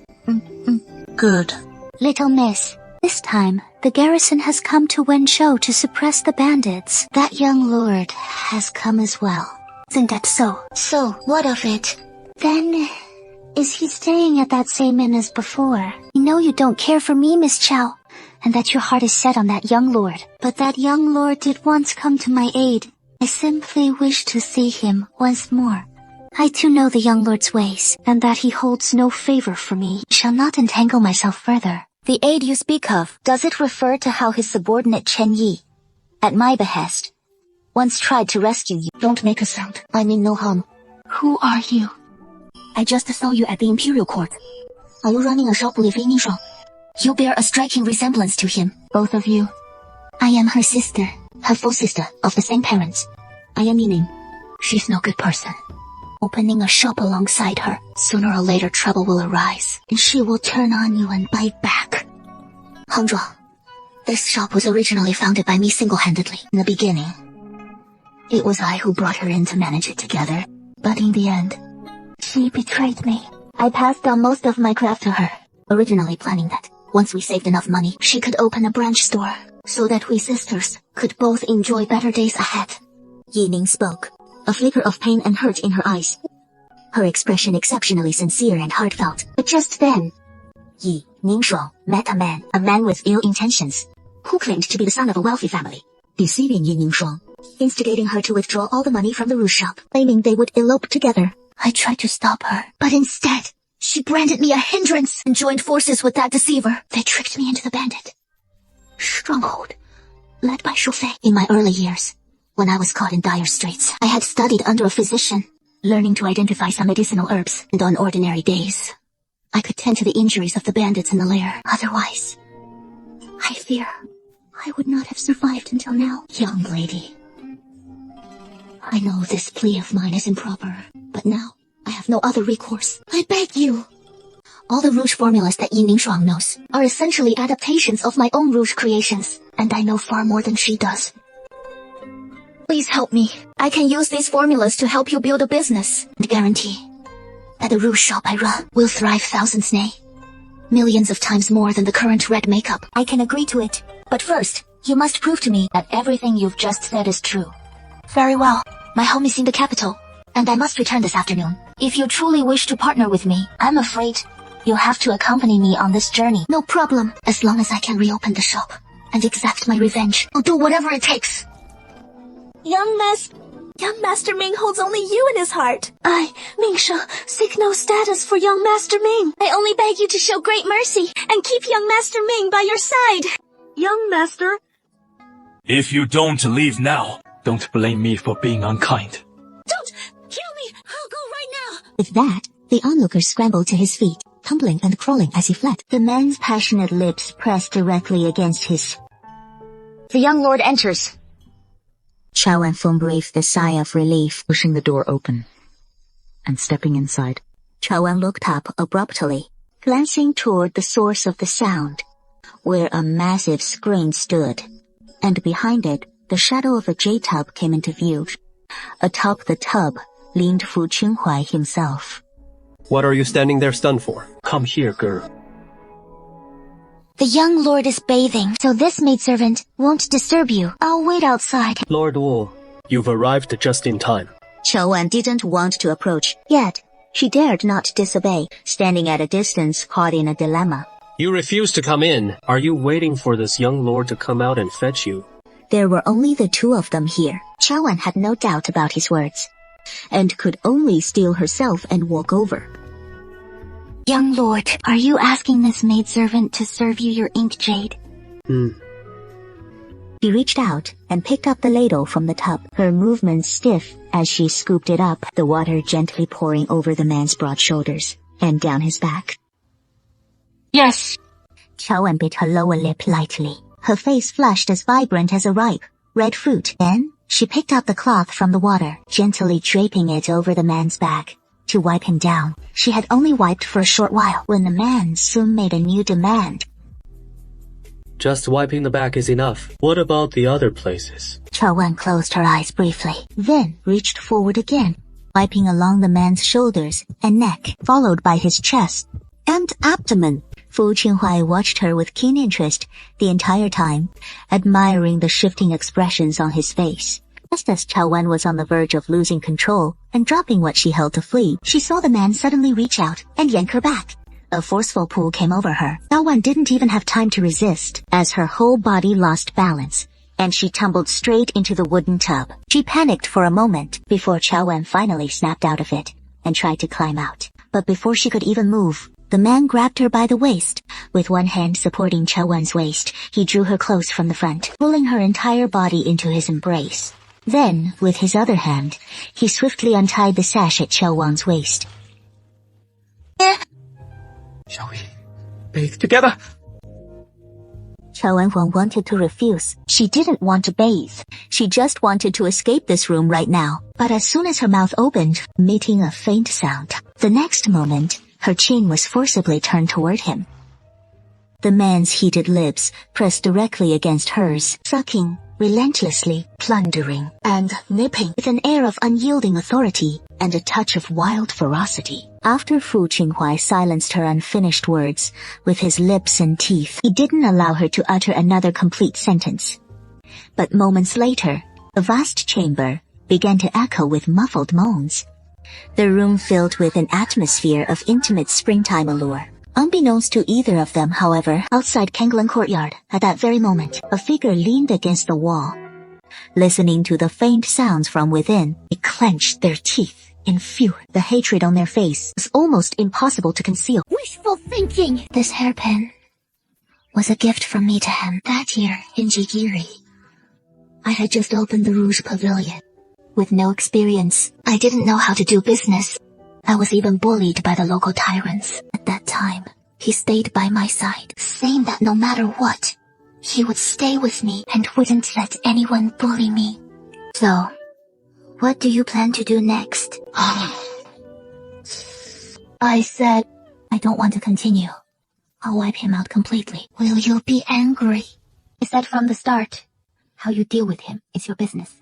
And the silver stolen from the shop must be returned. He received Liu Yeru's letter 2 days ago. In the letter she informed him that it was Yining Shuang who, while he was away from the shop those few days, secretly took a large deposit for a business deal, and withdrew all the usable silver from the accounts. Hired men rushed to the capital overnight. I know about that. Of the 10,000 house, 8,000 were taken from the Rouge Pavilion. As for the remaining silver, dispose of it as you see fit. Let me go see him. All right. Thank you. To think you still remember me. Ye Ningshuo. Oh, Ye Ningshuo. I never imagined. You've been crying for 3 or 4 years, and yet you haven't improved one bit. As twins, all you think about is relying on men to get by. You even dare to harm your own savior. Who exactly? He shouldn't be appearing here. How so? You really think that, after tricking me into the bandit stronghold, I would die there? Unfortunately, it won't fulfill your bloody wish. I was rescued by someone. I've reopened a Rouge Pavilion in the capital, and business is thriving now. Impossible. Miss Chow clearly said he teamed up with you. He deceived me. It is not a partnership. From the start, Miss Chow only saved me. She has no intention of meddling in the grudge between us. It was you who colluded with others. Yet, you broke the rules. You embezzled the shop's silver privately. After fleeing to the capital, you even harbored delusions you shouldn't have, forcing Miss Chow to intervene. Then why did she still hand the shop over to me? That contract is genuine. The agreement is undoubtedly real. The shop is right here in the capital. You can inspect it anytime. I have the contract. 5,000 taels from yesterday. Look closely. Silver from that contract's high-value sale this time belongs entirely to the future Yanzhou Pavilion and Hongzhuang, to be distributed by Hongzhuang's manager. That is what the contract stipulates. Am I right? As for the Hongzhuang in the capital, that shop has long been established, and it is now managed by you and me. She has nothing to do with it. But thanks to the silver you sent to Hongzhuang yesterday, apart from the portion to cover your deficit, there is now a substantial surplus in the shop's public accounts. Sister, no matter what, we are blood sisters. After all, I know it was wrong of me to secretly have someone withdraw the money. I've realized my mistake. Could you help me talk to Miss Chow and see if we can resolve this? That silver is what I've saved up over many years of hope. Foolish delusion! Have you forgotten what you did to me back then? And now you come begging. Do you think I'll forgive you so easily like I did before?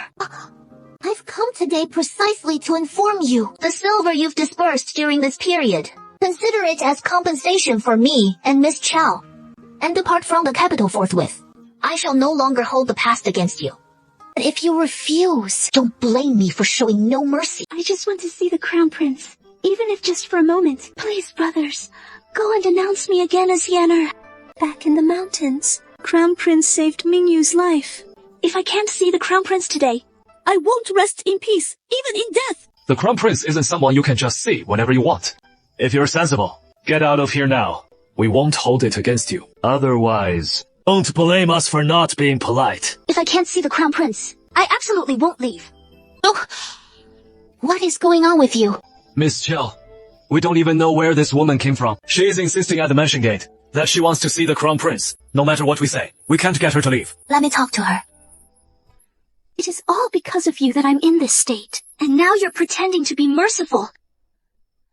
What mercy could I possibly have for you? For the sake of you being Sister Yiling's kin, as long as you leave now, I won't do anything to you. But if you insist on staying here and causing trouble, I guarantee you'll regret it. Don't try to threaten me. I've already looked into it all. In the end, you're just a lowly maidservant by the Crown Prince's side, not even a concubine. So what? I might as well tell you, the Crown Prince has long had feelings for me. As long as I see him, he'll surely take me in. Even if I become the Crown Prince's concubine, you'll just be a servant under me. The Crown Prince has feelings for you. How would I not know? Right there in the Flower Manor. You think you've arranged everything perfectly. You know, the Crown Prince specially had someone tell me his residence in the manor. All these days since then, if it weren't for his pressing matters, he would have already brought me back to the Shizi's mansion. If you're sensible, now let me into the mansion to see the Shizi. In this way, when I become the Shizi's concubine, I might still let you stay. Otherwise...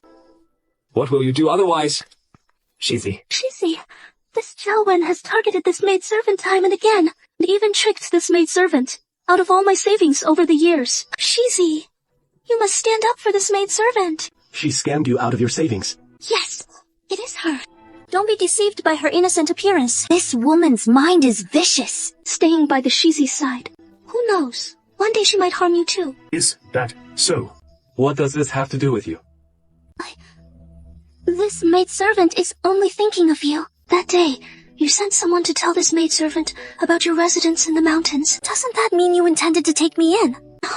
This maidservant has been ruined by this woman and left with nothing. My only reliance is you, Shizi. You call me rude. Shizi. Xu Ningshuang's voice trembled, but Fu Qinghai didn't look at her. He simply strode past expressionlessly into the mansion. As he was about to enter the mansion, he suddenly seemed to notice something, and turned to look at Xiao Wan. Aren't you leaving yet? Xiao Wan quickly reacted, and followed him in. Shizi, you can't leave. You can't just abandon this maidservant like this. Fu Qinghai didn't turn his head, and ordered the person behind him. Deal with her outside. I don't want to see her appear again. Second time. Yes. Shizi. Regarding what you said, that you sent someone to tell her about your residence in the manor. Is that true? How impressive.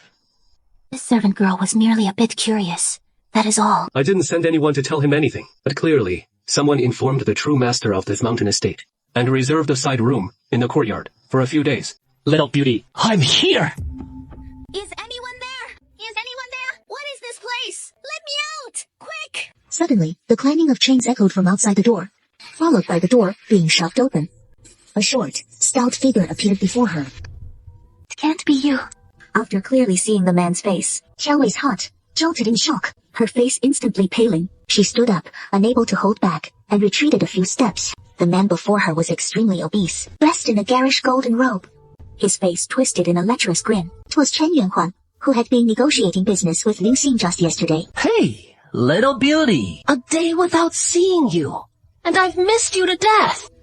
It was you who had me kidnapped. What do you want? What do I want? Naturally, to bring you here and make friends. Have some fun with me. You know who I am for kidnapping me. Consequences are more than you can bear. Who do you think you are? Isn't it just running a little shop? Now that you're in my clutches, you think you can report me to the officials and have them arrest me. Besides, even if they did come to arrest someone, who would ever know it was me? You wretched girl! I see you don't want to live. Master, are you all right? Let us help you. You come in first. Tie up this reckless wench for me. You little slut. I'll let you run. I'll let you hide. Never mind. This delicate little face is as lovely as a flower. But if it is bruised, it won't look pretty anymore. You two, hold her down on the bed. Let me discipline her myself. Little beauty, I'm here. Master! Someone came seeking an audience the day before yesterday. An audience? With who? And this is precisely the important moment. Let him wait out front. You don't come bothering me. That is Master Chu, the one you yourself sought an audience with before. You'll keep him occupied for now. Wait till I go out and take care of this business. Then I'll come back and give her a proper thrashing. She is in there, isn't she? 8th concubine, how did you get here? I heard the master brought a new woman here. She is a bit unruly, so I came to help persuade her, and brought some food along. The woman's voice wasn't loud, yet it still startled Xiao Wan badly. She widened her eyes slightly, staring in disbelief toward the door. The next moment, the door swung open. How could it be you? 8th concubine, are you alright? Alright. Locks the door tight. We need to have a proper talk with this new girl. Didn't you already leave the capital? How are you here? This is all thanks to you. If not for your revenge back then, I wouldn't have encountered this Chen Yuanwang outside the capital, nor been abducted and brought back by him, hidden away and forced to become his 8th concubine. With each shout, Yi Ningshuang's composure cracked a little more. Yet while speaking, she had to keep her voice suppressed to avoid being overheard from outside. Today, you've fallen into my hands. It is karmic retribution for your schemes. Rest assured. Now you're the master's new favorite. He watches you so closely, and specially sent me to persuade you to submit to him. How could I possibly do anything to you? Tell me, if that young lord learned you've been defiled by such a fat pig, Would he still love you like he once did? And protect you? Between us, it hasn't reached such a life or death point, has it? Perhaps. We could strike a deal. No sooner had the words left her mouth than Yi Ningshuang seemed to hear the greatest joke imaginable, letting out a sharp, bitter laugh with tears streaming down her face. She laughed for quite a while, until tears welled up in the corners of her eyes from laughing. Only then did she reluctantly stop, and looked out from the grate once more. You want to strike a deal with me? Why do you think I'd ever agree to that?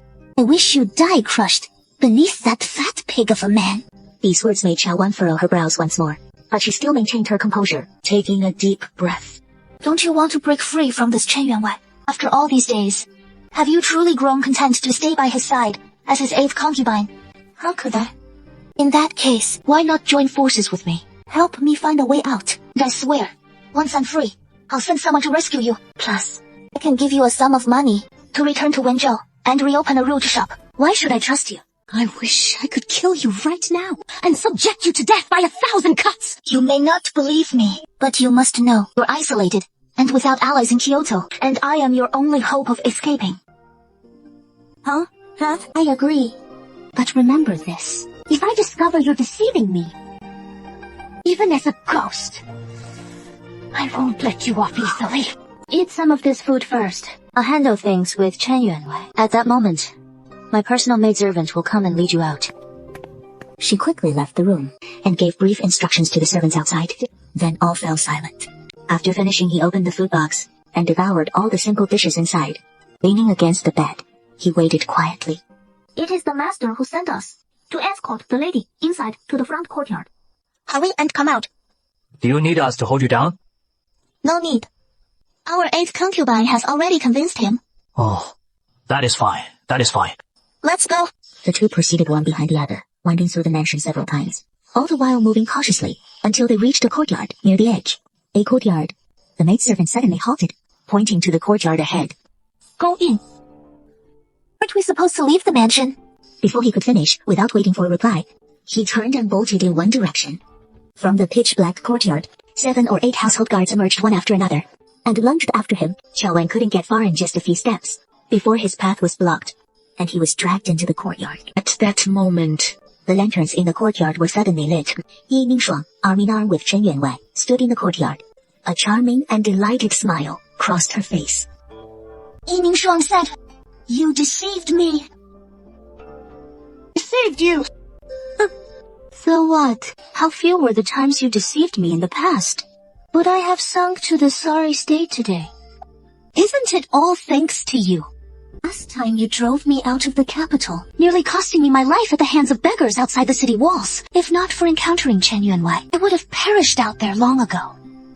I wish I could kill you right now and subject you to death by 1,000 cuts. Yet you still dare to fantasize, wanting to strike a deal with me and have me rescue you. Since from the very start, you never intended to save me, I agree to my plea. Naturally, to let you taste for yourself the thrill of grasping hope, only to plunge into despair moments later. Master, look at his expression. Are you satisfied with this idea of mine? Satisfied? Of course I am. Little beauty, you have no chance of escaping now. If you're smart, you'd better do as I say. I can still make you my 9th concubine. Let you enjoy the good life by my side, just like Ningsheng. All the wealth and the glory will be yours. You little slut. Very well. Eating you isn't urgent right now. Have the two of you. Take her inside. Today, the master will have some fun with you two sisters. He is simply an out-and-out pervert. He doesn't treat you as a human at all. Even so, even then, are you willing? Even so. So what? Do you think he dares to save you? I can't wait to have some fun with you both. Xiao Wan was escorted into the room. Only then did she see the scene inside the room clearly. This is not an ordinary room. On the contrary, the walls are hung with many bizarre and grotesque sexual implements. This only confirmed Chen Yuanwei's perverse fetishes. Seeing Yi Ningshuang deftly remove her outer garment with practiced ease, and Chen Yuanwei walked to one side, he selected a whip and approached Xiao Wan. With a shout, he prepared to swing it down. Xiao Wan subconsciously closed her eyes. The next moment, there was a loud bang as the door burst open. The expected pain did not come. Instead, Chen Yuanwei's panicked voice suddenly shouted out. Ah, who are you? How dare you barge into my residence uninvited? Ah, do you believe? Out! Out! Before he could finish speaking, another scream rang out. Qiaowen subconsciously opened her eyes. There stood Fu Chunhuai with a darkened face, appearing at the door unnoticed. And more than a dozen guards had flooded into the once empty room, each drawing their swords and pointing them at Chen Yuanwei, as well as Yi Ningshuang on the side. Before Qiaowen could even react, Fu Chunhuai had strode up to him in just a few steps. The next moment, Fu Chunhuai looked him up and down, his voice cold and stern as he spoke. He's meeting the guards time and again. It seems you truly don't value your own life anymore, do you? Qiaowen's eyes reddened uncontrollably. The man stern-faced, just moments before, paused slightly upon seeing this, unable to hold back, his brows furrowed slightly. But where are you hurt? Qiaowen shook her head. Oh, did I bully you? No. Then what? Was he about to ask again? But before he could finish speaking, he was interrupted. Qiaowen said nothing, her eyes red and threw herself straight into his arms. She wrapped her arms tightly around his waist, wishing to use all her strength, as if only this way could she find a trace of security from it. The moment Fu Chunhuai touched the woman's soft body, his entire body stiffened. In an instant, all the anger in his belly vanished completely, and the displeasure in his heart could no longer be vented. His brows relaxed a bit, as he reached out and actively pulled her into an embrace, his voice hoarse. It won't happen again. Why did that maid hug so tightly? Just now, and now you were suddenly embarrassed. This servant was just impulsive for a moment. Please forgive me, young lord. It was just a momentary impulse. Yes. Well, the timing of your impulsiveness was quite good. You can do it more often, afterwards. Let's go. Once we've dealt with this trouble. Back to the mansion. Who the hell are you people? Do you know who I am? You dare lay hands on me? Believe it or not. Believe it or not. With just a few words from this gentleman, I can have the authorities throw you all in jail. Going to the authorities. No need to trouble yourself. If you want to see the officials, they're right, outside.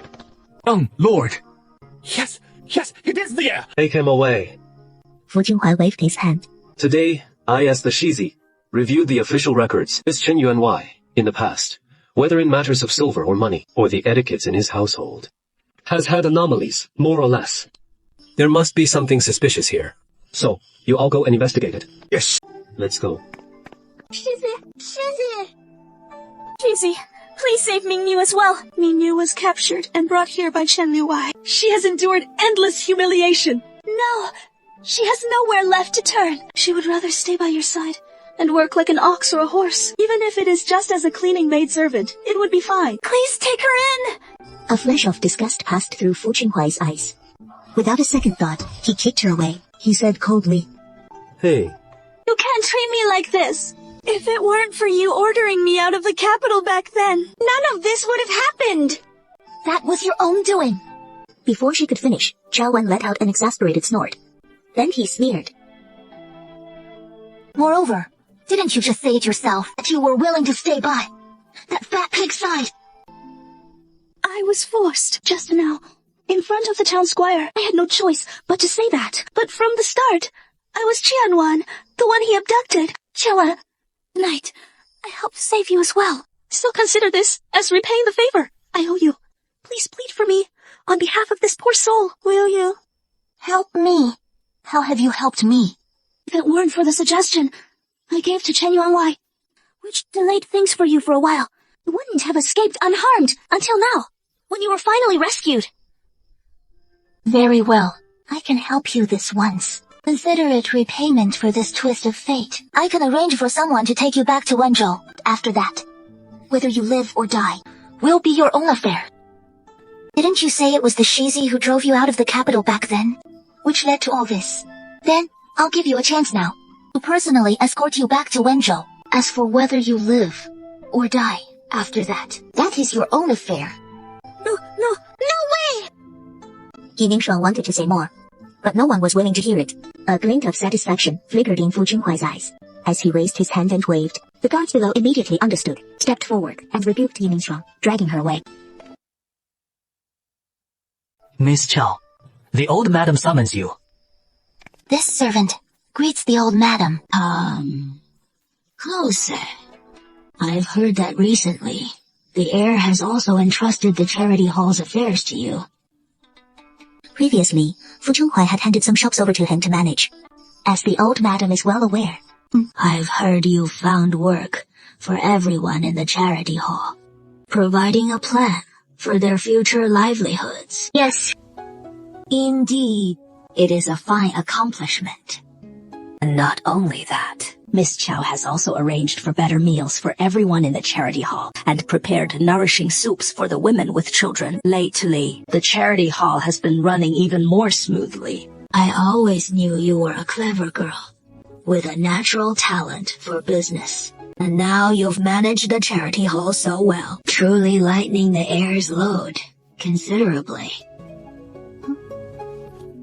Old madam, you flatter me. These are all at the heir's command. Nothing beyond the servant's duty. No need for such modesty. To assist the heir so effectively, you're far more than just a simple maid by his side. Not merely a little maid. And what then? A future concubine, perhaps. Or merely a test.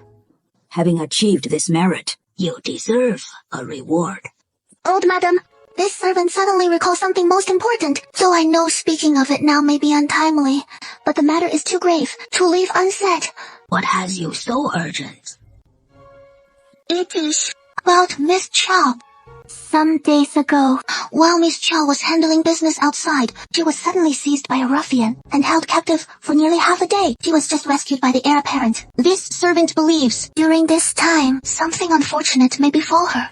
What do you mean by that? This servant didn't wish to bring up Miss Chow's distressing matters at this time. This affair is far too important for this servant to conceal from Madam. This servant was indeed abducted. But upon seeing the thoughts in her lowered gaze, she dared not deceive the madam and began to explain. That day at the captor's residence, I happened to encounter someone I knew from before who helped me stall for time until the heir arrived just in time to rescue this servant. Thus, this servant came to no harm. I heard that Miss Chow was seized that day, and it took a full 7 or 8 hours before the heir found her. For such a long stretch of time, I'm afraid the delay alone wouldn't have been easy. Would it? Miss Belo wasn't there, so she doesn't know the circumstances. It is precisely because she doesn't know Miss Chow that she is so worried about her. If Miss Chow truly suffered any humiliation, then speak it plainly. This old lady will die first, and surely won't hold it against you. If anything truly did happen, then tell it honestly. The madam also said. At this moment, her expression grew even heavier than before. Chaoan's heart felt a bit complicated, as she pondered how to explain, the words on the tip of her tongue not yet spoken, when they were interrupted by another voice from outside. Nothing of the sort happened. Grandmother, this grandson arrived early that day, and Wanner has the ability to protect herself. Nothing happened. Moreover, Wanner is now this grandson's right-hand woman, of utmost importance. Grandmother, do not let those with ulterior motives deceive you and fall prey to their slanderous words. It truly was nothing. Then, this grandson personally went to rescue her, so no one knows the situation better than this grandson does. Since nothing happened, that is a relief. I know Chaoan is a good girl, and I called her here today, also because of matters at the charity hall. Mother Lai told me her work at the charity hall has been most proper, and I'm just pondering how best to reward her. Bewildered. In that case, grandson recalls that grandmother has 2 pairs of carnelian bracelets, so I'll just give one to her. You child, you've gone and learned to team up with the other girls to swindle things from this old lady. You insolent wench, come here. Chaoan wore a puzzled expression as she slowly stepped forward and saw the other take a crystalline red bracelet from the jewelry box. As if sealed within was jade blood, possessing a singular beauty. The old madam watched her quietly, drawing her close, and grasping one of her hands, ready to slip it onto her wrist. This is far too precious. This humble maid cannot accept it. No matter its value, it is but an ornament for the body, meant to adorn and enhance its wearer. If left unworn by anyone, what significance could it hold?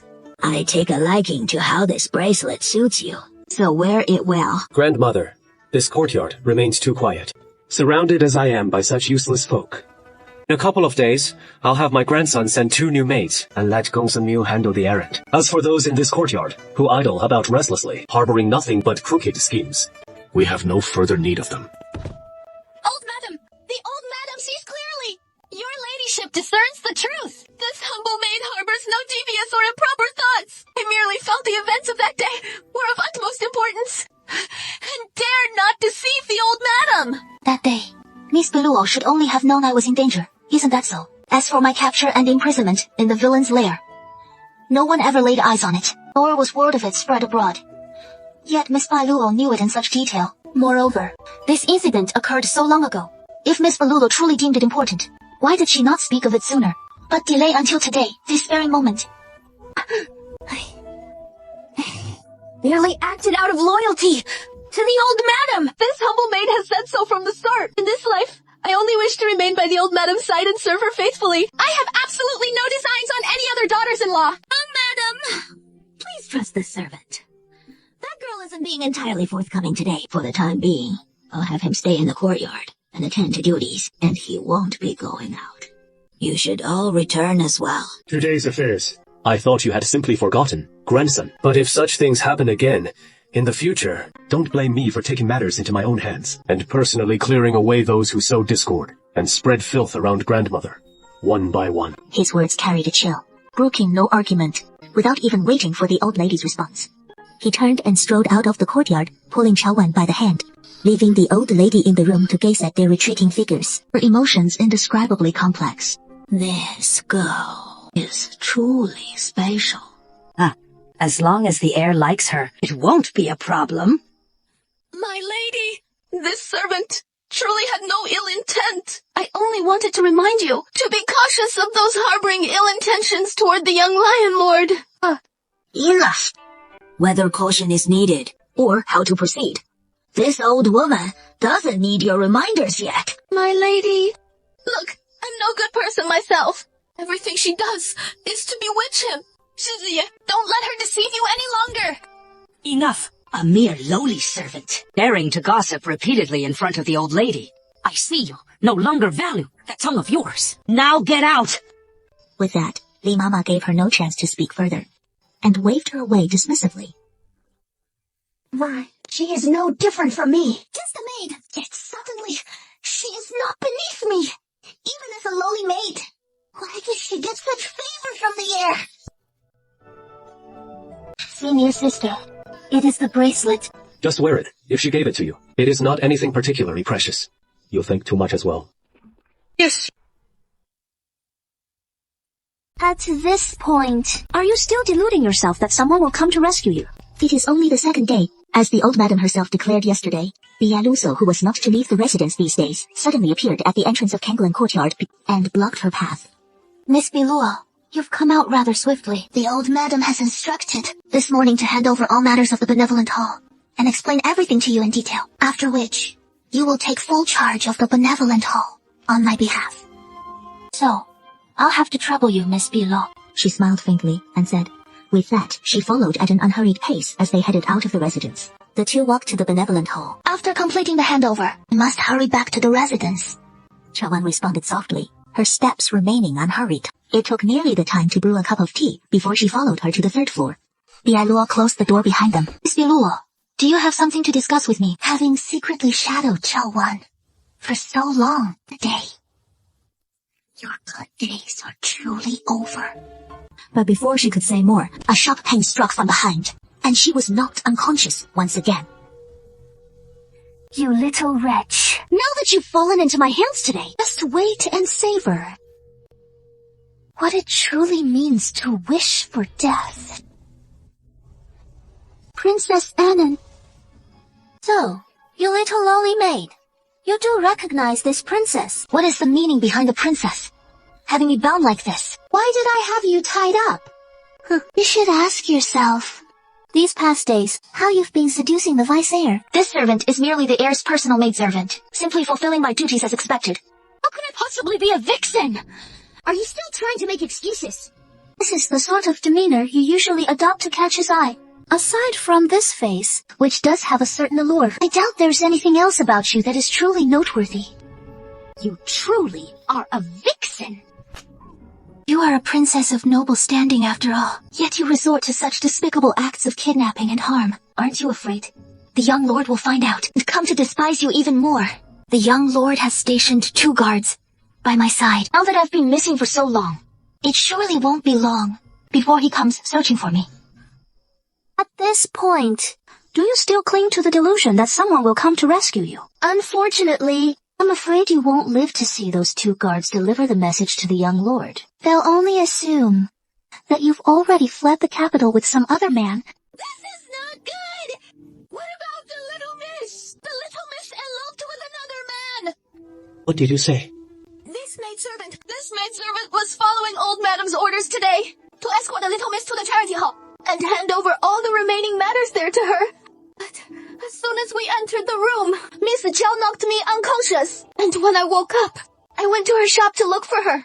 I saw Miss Chow packing her bundles with another man, quietly boarding a carriage and heading out of the city toward Chengdu.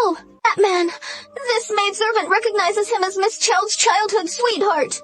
Their behavior was quite intimate. Clearly this time, they eloped. This maidservant dares not conceal it and came straight back to report to you the moment I saw it. If the young master doesn't believe it, you can send someone to investigate. Chen! Your subordinate is here. Go summon Chen Qi and Chen Chu at once. Young master. All right. The little miss has vanished, even though we've been secretly tailing her. Although the little miss did go to the charity hall today, She stayed inside for over half an hour without emerging. But the maid who accompanied her, dressed in the same clothes, ran out twice. But in the end, we realized Miss Chow had slipped away with a young man named Gu Chengen from her shop, and they boarded a carriage to leave the state. In the past, Miss Chow would send us on errands, but never like today, when she actually came up with such a scheme to deceive us. We were completely caught off guard. That is how we fell for her trick. Young master, you've heard it all. Everything Doobie just said is true.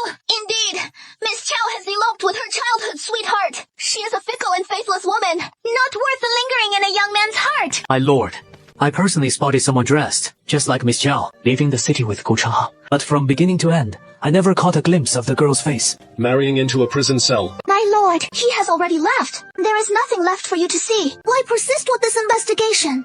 Take her back to the old madam's courtyard, and forbid her from setting foot outside, even half a step. Say, it is this heir's command. Yes. Open the door.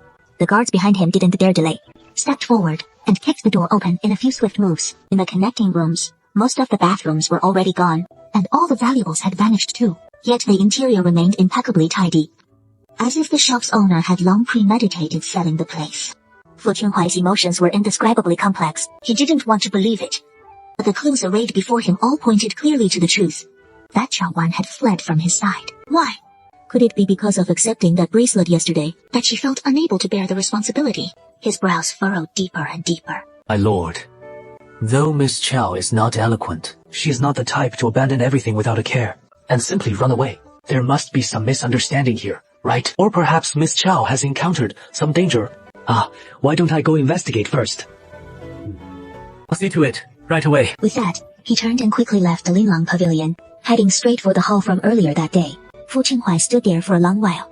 As if something had dawned on him, he turned and walked outside. The master has gone out on business. Young master, are you here for him? Do you know where your sister is? My sister is doing business in the shop. Young master, do you need her for something? Has she mentioned lately, wanting to take you somewhere? No. Why did he rush up and grab me, asking all these strange questions, without even stating his purpose? It is truly baffling. That is all right then. My lord, I found this. The last time you sent your men to assist in Chang'an, how many times have your subordinates investigated these two women? They were holding the same jade plaque, and that jade plaque is adorned with this kind of tassel. This tassel is made of a special material. Across the entire capital of Kyoto, it seems only one residence uses it. That being the Huana Princess Mansion. Accompany this young lord into the palace. Not as good. You two, make out right here, and let this princess enjoy the spectacle. Xiaolan could no longer remember how long he had been tormented. This Princess Huanan seemed like a sadist. Ever since she entered and slapped him across the face several times, she had someone bring in a chair and sat down not far in front of him, then ordered the servants to fetch a leather whip, lashing at his body again and again. At first, Xiaolan couldn't help crying out in agony, but now he didn't even have the strength left to cry out. As waves of pain assaulted his body, he lowered his gaze, his head nodding little by little, until he finally lost consciousness. What? has only been less than 2 hours, and you've already reached your limit. Oh, right. I've kept you here for so long, yet I haven't even let you see your good friend who was captured with you. Now that this princess is in the mood, why not do it right here? Let you two catch up on old times. Have a little heart-to-heart. Yeah. What are you planning to do? What do you find out soon enough? Brother! Oh! 赵婉，your brother 过了这个。I'm sorry. I've dragged you into this. In the princess's presence. In the end, this is a matter between you and me. Whether you beat me or kill me, just do it to me alone. Why drag in Xiaowan, who has nothing to do with this? Who would have thought? You care so much about this wild man, as expected of a promiscuous little slut. Since you care so deeply about this man, how about this? I give you a chance, just to do as I say, and I can release both of you, and never trouble you again, no matter what you do. This man looks quite handsome too. Why not? Have you two get intimate right here, and let this princess savor the spectacle. If you can satisfy this princess will release you immediately. If you're unwilling, then don't blame me for not showing mercy. You too, tie her up as well, and break one of her legs first. At least, that is something. You can still change your mind now, as long as you agree to what I propose. Oh, I can go. Princess, the heir of Duke Lin has arrived and requests an audience. Consider yourselves lucky to have dodged this calamity. First, separate them and lock them away. Wait until this princess returns, and we'll continue the punishment. This prince would never stoop to such a vile and humiliating act. Who would have thought he'd come demanding answers so soon? It seems his father's involvement in this errand was entirely anticipated by him. At this moment, Princess Huang's demeanor shifts entirely. Brother Jinghua! Hey, Brother Jinghua, what brings you to this princess's residence today? Don't address me that way. And whatever, Noah. We've known each other for many years now, and you must know my feelings by now. I'm not here to bandy words with you over such nonsense. Hand over the girl. What girl? Don't play the fool. Maidservant by my side was abducted on your orders. Produce her at once. You can't just throw around such accusations. What's maidservant? This princess has never laid eyes on her. Moreover, this princess has been confined by His Majesty for 3 months, and remains locked away in this palace even now. How could I possibly reach beyond these walls to seize anyone? That woman you ordered to lay hands on her, and Bilo from my own estate, who conspired with you. Both have already confessed. Will you keep up this charade? Or perhaps you'd prefer this prince summon them himself, to confront you before His Majesty. Very well. It was indeed this princess. But Brother Qinghuai, there is no need for such concern. This princess means her no harm. I merely summoned her for some amusement. This princess confined alone in this palace cannot help but feel utterly bored. So I thought to have someone keep me company, that is all. Keep me company? If the princess truly lacks companionship, this prince wouldn't mind procuring a few more playthings for you. For example, those male favorites you keep in the princess's mansion. I'm sure they would be more than willing. But it is not for the princess to take away this heir's people. What Brother Qinghuai just said is a bit too heartless. And if you insist on this, you'll be utterly heartless and unrighteous to this princess. Then this princess might find it hard to recall just where that girl is being held. And if I'm not careful with her oversight, she might suffer some unfortunate accident. Oh dear, who can say for sure? What will it take for you to release her? As long as you grant this princess one request. Speak. Go propose to the emperor to marry into my household. This princess's household? Couldn't possibly refuse so hastily. Do you truly not care at all about that little wretch's life or death? This heir will never demean himself to do such a repulsive thing. And if you refuse to release her, then don't blame this heir for striking hard. We'll both go down fighting. Since that is how it is, then there is nothing more to discuss. Please return, Your Highness. Anyway, that maid is now in my hands. If the young lord refuses my demands, how can he expect to take her back in exchange? Then this princess will have no choice but to amuse myself with her for the time being. Once the young lord comes around and returns to negotiate with me, he can take her away then. If you truly refuse to marry into my household as a consort, this princess can forgo having you as my husband, as long as in the future The young lord comes often to the princess's mansion to keep me company. So, are you going to hand her over, or not? Since you refused this princess's demands, how could I possibly hand her over? I only hope the princess shows mercy in the days ahead. I already regret the decision I made today. With that, he rose and strode swiftly out of the bedchamber. This Princess Huanan may seem reckless, but she is far from foolish. She has hidden Chaowan directly in the imperial palace. Apart from the fact that she herself cannot easily leave for now, she has also calculated that, once inside the palace, no one can force her hand. After all, if she were at the princess's mansion, he could still bring his guards to storm the place. But concealed within the palace, the emperor's own domain, if he actually tried that, it would be the crime of defying the sovereign. Young Lord Shen, what should we do next? Can't you just report it to the emperor and have him order the girl's release? That won't work. Indeed, just as the two had surmised, if he reports it, the emperor would surely command Princess Huanan to release her, or even punish her. But if it becomes known that a noble young lord like him, along with a princess of the realm, are at odds over a mere maidservant, tarnishing the royal prestige in the process, given her temperament, but he will absolutely not allow Xiaowen to live any longer. This is not the outcome he had hoped for. So what should we do next? Let's head to the 9th Prince's mansion first. This princess must see for herself. What kind of allure that little wretch truly possesses, to bewitch her so completely and drive her mad with infatuation. Sima, are you still hoping someone will come to rescue you? The Shizi just came by.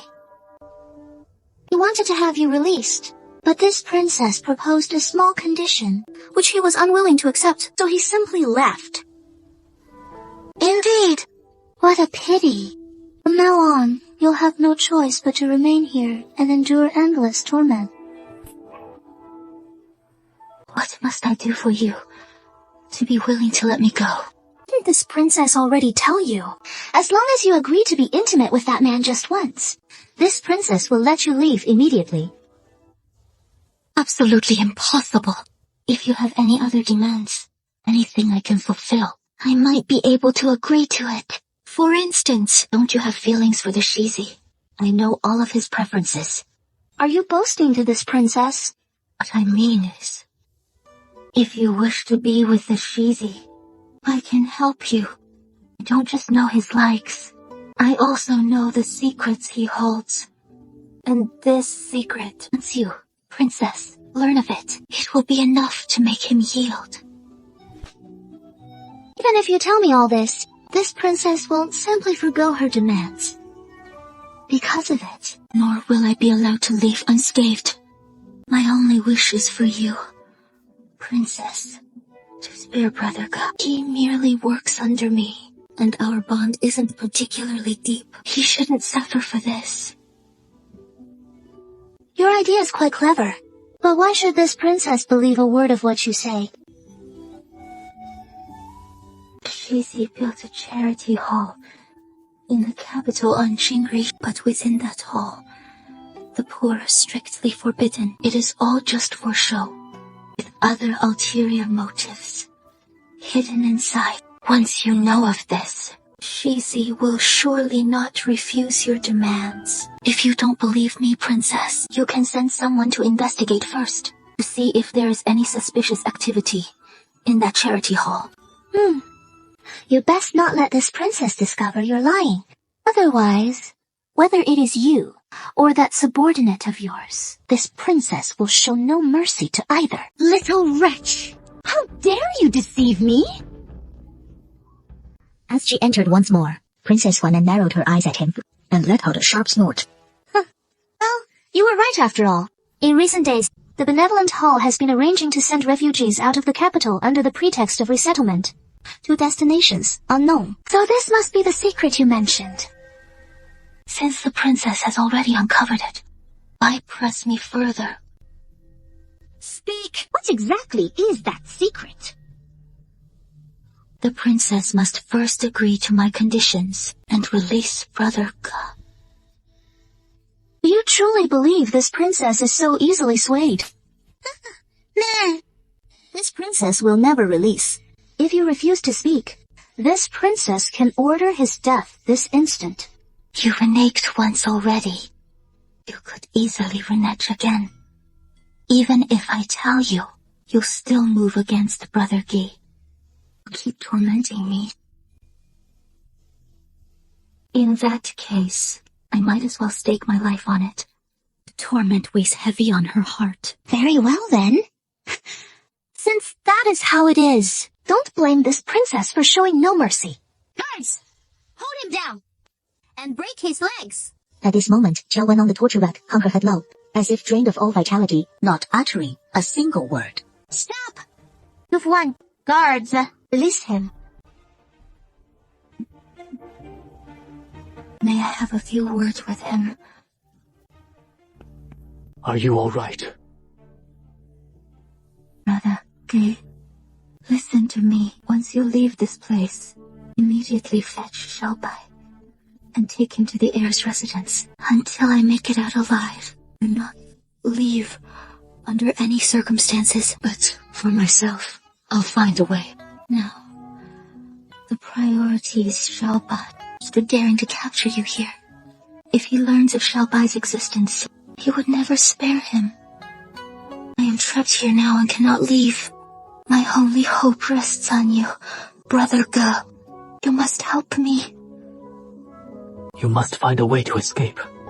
Now, will you speak? I have one more condition. Rich, don't push your luck. This condition also considers Brother G. If you refuse, then I'm afraid he'll have to die with me. Speak! You want your men to wait at the neighboring state's duke's mansion. Once he enters safely, bring back the token I gave him and show it to me to confirm his safety. Only then will I speak. You've devised quite the clever scheme. If this princess does not receive the information she desires, you can start imagining the torments of your impending death. Harboring murderous intent, yet Qiao Wen remained silent. After this prolonged ordeal, another hour had passed. When Princess Huanan returned with the so-called token, a flicker of surprise crossed her eyes. So, you have a younger brother hidden away in the capital. Rest assured, this princess has not harmed him. He has entered the heir's mansion with your brother Guy. Very well. I'll tell you. Everything I said earlier was a lie. There is no secret at all. If you think you can use this to threaten the heir, it is all wishful thinking. You little wretch! How dare you deceive me? What exactly is your secret? Speak now! It is nothing. No, the heir will take you home now. Speak quickly! Oh, speak. Those secrets are all lies. So, don't you understand? Bitch! Bitch! You dare to toy with this princess. In that case, prepare to bear the consequences! With that, the branding iron in his hand was aimed at Qiao Wen's cheek and pressed down. In the nick of time, a furious roar echoed from outside the torture chamber. Stop! Princess Huanan paused in her actions and instinctively turned her head to look, only to see Fu Zhenhuai, his face dark with anger, standing there at some unknown moment. He took in the scene within the torture chamber, his expression turning even more grim. Filled with worry, he stepped forward and shoved Princess Huanan aside, then reached out to help Qiao Wen to her feet. Nice lord. He really came. Or am I seeing things? It is just a shared hallucination. Are you all right? I'm fine, Your Highness. I'll take you home now. Fu Zhenhuai carefully untied the restraints on her hands, bit by bit, then with utmost gentleness, scooped her into his arms, and turned to head outside. At that moment, the Princess Huanan, who had been pushed aside, seemed to finally react, and instinctively moved to block him. No! Cannot take her away. Moreover, how did you find your way here? Stop right there! This place is entirely under my command! If you dare to force your way out with her, this princess can have her killed at any moment! I may not be able to touch you, but I can certainly deal with this little wretch. If you dare to take her even one step beyond this place, this princess guarantees she absolutely won't survive today! Enough! How long do you intend to keep causing this chaos? Your usual willful antics are one thing, but look at what you're doing now. What are you doing? Hiding in the prison chamber and torturing an innocent young girl. tormenting her to this degree. You're worse than the rats being interrogated in the dungeon. You've truly disgraced the entire royal family. No! Nice brother! Did you just call me? The words you just uttered. This prince saw it all. You must release her today. This all stems from your outrageous folly. This prince will settle the score with you later. Ninth brother, you've been bewitched by this lowly wretch. She's nothing but a scourge. This matter ends here today. Unless you want this prince to personally investigate everything you've been up to lately. I'll take you back home. This matter was indeed Huanan's wrongdoing. From this day forward, this prince will personally punish him for it. Don't be too angry. The lesson you speak of is confining him for a few days, or making him copy Buddhist scriptures for a few days. After all, you're just a lowly maidservant. So just take the little girl back to recover first. Afterward, this prince will send some medicinal herbs for her recuperation as a form of atonement. What do you say? No need. Oh, Thea, this! How could the injuries be so severe? Quickly, take her back to the room first. I'll prepare some clean water and summon the physician. Here, the water is ready. First, let's wipe down Miss Chow's body and apply some medicine afterward. As the mammy spoke, she wrung out a cloth, preparing to wipe Chow Wen's body. But just as she moved, the man took the cloth from her hand. Her expression remained stoic. I'll do the wiping. Mammy, fetch the medicine first. Fu Chunghai slowly unfastening Chow Wen's garments, gently wiping the bloodstains from her body bit by bit. The whip marks on her body were far more numerous than he had imagined, crisscrossing in hideous patterns everywhere, leaving scarcely any unbroken skin. The more Fu Chunghai looked, the redder his eyes became. Get well soon, dear one, and watch how the young lord avenges you. Stop! Stop eating! Stop it! Fu Chunghai frowned as he sat by the bed, taking her hand in his, gently soothing her. When the physician arrived to examine her, everyone couldn't help but be startled by the shocking severity of the wounds. As he prescribed the medicine, This wound is truly too severe. I think I should prescribe some anti-inflammatory medicine for her. However, even in the middle of the night, she might still develop a fever. So someone needs to stay by her side to watch over her. Let this old servant take care of it. I've been watching over her here for so long. Your Highness, you must be tired by now. No need. Go with a physician to fetch the medicine. I'll handle things here. Yes. Of course. I must protect you. The events of the past few days. Thank you, Your Highness the heir. If you wish to thank me, then recover your health quickly. Your brother has always wanted to see you, but your wounds have not yet healed. If I let him in now, I'm afraid it would disturb you. You must recover your health as quickly as possible. Only then can he feel at ease. Don't tell me you don't know. What has Fu Chunghai been doing? What have you promised me every day? I have clearly told you. The matter with Princess Huanan, I will handle. And upon returning, I will personally punish her. But what have you done now? Our friendship of many years, you truly disregard it entirely, don't you? Your Highness the heir, you wouldn't have done something to Princess Huanan, would you? Who is it? Because of this. The bond between us runs deep, but you are you. She is she. The crimes she has committed, you cannot bear for her, nor can you bear them. Then you wouldn't be so heartless, would you? Look at what you've done today. Spreading the news of Princess Huanan's past affair with Fu Hongbao, making it impossible to contain throughout the capital. Even my own subordinates cannot suppress the rumors. I never knew before that you possessed such capability. These are all consequences she brought upon herself. Moreover, you said you would punish her upon return. Then why not tell me now exactly what you've done? I have indeed acted ruthlessly. After all, Princess Huanan's willfulness is not a recent development. It cannot be changed in a day or two. After all, those by your side are merely lowly maids. Oh, she dealt with my people. How am I supposed to go on living like this? Afterwards, if Chenro encounters him again, I will make him regret it just the same. Since you don't know how to discipline her, then don't blame this heir for taking matters into my own hands. After this incident of yours, the Emperor Father will surely decree that Huanan marry Fu Hongbang. He has you in his heart. And over these years, it is not the first time you've known it. So why speak so harshly to him? He has me in his heart, while constantly taking in male favorites, while indulging in wine and women. So this kind of good fortune is better left to you. Enjoy it well. If there is nothing else, please leave. He needs to rest. It can't be disturbed by guests like you. Heir apparent. Would you? Did you really handle the matter with Princess Huanan by spreading it far and wide? Well, that is right. Was it for my sake? I understand. Princess Huanan has caused you trouble time and again. And in those previous instances, I held back out of fear that you'd come off worse in a clash with her. But now, that is why I told you to stay away from her, and not to investigate further. But this time is different. She went too far. I go to such extremes for me. You are mine. Of course I must protect you. As for the other matters, don't worry about them for now.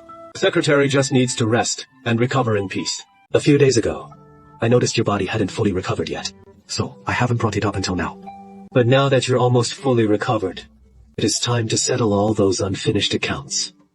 Once and for all. This servant has done nothing! This servant is innocent! This servant knows nothing at all! If you truly knew nothing, why were you in the same room with that accomplice of the South China princess? If you truly knew nothing, why did you collude with her to knock me unconscious? And if you knew nothing, why did you rush out afterward to spread rumors everywhere, claiming that I had eloped with another man? It wasn't me! How could I know why you were tied up, and why that person in the room knocked me unconscious too? Only waking up later, when someone quickly came and told me that you had eloped with another man! I admit, I harbored some resentment toward you in my heart, which is why I went out and spread that rumor. And I was simply deceived. I never intended to wrong you. Now that things have come to this, there is no point in saying more. My lord, might this servant be allowed to handle her? How do you intend to dispose of her? She nearly cost me my life, and implicated Brother Gu as well. If she just dies like this, it will be too lenient for her. I want to exile her to the Tianshui region, a remote borderland of our dynasty, long plagued by grain requisitions, and to this day beyond the court's control, where those who enter face but one fate: to be dragged off for forced labor, toiling until death. No, please, no. This servant knows her mistake. I beg you, my lord, spare me this once. This servant promises to behave and let me stay in the old madam's courtyard. Let me live out my days in peace, never to err astray again. She begs for her life, for the sake of the old lady's favor. This time, she'll never apprentice under wrongdoing again. Take her away. Lucky that served the old lady for so many years, raised under the old lady's watchful eye. The heir's so heartless. The old lady will hold this against you one day. My lord, this servant has done so much because my heart was set on you, hoping only for a glance of your favor. This servant knows her mistake now, and vows never to commit such a grievous wrong again. I beg the heir's mercy. You may not yet realize that yesterday grandmother already spoke to this heir and deemed this matter entirely your own doing. No matter what fate befalls you, you must bear it yourself. Don't overthink it. She harbored plenty of crooked intentions, and that is led to her current plight. It is all karma's retribution. As for the old madam, I've already spoken to her on your behalf. She won't make things difficult for you. This servant understands. What exactly do you understand? This servant knows that your highness will handle everything properly. So shouldn't you think about how to thank me? This servant's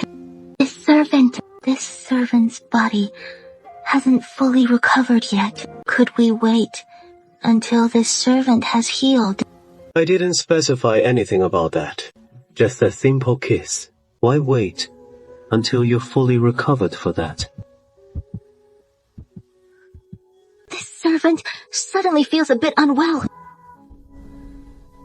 Her body responded too, to the kiss. He immediately pressed upon her. The man's lips pressed against hers, rubbing back and forth insistently, full of aggressive intensity. It nearly left Xiao Wen breathless. What is wrong? Didn't you say you weren't feeling well? Go inside and lie down first. In the days that followed, Xiao Wen remained in Kanglan courtyard to recuperate. Unless there was something urgent, otherwise her daily routine was limited to visiting Qiao Bai, and she never wandered off. Tomorrow we're heading to the Dali Temple. Consider yourself my colleague. You clearly want to go back and handle palace affairs, so it wouldn't be appropriate for you to follow blindly like this, would it? No. You don't need to stay long at the Dali Temple. Just tag along, that is all. If you stay alone at the estate, I'm not at ease about it. I've heard that Princess Huanan's wedding is approaching in the next few days, and she's been causing an absolute uproar, even trying to have someone assassinate Fu Hongbao. Fortunately, Fu Qinghuai's men rescued him in the end. All of this was told to her by Fu Qinghuai, and now as Qiao Wen recalls it, she still finds it somewhat amusing. Fu Qinghuai went to great lengths to make this marriage happen between the two, truly racking his brains for it. In short, Princess Huanan has been making too much trouble, and without keeping her under close watch, Fu Qinghuai can't rest easy. Qiao Wen felt somewhat helpless about this, yet unable to refuse. She could only be taken to the Dali temple early in the morning. It is elder sister, so where are we headed now? We're going outside the city to investigate a case. You really shouldn't follow us on this case like this. Is that okay? 2 days ago, the eldest princess and her daughter invited several daughters of officials to go out of the city for an excursion, but she disappeared outside the city.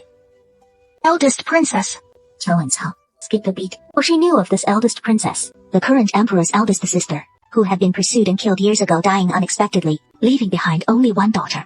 These were all just strange tales of the current dynasty, and she had only heard them mentioned by others. But as for the eldest princess's daughter, she hadn't heard much.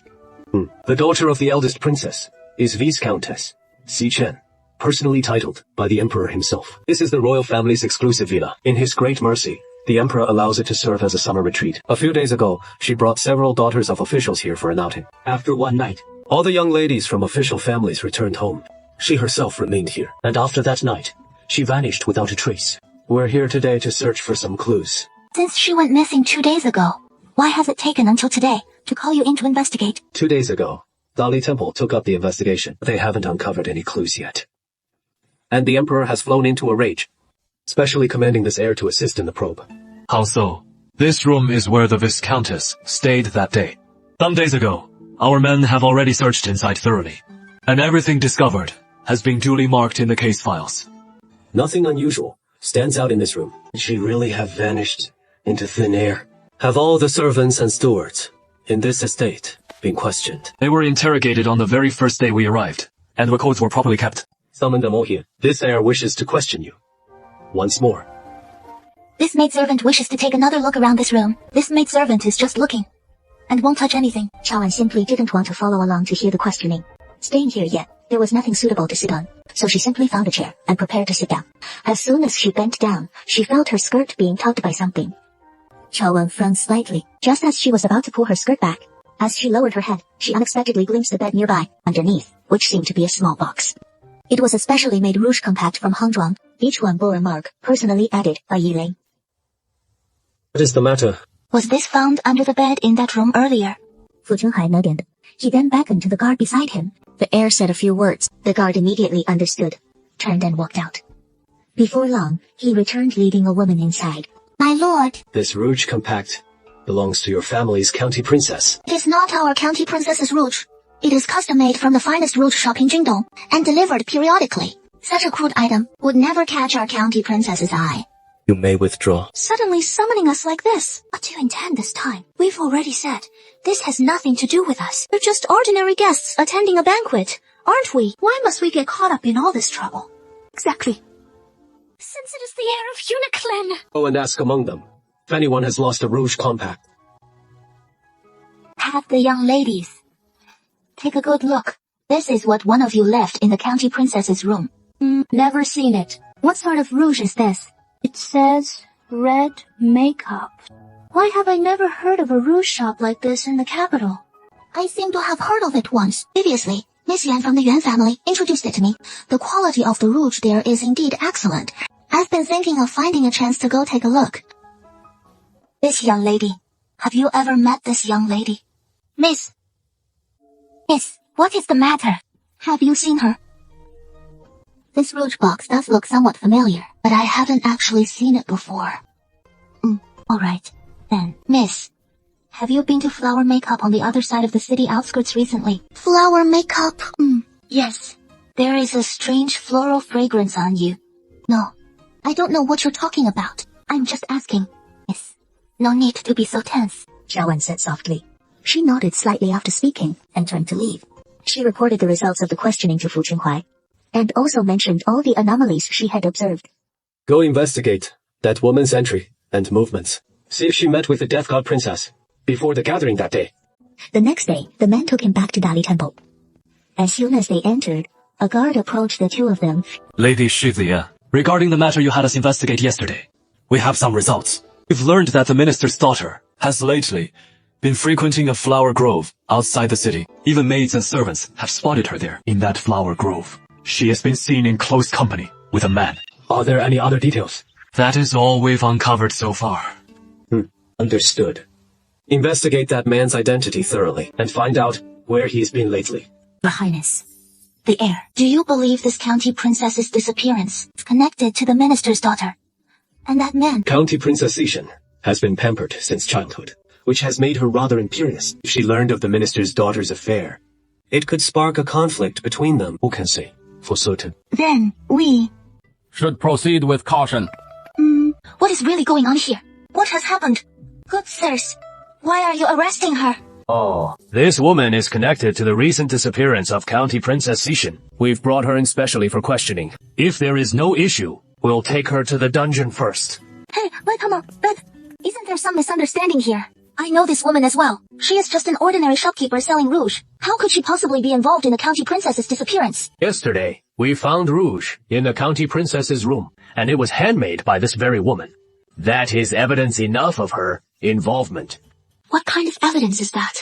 I've already explained. The case of that county princess's disappearance has nothing to do with me. I don't even know who she is. What is more, I sell so many boxes of rouge every day. Does that mean every customer who buys from me is connected to me?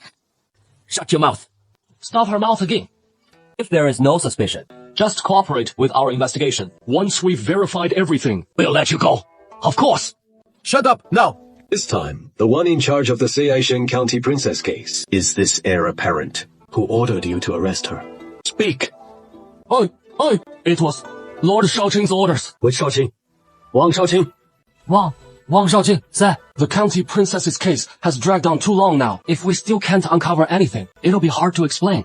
So he told us to bring in this woman and question her thoroughly to dig up more clues. You're talking nonsense. Just now when you were about to drag me back, you were clearly plotting that if you couldn't find the real culprit, you'd just extort a confession from me by force. Force me to admit I plotted to murder that county princess. Then silence me after the autumn assizes to buy Dali Temple more time. You're spouting utter nonsense. This is Dali Temple, the most strictly governed judicial authority of the realm. How could we do such a thing? Release her. But this... It is Lord Shaoqing's direct order. If we release her rashly, I'm afraid this heir apparent will handle it personally with him. Release her now. What do you want to ask? Didn't you already ask all that yesterday? What are you here for now? Still about that box of rouge from yesterday. Miss Shangshu, you said you yourself have never seen it, right? So what? Unfortunately, I'm friends with the proprietor of the Rouge Pavilion, and I went to ask her specifically today. She said, she not only knows you, Miss Shangshu, but you're a regular customer there. She must have me confused with someone else, as I've already told you. I've never been there, so where would this rouge come from? Those lowly little shops could never catch this lady's eye. Since I truly have no idea, so how do you know the Rouge Pavilion? It's just a small, humble shop. It is a name I've never even heard of before. So how would I know it is a small shop? Oh, so that is how it is. But I've also heard that when she went to the flower estate outside the city for supplies, she saw you, miss, walking very closely with another man. Could that be a coincidence, too? Of course it is. Aren't you here to investigate the case? Investigate if you must. But why come asking me about all this? Does it matter where I go? Or who I have private dealings with? And how could that relate to the princess's disappearance? That is hard to say. Perhaps that man is the one who kidnapped Princess Saiking. That is utter nonsense. He doesn't even know Princess Saiking. So how could he kidnap her? But you just claimed not to know him. I don't know him. Stop questioning me. I have no idea who this man you're talking about is. Why would that man kidnap the princess? Could it be because the princess found out about your mutual affection? I've heard that princess has quite a temper. Presumably, this was used to threaten the two of you. Miss Shangshu remained silent, but her hands were already clenched tightly into fists. She uttered not a single word, instead storming away in a fury. Senior sister, so what do we do next? Presumably, we should have some leads on that young man by now. Right. The identity of that man has been confirmed. Word is he is a laborer named Xiao Gong, who helps transport goods at the flower manor. He first met the minister's daughter by chance, while working in the flower arrangements, and afterward, the two of them met secretly many times. All of this was learned from the guards at the manor. Where is that young man's residence? Have we tracked it down? Yes. However, before returning, my subordinates had already gone to investigate, but there was no sign of anyone at his place. The nearby villagers also said he hasn't been back in a long time. Keep investigating. Mobilize the Dali Temple and every available man we have. Every remote house outside the capital with few inhabitants, and any place that could hide someone. Search them all thoroughly. Yes, Your Highness. This servant has a rough idea of where that man is now. Ever since seeing that minister's daughter for the first time yesterday, he has been filled with worry, pacing toward the Flower Manor. At the foot of the mountain deep within the Flower Manor, there is a small hut that has been abandoned for days. It was originally a rest spot for the servants in the flowers, but lately, the surrounding blooms have entered their dormancy period, so hardly anyone goes there anymore. Let's go take a look. Shut up. If not for you, things wouldn't have come to this. If you're any more ruthless, I'll kill you myself. What do you plan to do? Fu Qinghui didn't answer. He simply strode forward swiftly and kicked open the flimsy wooden door with a powerful leg. Who are you people? What do you want? Don't come any closer. If you dare make another move, I'll kill him right now. Such reckless impulsiveness. Aren't you afraid that something might happen to you and implicate the lady of the minister's family? How do you know? It was that lady from the minister's family who told me herself. He has already revealed everything about your relationship. You two conspire to kidnap the princess of the realm. If anything really happens to the princess, the emperor will surely not spare the minister's daughter. No, that is not how it is. He tightened his grip on the knife. In an instant, the tip of the dagger slowly pierced into Princess Xichen's abdomen. Even a trace of blood seeped out. Don't move. Believe me or not, I'm not fooling around now. With a knife pressed against you, you still dare to struggle. Are you saying you don't even value your own life? All these things were done by me alone, and have nothing to do with the lady whatsoever. That day, the princess vanished right after gathering with you ladies. You, who aren't even a proper worker in the estate. How could you possibly have the means to abduct Princess Xichen? If those words get out, no one will believe me. No, that is not it. I don't want to drag him down. If you truly don't want that, release her now. As long as you return her before causing any harm, and the Minister of Rights will find a way to protect his young daughter, and you can remain unharmed.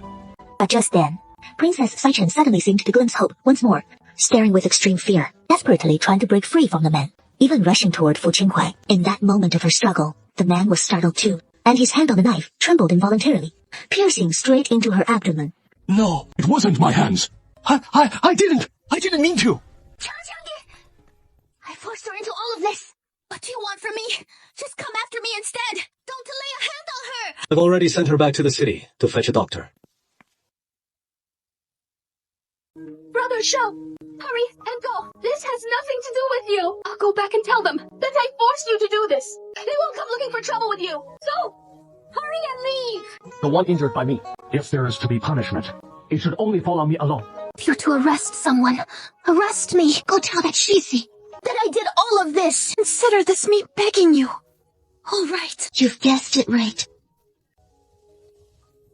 After Brother Cheng and I became close friends, the Saikang princess discovered it. She came once to humiliate me, saying I didn't know a young lady's propriety. She wanted to personally tell my father the news. I begged her, but she humiliated me in every way, trying every means to threaten me with it. I had no choice. That is why we took such drastic action, tying him up and bringing him here together. I'm not from the Dali Temple.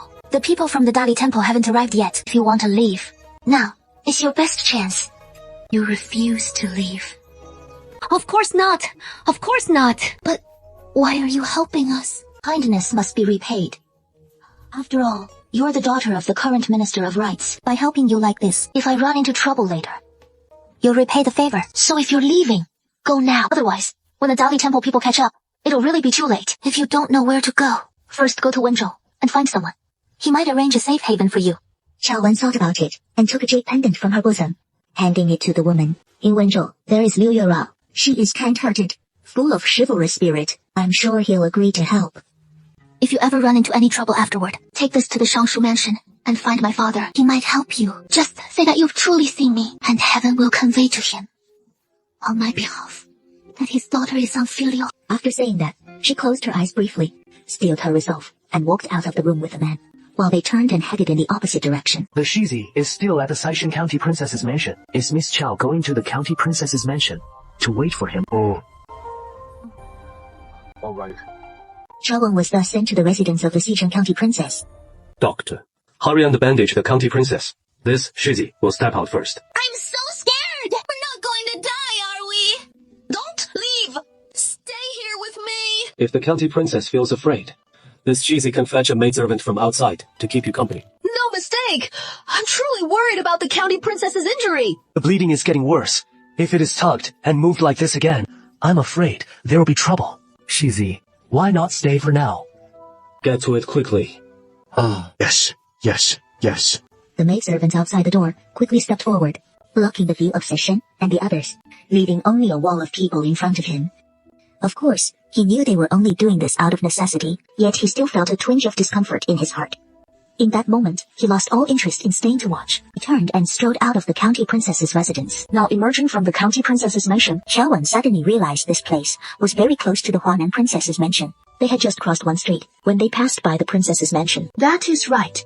Today is the Huanan princess's wedding day. This princess has said this princess does not wish to see that princess. Princess, please come back with us at once. The auspicious hour is approaching. This princess has said, I do not wish to see this princess. I want to see Father Emperor. I beg you not to make things harder for this servant. Hamanan princess's face darkened. Suddenly, she flared up aggressively and rushed to the side. She directly drew the longsword from the scabbard in the hand of a guard behind her. If any of you dares to block this princess again, This princess will immediately take her own life. this princess wants to see who among you can bear the crime of assassinating the princess. Princess, please don't act impulsively. What exactly do you intend to do now? You, take men inside. Find that fat pig and throw him out. Princess, please don't do anything rash. I'll handle this side.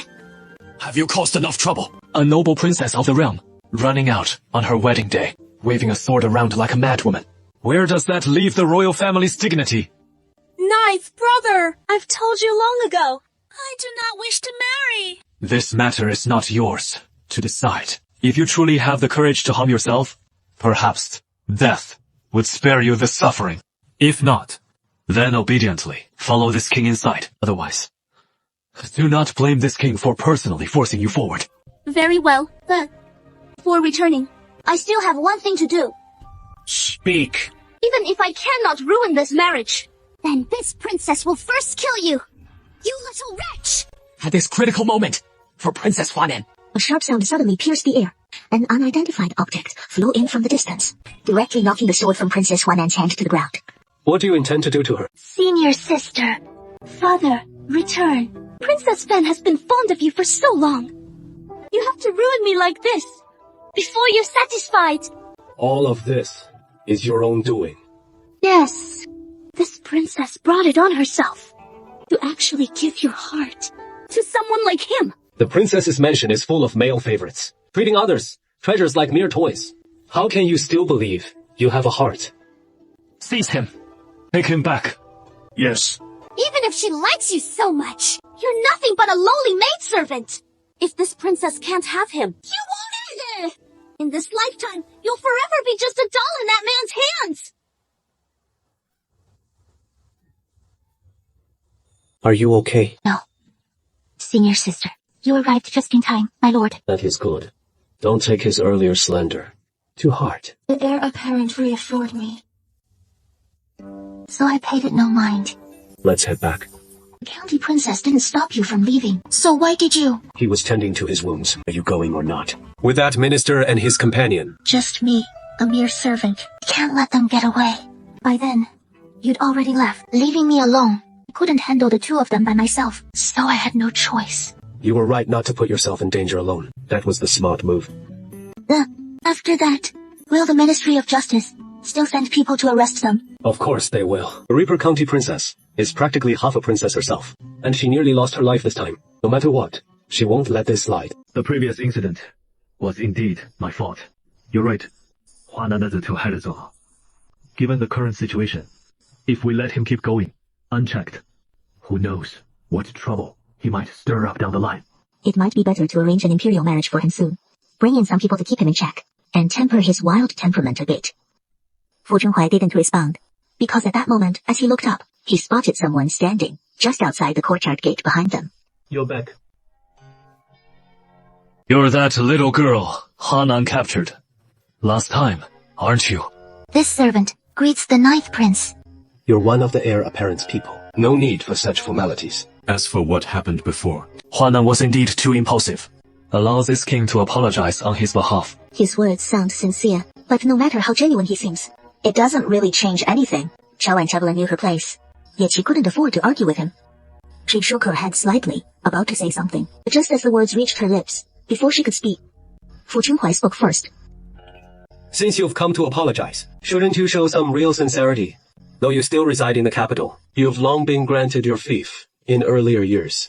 That land isn't known for its scenic beauty, but it does hold plenty of mines. And the word is, a jade vein has been discovered there lately. That is true. She has opened a jade shop here in the capital, and she is short on raw materials right now. If you truly wish to atone, then cede that jade vein to her. Do you know the value of even a single jade vein? No need to guess. Allow me to remind you. Last time, she nearly lost her life. Since you want to make amends, you should naturally show some sincerity, and not just wait on you. This servant only runs a small business. I'm afraid I couldn't handle an entire jade mine. If the 9th prince is willing, this servant only asks that you periodically send a portion of raw materials from your jade mine. That would suffice. Of course, for satisfactory jade raw materials. This servant can pay you silver at the external market price. You tell me. How much do you want? I'm afraid we'll have to take a look first. 9th prince, what about the quality of that bag of moon jade? After inspecting it and hesitating for a moment, he finally spoke. He didn't know what the other party was thinking, but this was the best opportunity for them to open a second shop right now, and he needed to seize it quickly. No problem at all. After this king returns, I'll have someone send a portion of raw materials over first for you to check. Thank you, Your Highness. Who would have thought? This little girl has some real skills. Where is your jade shop located? When I have time in the future, this king will go take a look. Qiao Wen then told him the location of Lin Wangfan. That place is quite remote, yet you've managed to build a business there. Your abilities are impressive. Your Highness, you're leaving already. You little girl are truly quite something. All right, we've said about enough. It is time for you to head back.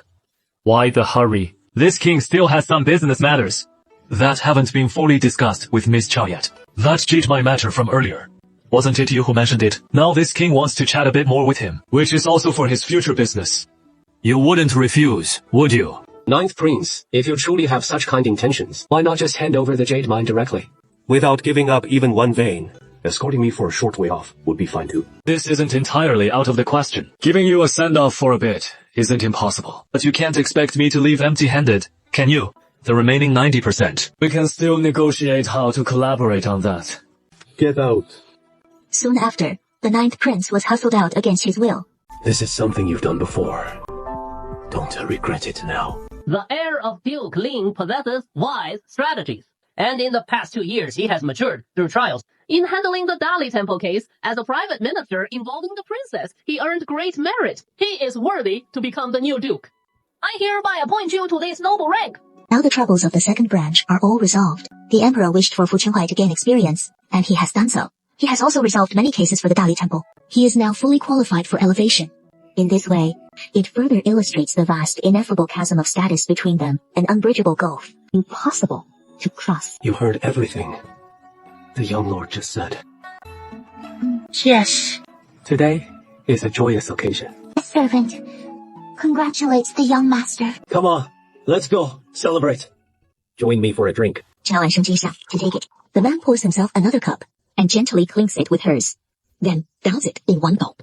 Qiao Wen hesitates, then reaches out and drinks the cup of wine, as if spurred on by that.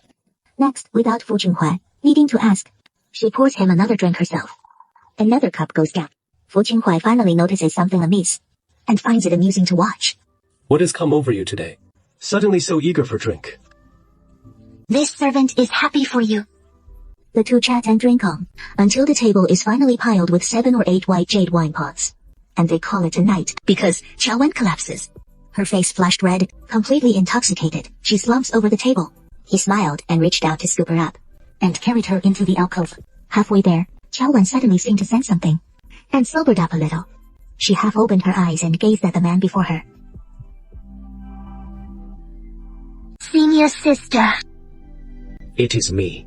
Fu Qinghai responded in a low voice. Qiao Wen stared at him for a moment, then suddenly remembered something, and reached out to embrace him.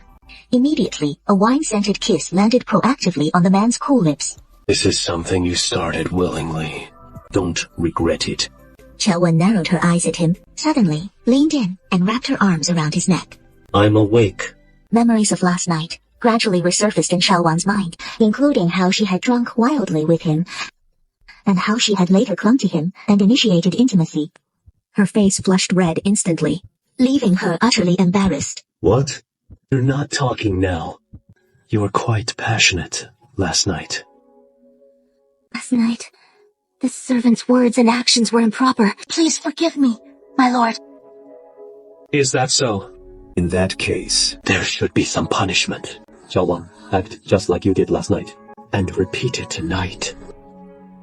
It is getting late. Qiao Wan had just managed to sit up halfway when the man pulled her back. Caught off guard, her face was pressed directly into his chest. How could you be so careless? This servant is fine. Good. As long as you're all right. Why are you in such a hurry to get up? Sleep a bit long. This is my first visit. I wasn't sure what greeting gifts the old madam might like, so I brought a variety. However, many of them aren't particularly valuable items. Please don't mind them, old madam. Your kind intentions have already made this old lady very pleased. How could I possibly be picky about them? As long as you don't mind, that is fine. Actually, there is one more thing I came to ask of you, old madam. That day, I was kidnapped by some villains. It was all thanks to Brother Jinhuai, who rescued me. I escaped disaster. Afterward, I brought thank you gifts to express my gratitude. No matter what, he refused to accept them. If possible, I would appreciate your help, old madam. You could pass these gifts to him on my behalf. Otherwise, my heart won't be at ease. He is a good child who knows how to repay kindness. Qiao Wan has arrived. Come in quickly. Old madam, I called here today to entrust you with some matters regarding the charity hall, but I still have some words left to say to the county princess. Please wait a moment. That is the situation. This is the maid who serves Jinhuai. She usually handles some of his business affairs. Yesterday, the county princess had this servant bound and sent to the Dali temple, wanting to interrogate this servant. It seems you've already forgotten about this servant today. The old madam obviously didn't know about this. She frowned slightly. What is going on here? It is nothing, just that I was kidnapped a few days ago. This Miss Qiao seemed to know some clues, so I had the Dali temple officials bring her in for questioning. Perhaps the Dali temple officials' methods were too harsh, which made Miss Qiao unhappy. With her words, she completely distanced herself from the matter, with a faint look of innocence. The old madam and the other nodded. As long as all is well. As the two conversed, Princess Zicheng raised the matter of the gifts once more, pleading. Brother Qinhuai refuses to accept them, no matter what, so I must trouble you, madam, to help persuade him. This is no great trouble at all. It is merely a token of your kind intentions. The old madam merely mentioned that. This was a case assigned by the Dali Temple. He was simply following official procedure. There is no call for thanks or rewards, and it shouldn't be brought up here. In that case, then let it be. The princess's heartfelt gesture is more than enough. As for the gifts, you should take them back.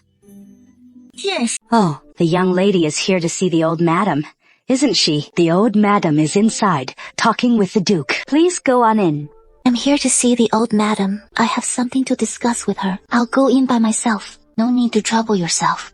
Oh, all right.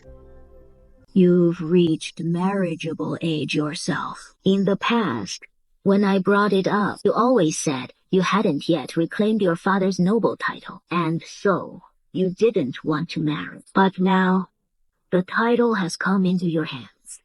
Shouldn't you start thinking about Yiqing's future, too? Grandmother is right. I just don't know which young ladies have caught grandmother's eye. You child, but you know, grandmother has several fine candidates in mind for you. In a few days, I'll have their portraits sent over, so you can choose carefully. I'll follow grandmother's arrangements in all things. As for Qiao Wan, That girl is quite a good one. She can not only assist you, but she is obedient too. After you marry, she can come personally to serve tea to grandmother and be taken as a suitable concubine by your side. Grandmother is right. The conversation grew deep. The two were deeply engrossed. Neither seemed to notice. A petite figure standing outside, who overheard every word clearly. Chawan's bitter smile at the corner of her mouth spread to the depths of her heart. The old madam had already treated her quite well, even allowing her to serve tea personally. One must know, in other families, a concubine would never receive such treatment. But what use is that? The rest of the conversation, Chawan had no desire to hear anymore. She didn't even know how she managed to leave. My mind holds only one thought: to get out of here as quickly as possible, to leave this place, to shut out all those voices ringing in my ears. What is wrong? Are you unwell? Or did something go wrong with the shop's opening today? No. Then what is it? This servant is fine. Since you're fine, why do you have that look on your face?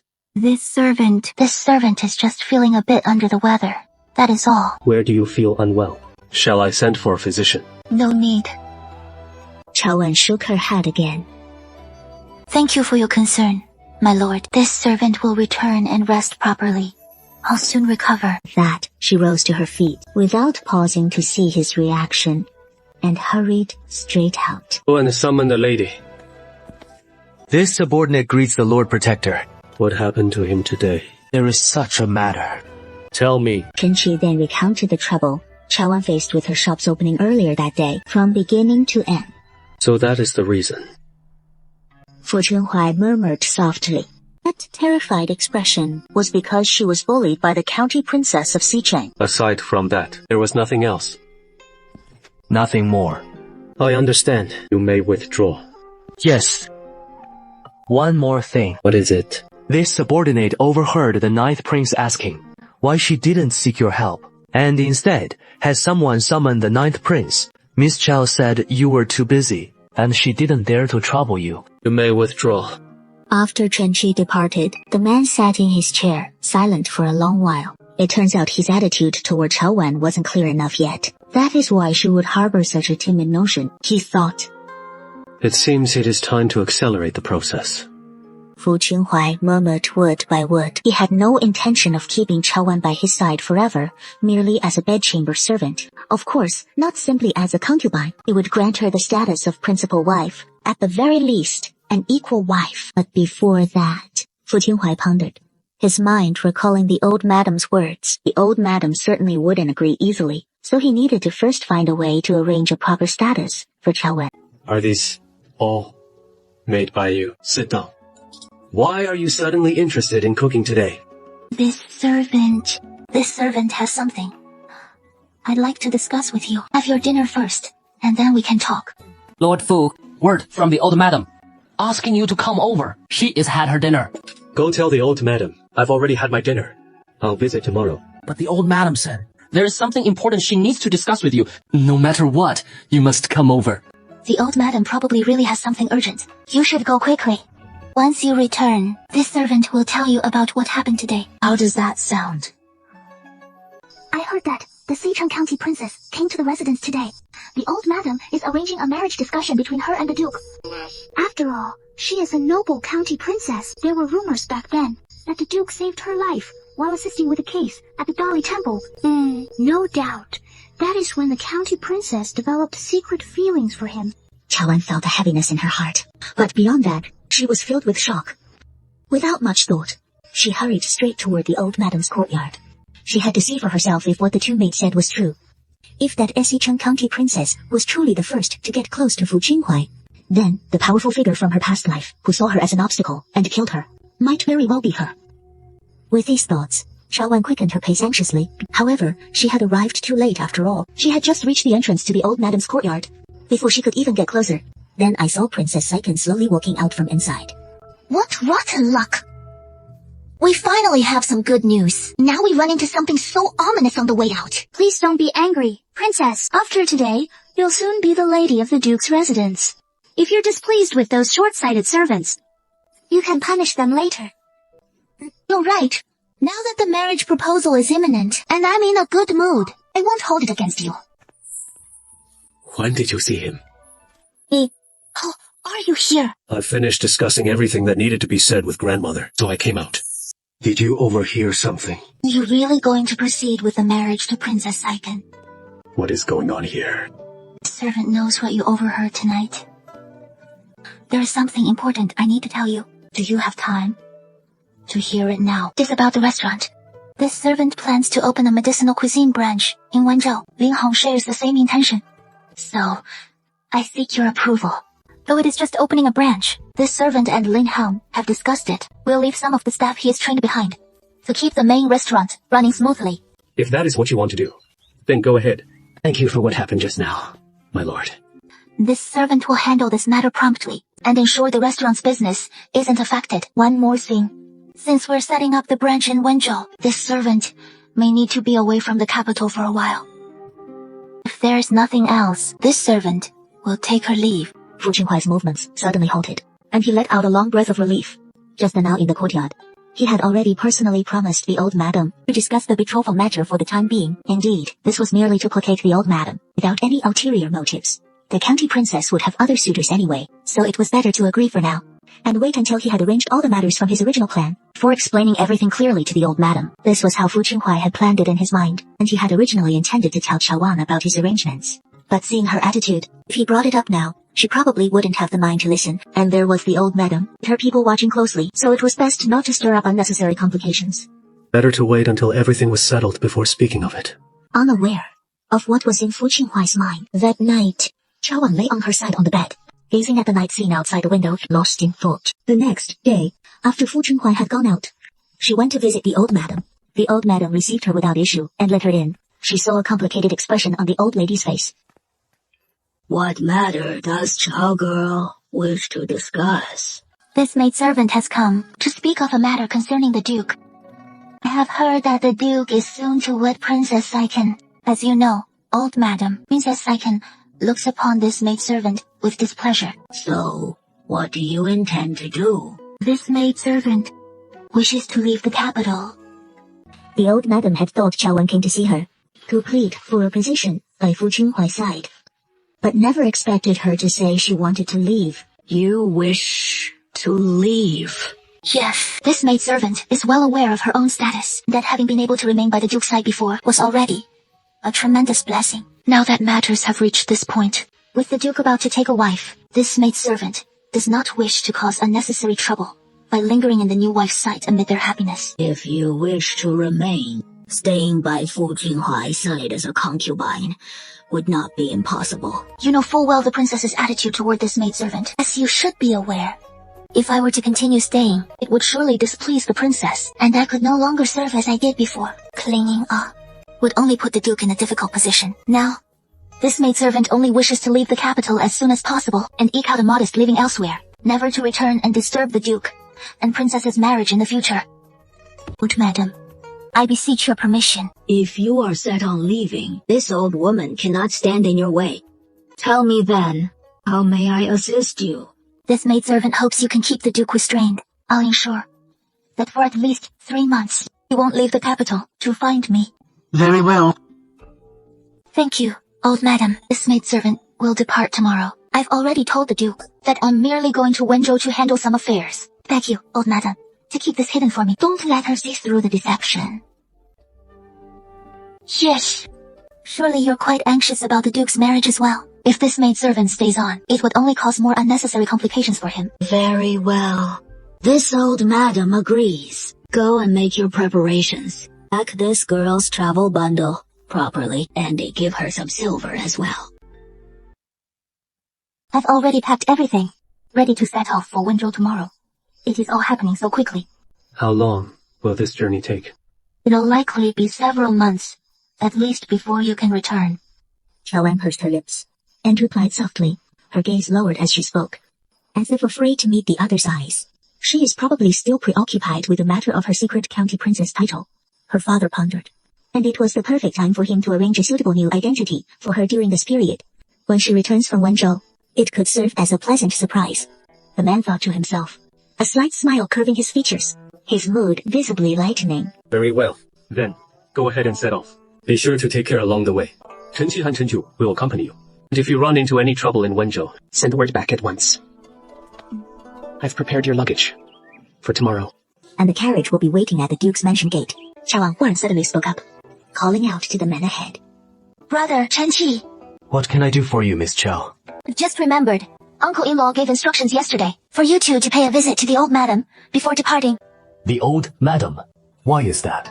I'm not entirely sure, but you should go and find out for yourselves. In the meantime, I have a few things left to pack properly, so I'll wait for you at the gate before we set off. She watched the two men disappear from view, then turned and stepped out the door, boarded the carriage, and called to the coachman. Let's go.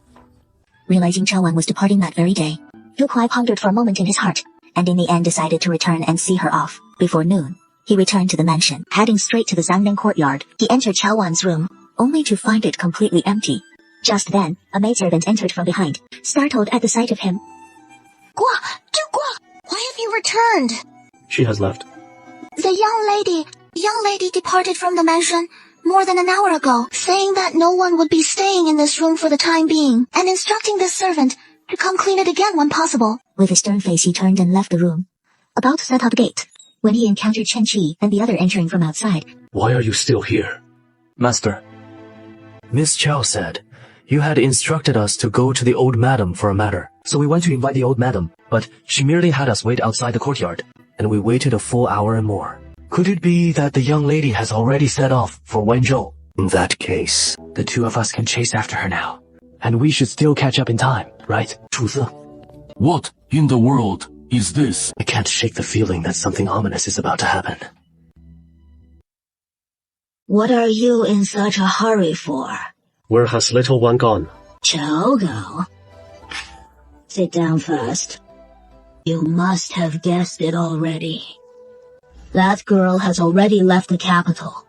She told me she is going off to do business. Perhaps so. But she won't be coming back anytime soon.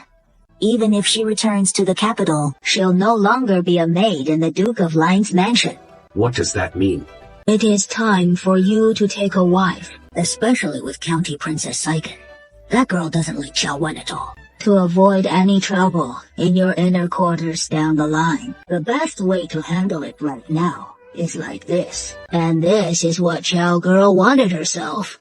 I'm going to find her. Stop right there. She insisted on leaving herself. What good would it do if you go looking for her? Drag her back by force. Keep her by your side. Even if you force her to come back, once County Princess Saiken enters the household, how would you expect her to conduct herself? Could it be you must stir up unrest in the inner quarters before you can rest easy? I've never intended to entangle myself privately with the County Princess. Before, it was because Xiao Wan's status hadn't been settled yet. So I figured I'd agree for now to keep you, old madam, from taking against Xiao Wan and doing something underhanded behind her back. Among all the noble families today, the one most suitable for you is County Princess Saiken. If you don't want her, who else could you marry? Besides, that Xiao girl isn't one to contentedly live as a subordinate. No matter who you end up marrying, she wouldn't be happy anyway. So it is better to let her go. Even so, I still need to find her and get some answers. Whether she simply doesn't want to be a concubine, or if she planned from the very start to escape from my side, I must get to the bottom of it. After all this time between us, was she merely flattering me repeatedly just to survive? From beginning to end, did she ever feel even the slightest affection for me? The more Fu Qinghai dwelled on it, the fiercer the rage burned in his heart. He hated himself for being deceived by her, and hated her even more for slipping away without a word. What good would asking her do now? That girl is determined to leave, and no amount of questions will bring her back. Moreover, I already promised the girl that I wouldn't let you go looking for her for at least 3 months. If you still hold your grandmother dear in your heart, then stay right here in the capital for these 3 months. And don't go anywhere. I've arranged a position for you in the military camp outside the capital. The old duke back in his day came from a line of military generals, though you've inherited the title. You've yet to achieve any notable feats, so some tempering in the camp for a few months would do you good. It is also what your father wished for before he passed. Fu Qinghuai suddenly found it almost amusing. For in 3 months, she could flee to the ends of the earth. No matter how capable he might be, he couldn't turn the whole world upside down to find her. One scheme linking to the next, leaving him not even the slightest room to resist. Sor understands. Since this is the old lady's wish, and Chao wants as well, then he'll go for these 3 months. This humble subject begs to volunteer. Allow me to personally head to the border and slay the enemy, to resist the foreign invaders. Your Majesty, the border is now under invasion, and it has reached a point where decisive action is unavoidable. If we do not dispatch reinforcements soon, I'm afraid the border forces won't hold out for 3 months. Order General Yuan to hasten to the border via the Yunzhou route, and en route rally the local garrisons to provide support. Once Veteran General Yuan departs, who shall take command of the Xingdu garrison? On this matter, Veteran General Yuan raised it with us some time ago. Is the son of the late Duke of Old Lin fit for this duty? The son of the late Duke of Old Lin naturally refers to Fu Qinghuai. Unlike a few months ago, now with the merits he has earned in recent times, he has already gained considerable standing in the military. Your Majesty, the young Duke requests an audience. At a time like this, instead of staying at the ducal mansion to keep the old lady company for the new year, what brings you here? This humble subject has heard that the barbarians at the border are invading. The situation is dire now. What of it? This humble subject begs to volunteer, to personally head to the border and slay the enemy, to resist the foreign invaders. You wish to go to the border. Do you realize how perilous the border truly is? This humble subject knows. Even so, you still insist on going? Yes. This time, this humble subject is not seeking death. It is simply that the foreigners are rampant, and this humble subject wishes to contribute his modest strength while slaying the enemy. This humble subject will do everything in his power to return the life. You've made up your mind. It is grandmother's side. We must consider how will you explain that this is for the sake of the realm and its people. Grandmother will surely understand you. Young one. You speak of putting the nation first. I've never seen you care so deeply about such matters before. Since you insist on going, then I'll accompany you. Thank you, Your Majesty, for your grace. You rascal! I told you that day how perilous the border is. Yet you wouldn't listen. You insist on tagging along with us old fogies to court death, don't you? This is His Majesty's command. Neither you nor I can defy it. You're just asking for trouble. This servant was ordered by His Majesty to come and inform you of something. Please speak. Now the border is under invasion, in a state of turmoil. The young Duke has volunteered to go to the border to provide aid. His Majesty said it is necessary to let you know at this time that he is heading to the border. How can this be? He has no experience in battle, nor the skill to command troops. He truly cannot go. Eunuch, please go and relay a message to His Majesty for me. Just say this old woman begs him to rescind his decree. Oh, old madam. It is not that this servant is unwilling to relay your words, but the troops bound for the border have already departed over an hour ago. Even if we wanted to pursue them, we couldn't catch up now. In this matter, the young Duke volunteered of his own accord, and His Majesty has already approved. Naturally, there is no reason to oppose it further. This boy, he has lost his senses. What sort of place is the border? How can one just decide to go there on a whim? If something unforeseen happens to him on the battlefield, how will our ducal house carry on its lineage in the future? Oh, old madam, please rest assured. The young Duke is exceptionally gifted, with martial skills second to none. He should come to no harm.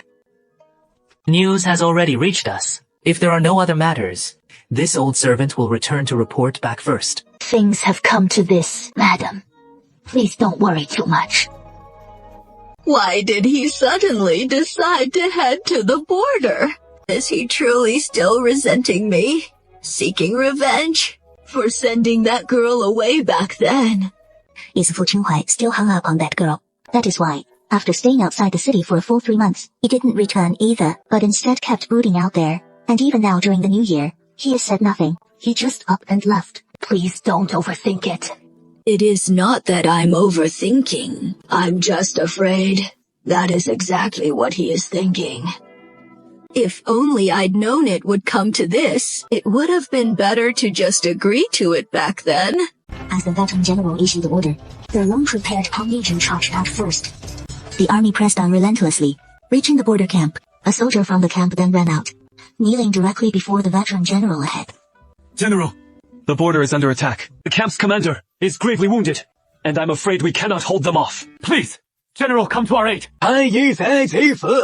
How brazen he has become! Assemble the troops! Follow me into battle! If we can end this scourge of the southern barbarians, then upon his return, he could finally seek out Chao Wen with honor. Forward! As the veteran general ahead issued the order, Fu Qingdao, Four-Stone Dragon, charged out first. The horse let out a long neigh amid the swirling dusk. This battle raging the entire day. The borderlands soaked in blood, ending with the barbarians in retreat.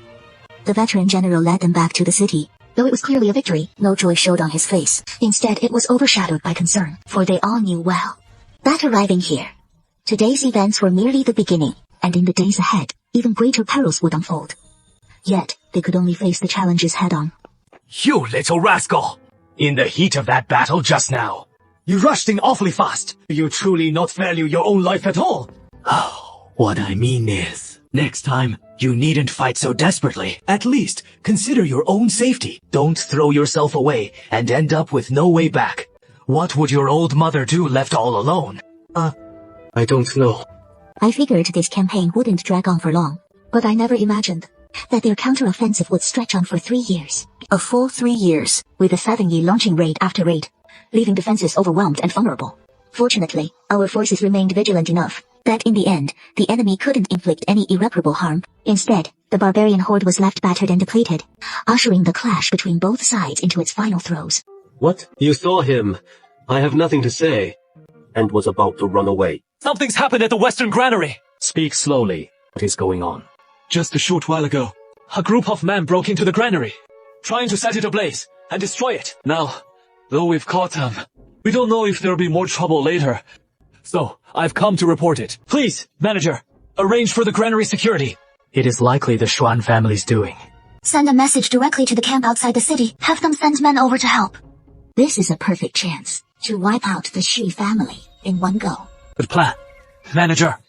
Chao Wen nodded slightly. She was about to speak when the words reached her lips. But then she saw the man who had been held down quietly suddenly lash out. He suddenly raised his head and charged toward Chao Wen. Looking closely, he seemed to have a short dagger hidden in his sleeve. Quick, grab him! Chao Wen quietly opened her eyes and looked. She only saw the man who had been right in front of her had somehow fallen to the ground. And before her eyes, a tall, upright man slowly approached. The man was slender, his features refined like jade, with a newfound resolve she hadn't seen before. It was clearly Fu Qinghuai. In this moment of bewilderment, she heard a commotion from behind. She turned to look and realized the attacker from before had escaped. Quick! Good job! At the same time, she turned as well, ready to give chase. What? Upon seeing me, you had nothing to say, and were about to flee. It has been more than 3 years since my last unannounced departure. He had imagined it as well, returning to the capital one day, whether we might encounter each other, and if we did, how to avoid one another, or how to handle it. But after all that imagining, the one thing he never anticipated was that our reunion would happen in this borderland, with the two of us standing so close together. 3 years ago, the old lady had already returned the indenture of servitude to me completely. Now, between you and me, there are no other ties left. No other ties. You speak of it so lightly. But did you ever consider my feelings on the matter? All I know is, I followed the proper course, leaving the Duke's mansion. And even if this were brought before the authorities, no fault could be found. 3 years apart, and little seems changed elsewhere. But that mouth of yours has grown much sharper. That kiss 3 years ago was truly just a misunderstanding. Whatever decision you made 3 years ago, you needn't explain it to me. I don't care. Today's incident at the granary affects not just us, but also the soldiers stationed outside the city. I ask that you help resolve it.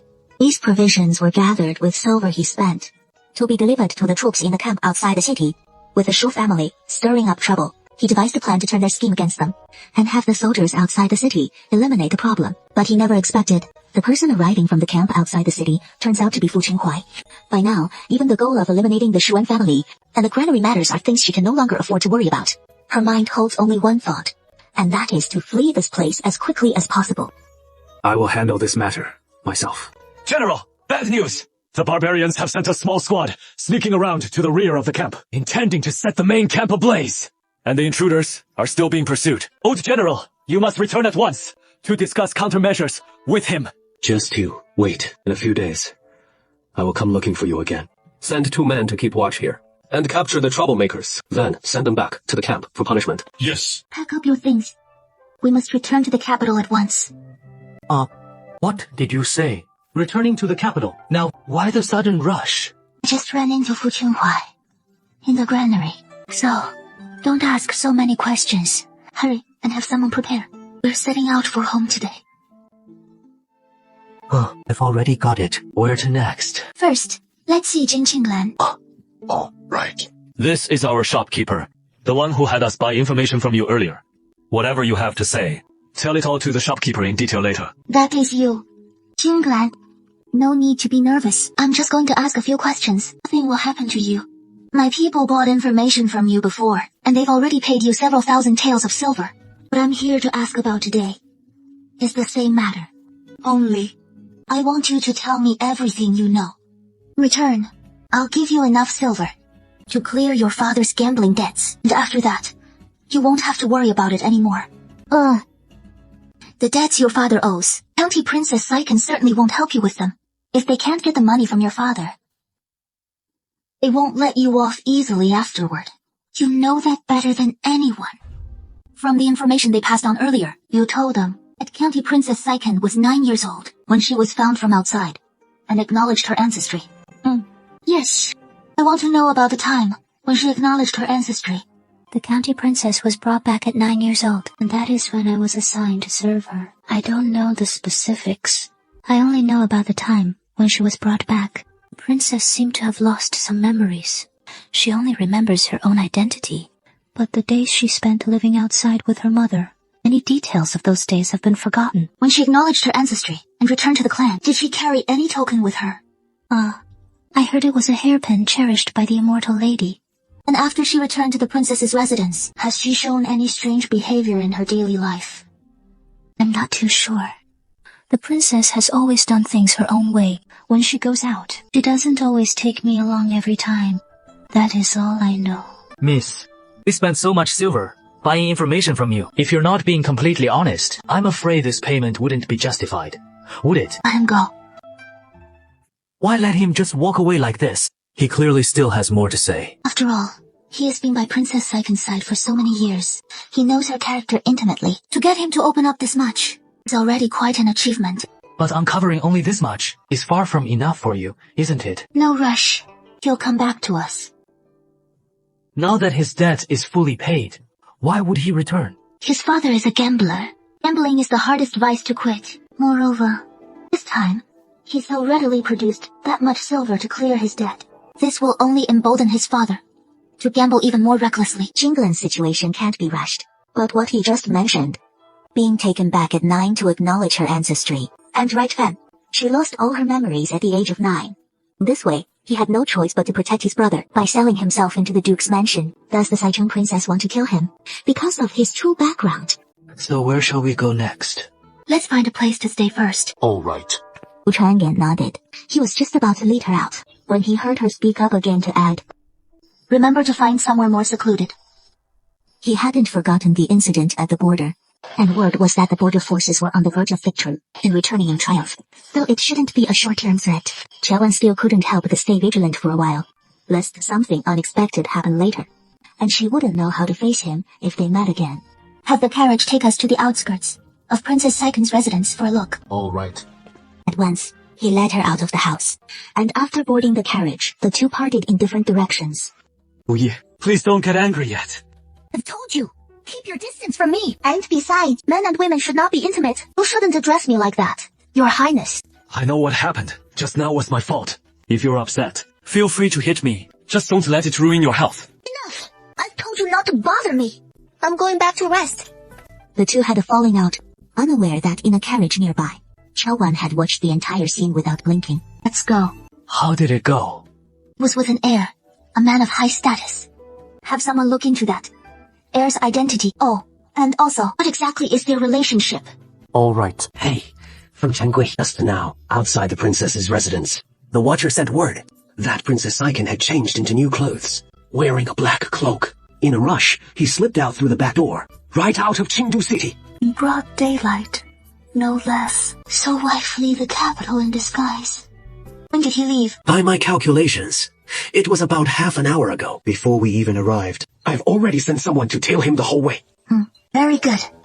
Take me there quickly. We need to push this matter forward with haste, leveraging your current position to draw in more allies at court. The more supporters we have at our side, the smoother it'll be to achieve our goals down the line. And as for that heir from the Shengqing Marquis mansion who has been hunting you, he'll prove invaluable in the future. Don't let your temper get the best of you. Pamper him a bit more on a daily basis. Understood? It is truly not that I refuse. It is Shang Yuanyan. He is just too irritating. I simply don't like him. Moreover, rather than cozying up to him, I'd rather brainstorm other approaches, like befriending Fu Qinghai, the former heir of the Lin Guogong mansion. He has not only inherited the title of Duke of Lin, but also earned remarkable merits on the border, and now holds the rank of cavalry general. If we can pull him to our side to aid us, our grand scheme is bound to succeed. But what exactly is this grand scheme they're talking about? She already holds the title of Commandery Princess. Thanks to the Emperor's favor, her status even eclipses that of a full princess. What more could she possibly strive for? The Lin Guogong mansion is firmly in the Emperor's camp. No matter how exalted his rank and title, he may not side with us. Besides, from what I've heard, that Fu Qinghai doesn't even like you, does he? 3 years ago, I did give you a chance to try. But in the end, the person had already gone to the border, and you still came away with nothing. Enough! I won't stop you from getting close to Fu Qinghai, but on the condition that they absolutely do not interfere with our major plans. Don't forget your own status. I understand. And then, there is Shang Yuanye. He is one of the commanders of the Kyoto garrison forces. You must maintain a good relationship with him. He will be of great use to us in the future. Enough. This time I've come to find you. Besides reminding you of these matters, it is also about those shops in Kyoto. Remember to transfer the silver from those merchants outside of Kyoto, so we can access it easily. Yes. Chao Wan listened intently from outside, and when she snapped back to reality, Chao Rui was already preparing to leave the room. Chao Wan was startled, and Dong Xia could no longer afford to hesitate. She hurriedly turned and ran in the opposite direction. But after just 2 steps, she stepped on something underfoot, which let out a sharp cracking sound. Zhang Xiaolong. Is it? Go and check it out. If you catch anyone, you can kill 5. Help me! The man turned his head to look over, and only then did Chao and clearly see the man's face. It was none other than Fu Qinghai. The man galloped forward on horseback, pulling him onto the horse with one hand, holding him tightly in his arms. At the same time, he lowered his voice and said, Hold on tight. He huddled in the man's arms, seeing the man holding him with one arm, while grabbing the spear behind him with the other. He thrust it directly into the nearest assassin, killing him with one strike. Then, the man pulled out the spear, and swept it toward another, deflecting his sword and finishing off yet another. Fu Qinghai swiftly dispatched the rest, leading Chao An out of the dense woods. Only then did he catch his breath and look down at him. Are you all right? Your carriage. Let me see it quickly. It is just a minor wound. Nothing serious. But you.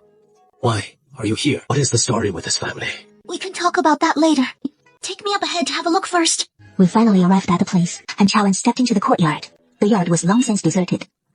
With nothing but dirt and scattered stones, nothing else remained. There must be something here. I don't know either.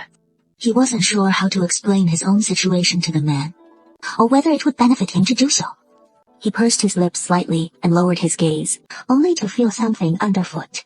Chao An quickly stepped back, and picked up the object that had jabbed his foot. Upon closer inspection, it was a small grayish stain, crafted from wood, with an intricate and unusual pattern. Dawn examined it closely, feeling it carefully in her hand. The next instant, fragments of memory suddenly flooded her mind. In the memory, she sat in the carriage, held tightly in her mother's arms, alongside her younger brother Xiaobai. The carriage raced onward without stop, a pair of strong arms encircling them protectively from behind. She cried out loudly, Don't be afraid. No matter what, Mother will surely protect you both and keep you from harm.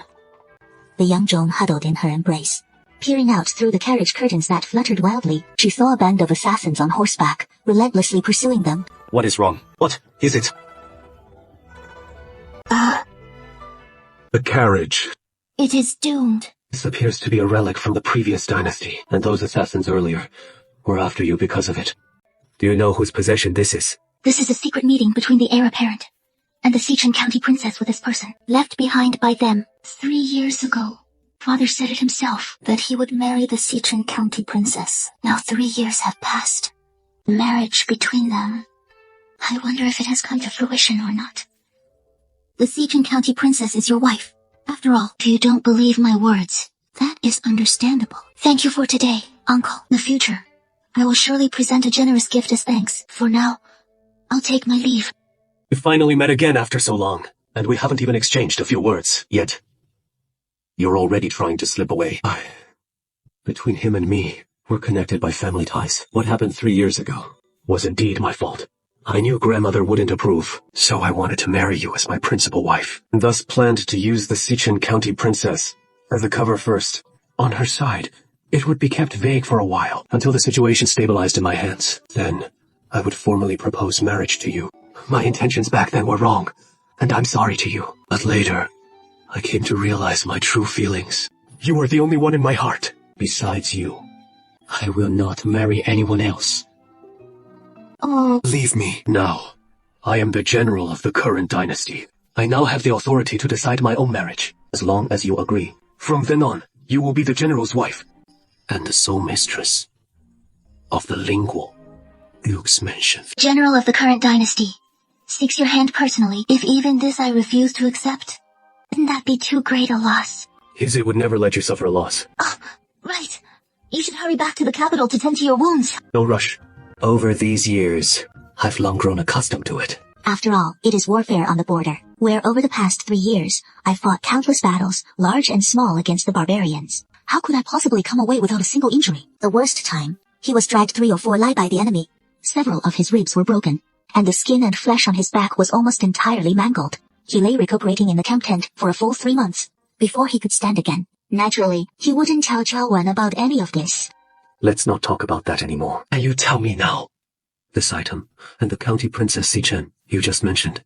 What exactly is going on? I suspect that county princess Sichan is connected to people from the previous dynasty. This thing in your hand is the evidence. 3 years ago, at the Ling State Duke's mansion, she repeatedly tried to make a move against me, to take my life. At first, I thought it was because I was by your side that she resorted to such actions.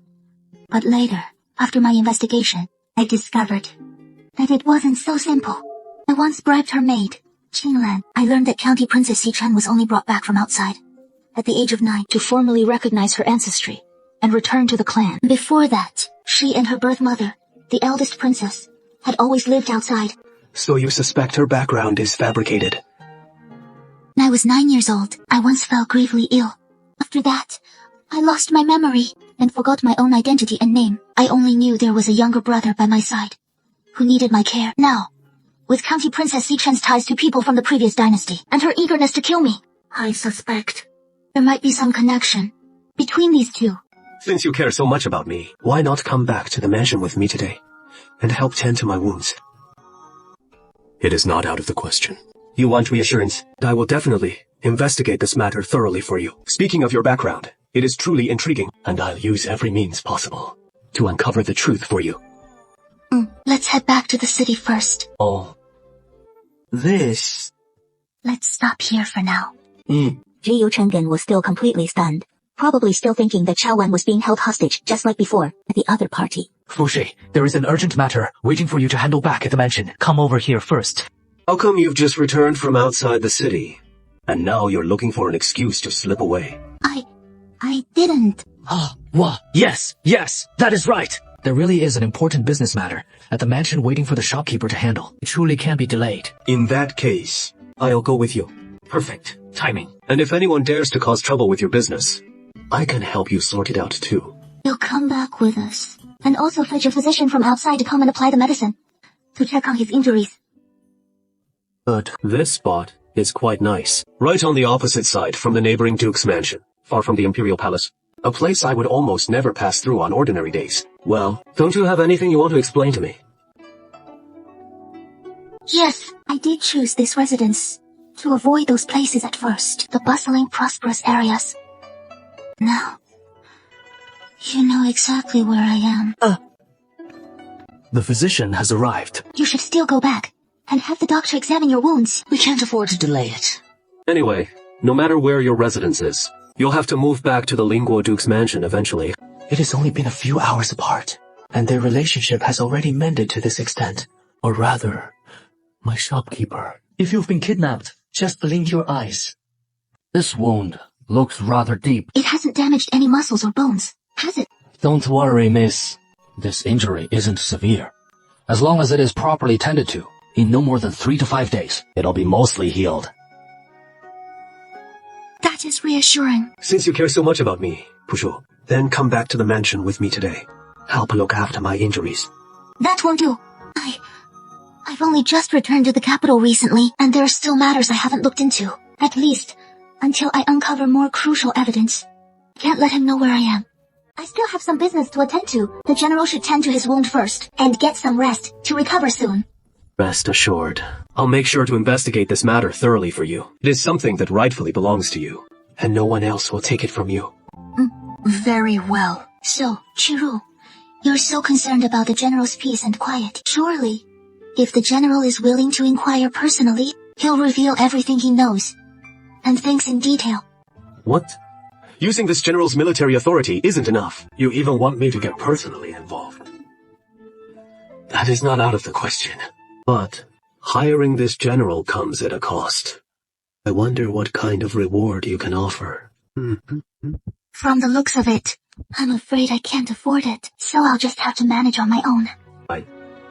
If it is for you, the fee would be quite reasonable. I still have some business to attend to. The general should tend to his wound first, and return to the residence to rest soon. What is your majesty doing? You rascal! You still have the nerve to speak! Did I not tell you that upon returning to the capital, you should come report to me first? But you, the veteran general, has already come once. Yet, you're late, vanishing for a full half day. It was merely a delay of 2 hours. Why must your majesty be so furious? Moreover, your subject has arrived, hasn't he? Insolent fool! This minister has come this time to report on the border affairs to your majesty. The 100,000 barbarian hordes have been thoroughly repelled, submitting to the majesty of our dynasty, and have submitted a document of surrender. They promised not to invade again in the future. All right. This matter occurred before your arrival. I have already heard the full account from the veteran general. So why should your majesty go to such trouble? This minister must enter the palace in person to report back. What? Can't I even speak a few words to you? Chen Bingwei said as much. You've been at the border for 3 years, you rascal, and your temperament has grown much livelier. Or perhaps, midway on your journey back, you encountered something that brought you joy. Nothing at all. This is obviously something. It is just that this scoundrel refuses to speak of it. If you won't say it, then don't. For your great service at the border, I shall reward you most generously. Attend the morning court tomorrow promptly. As it is getting late now, return to the mansion and spend some quality time with the old madam. What is it? Have you found anything yet? The men we sent in pursuit were vastly outnumbered, and all lost their lives. As for the eavesdropper lurking outside, their whereabouts are still unknown. My subordinates have combed through the entire forest several times over. Perhaps the intruder concealed themselves too well. We have yet to uncover any trace. Pack of useless fools who can't even capture a single eavesdropper. What good are you to the princess? Please quell your anger, your highness. Go search at once if you claim you cannot find them. I'll have your heads. Indeed. Your highness. Why, upon seeing this princess in such a state, you find it amusing, don't you? No, not at all. The servant came to inform you that the Duke of the Ningguo Mansion, your General Fu, aren't you? He just returned to the capital today. Mo, what did you just say? General Fu of Duke Ning's mansion is back. He just came out after an audience with the Emperor. Hurry and help me freshen up and get dressed. I'm going to see him right now. My lady, please don't be in such a rush. It is getting late already, and since it is his first day back, once he gets home, he'll likely want to catch up with his wife first. If you go now, you might not even get to see him. Then why tell me about it now? Anyway, General Fu is back at court now, so there is no need to rush this moment. I heard he is entering the palace for morning court tomorrow.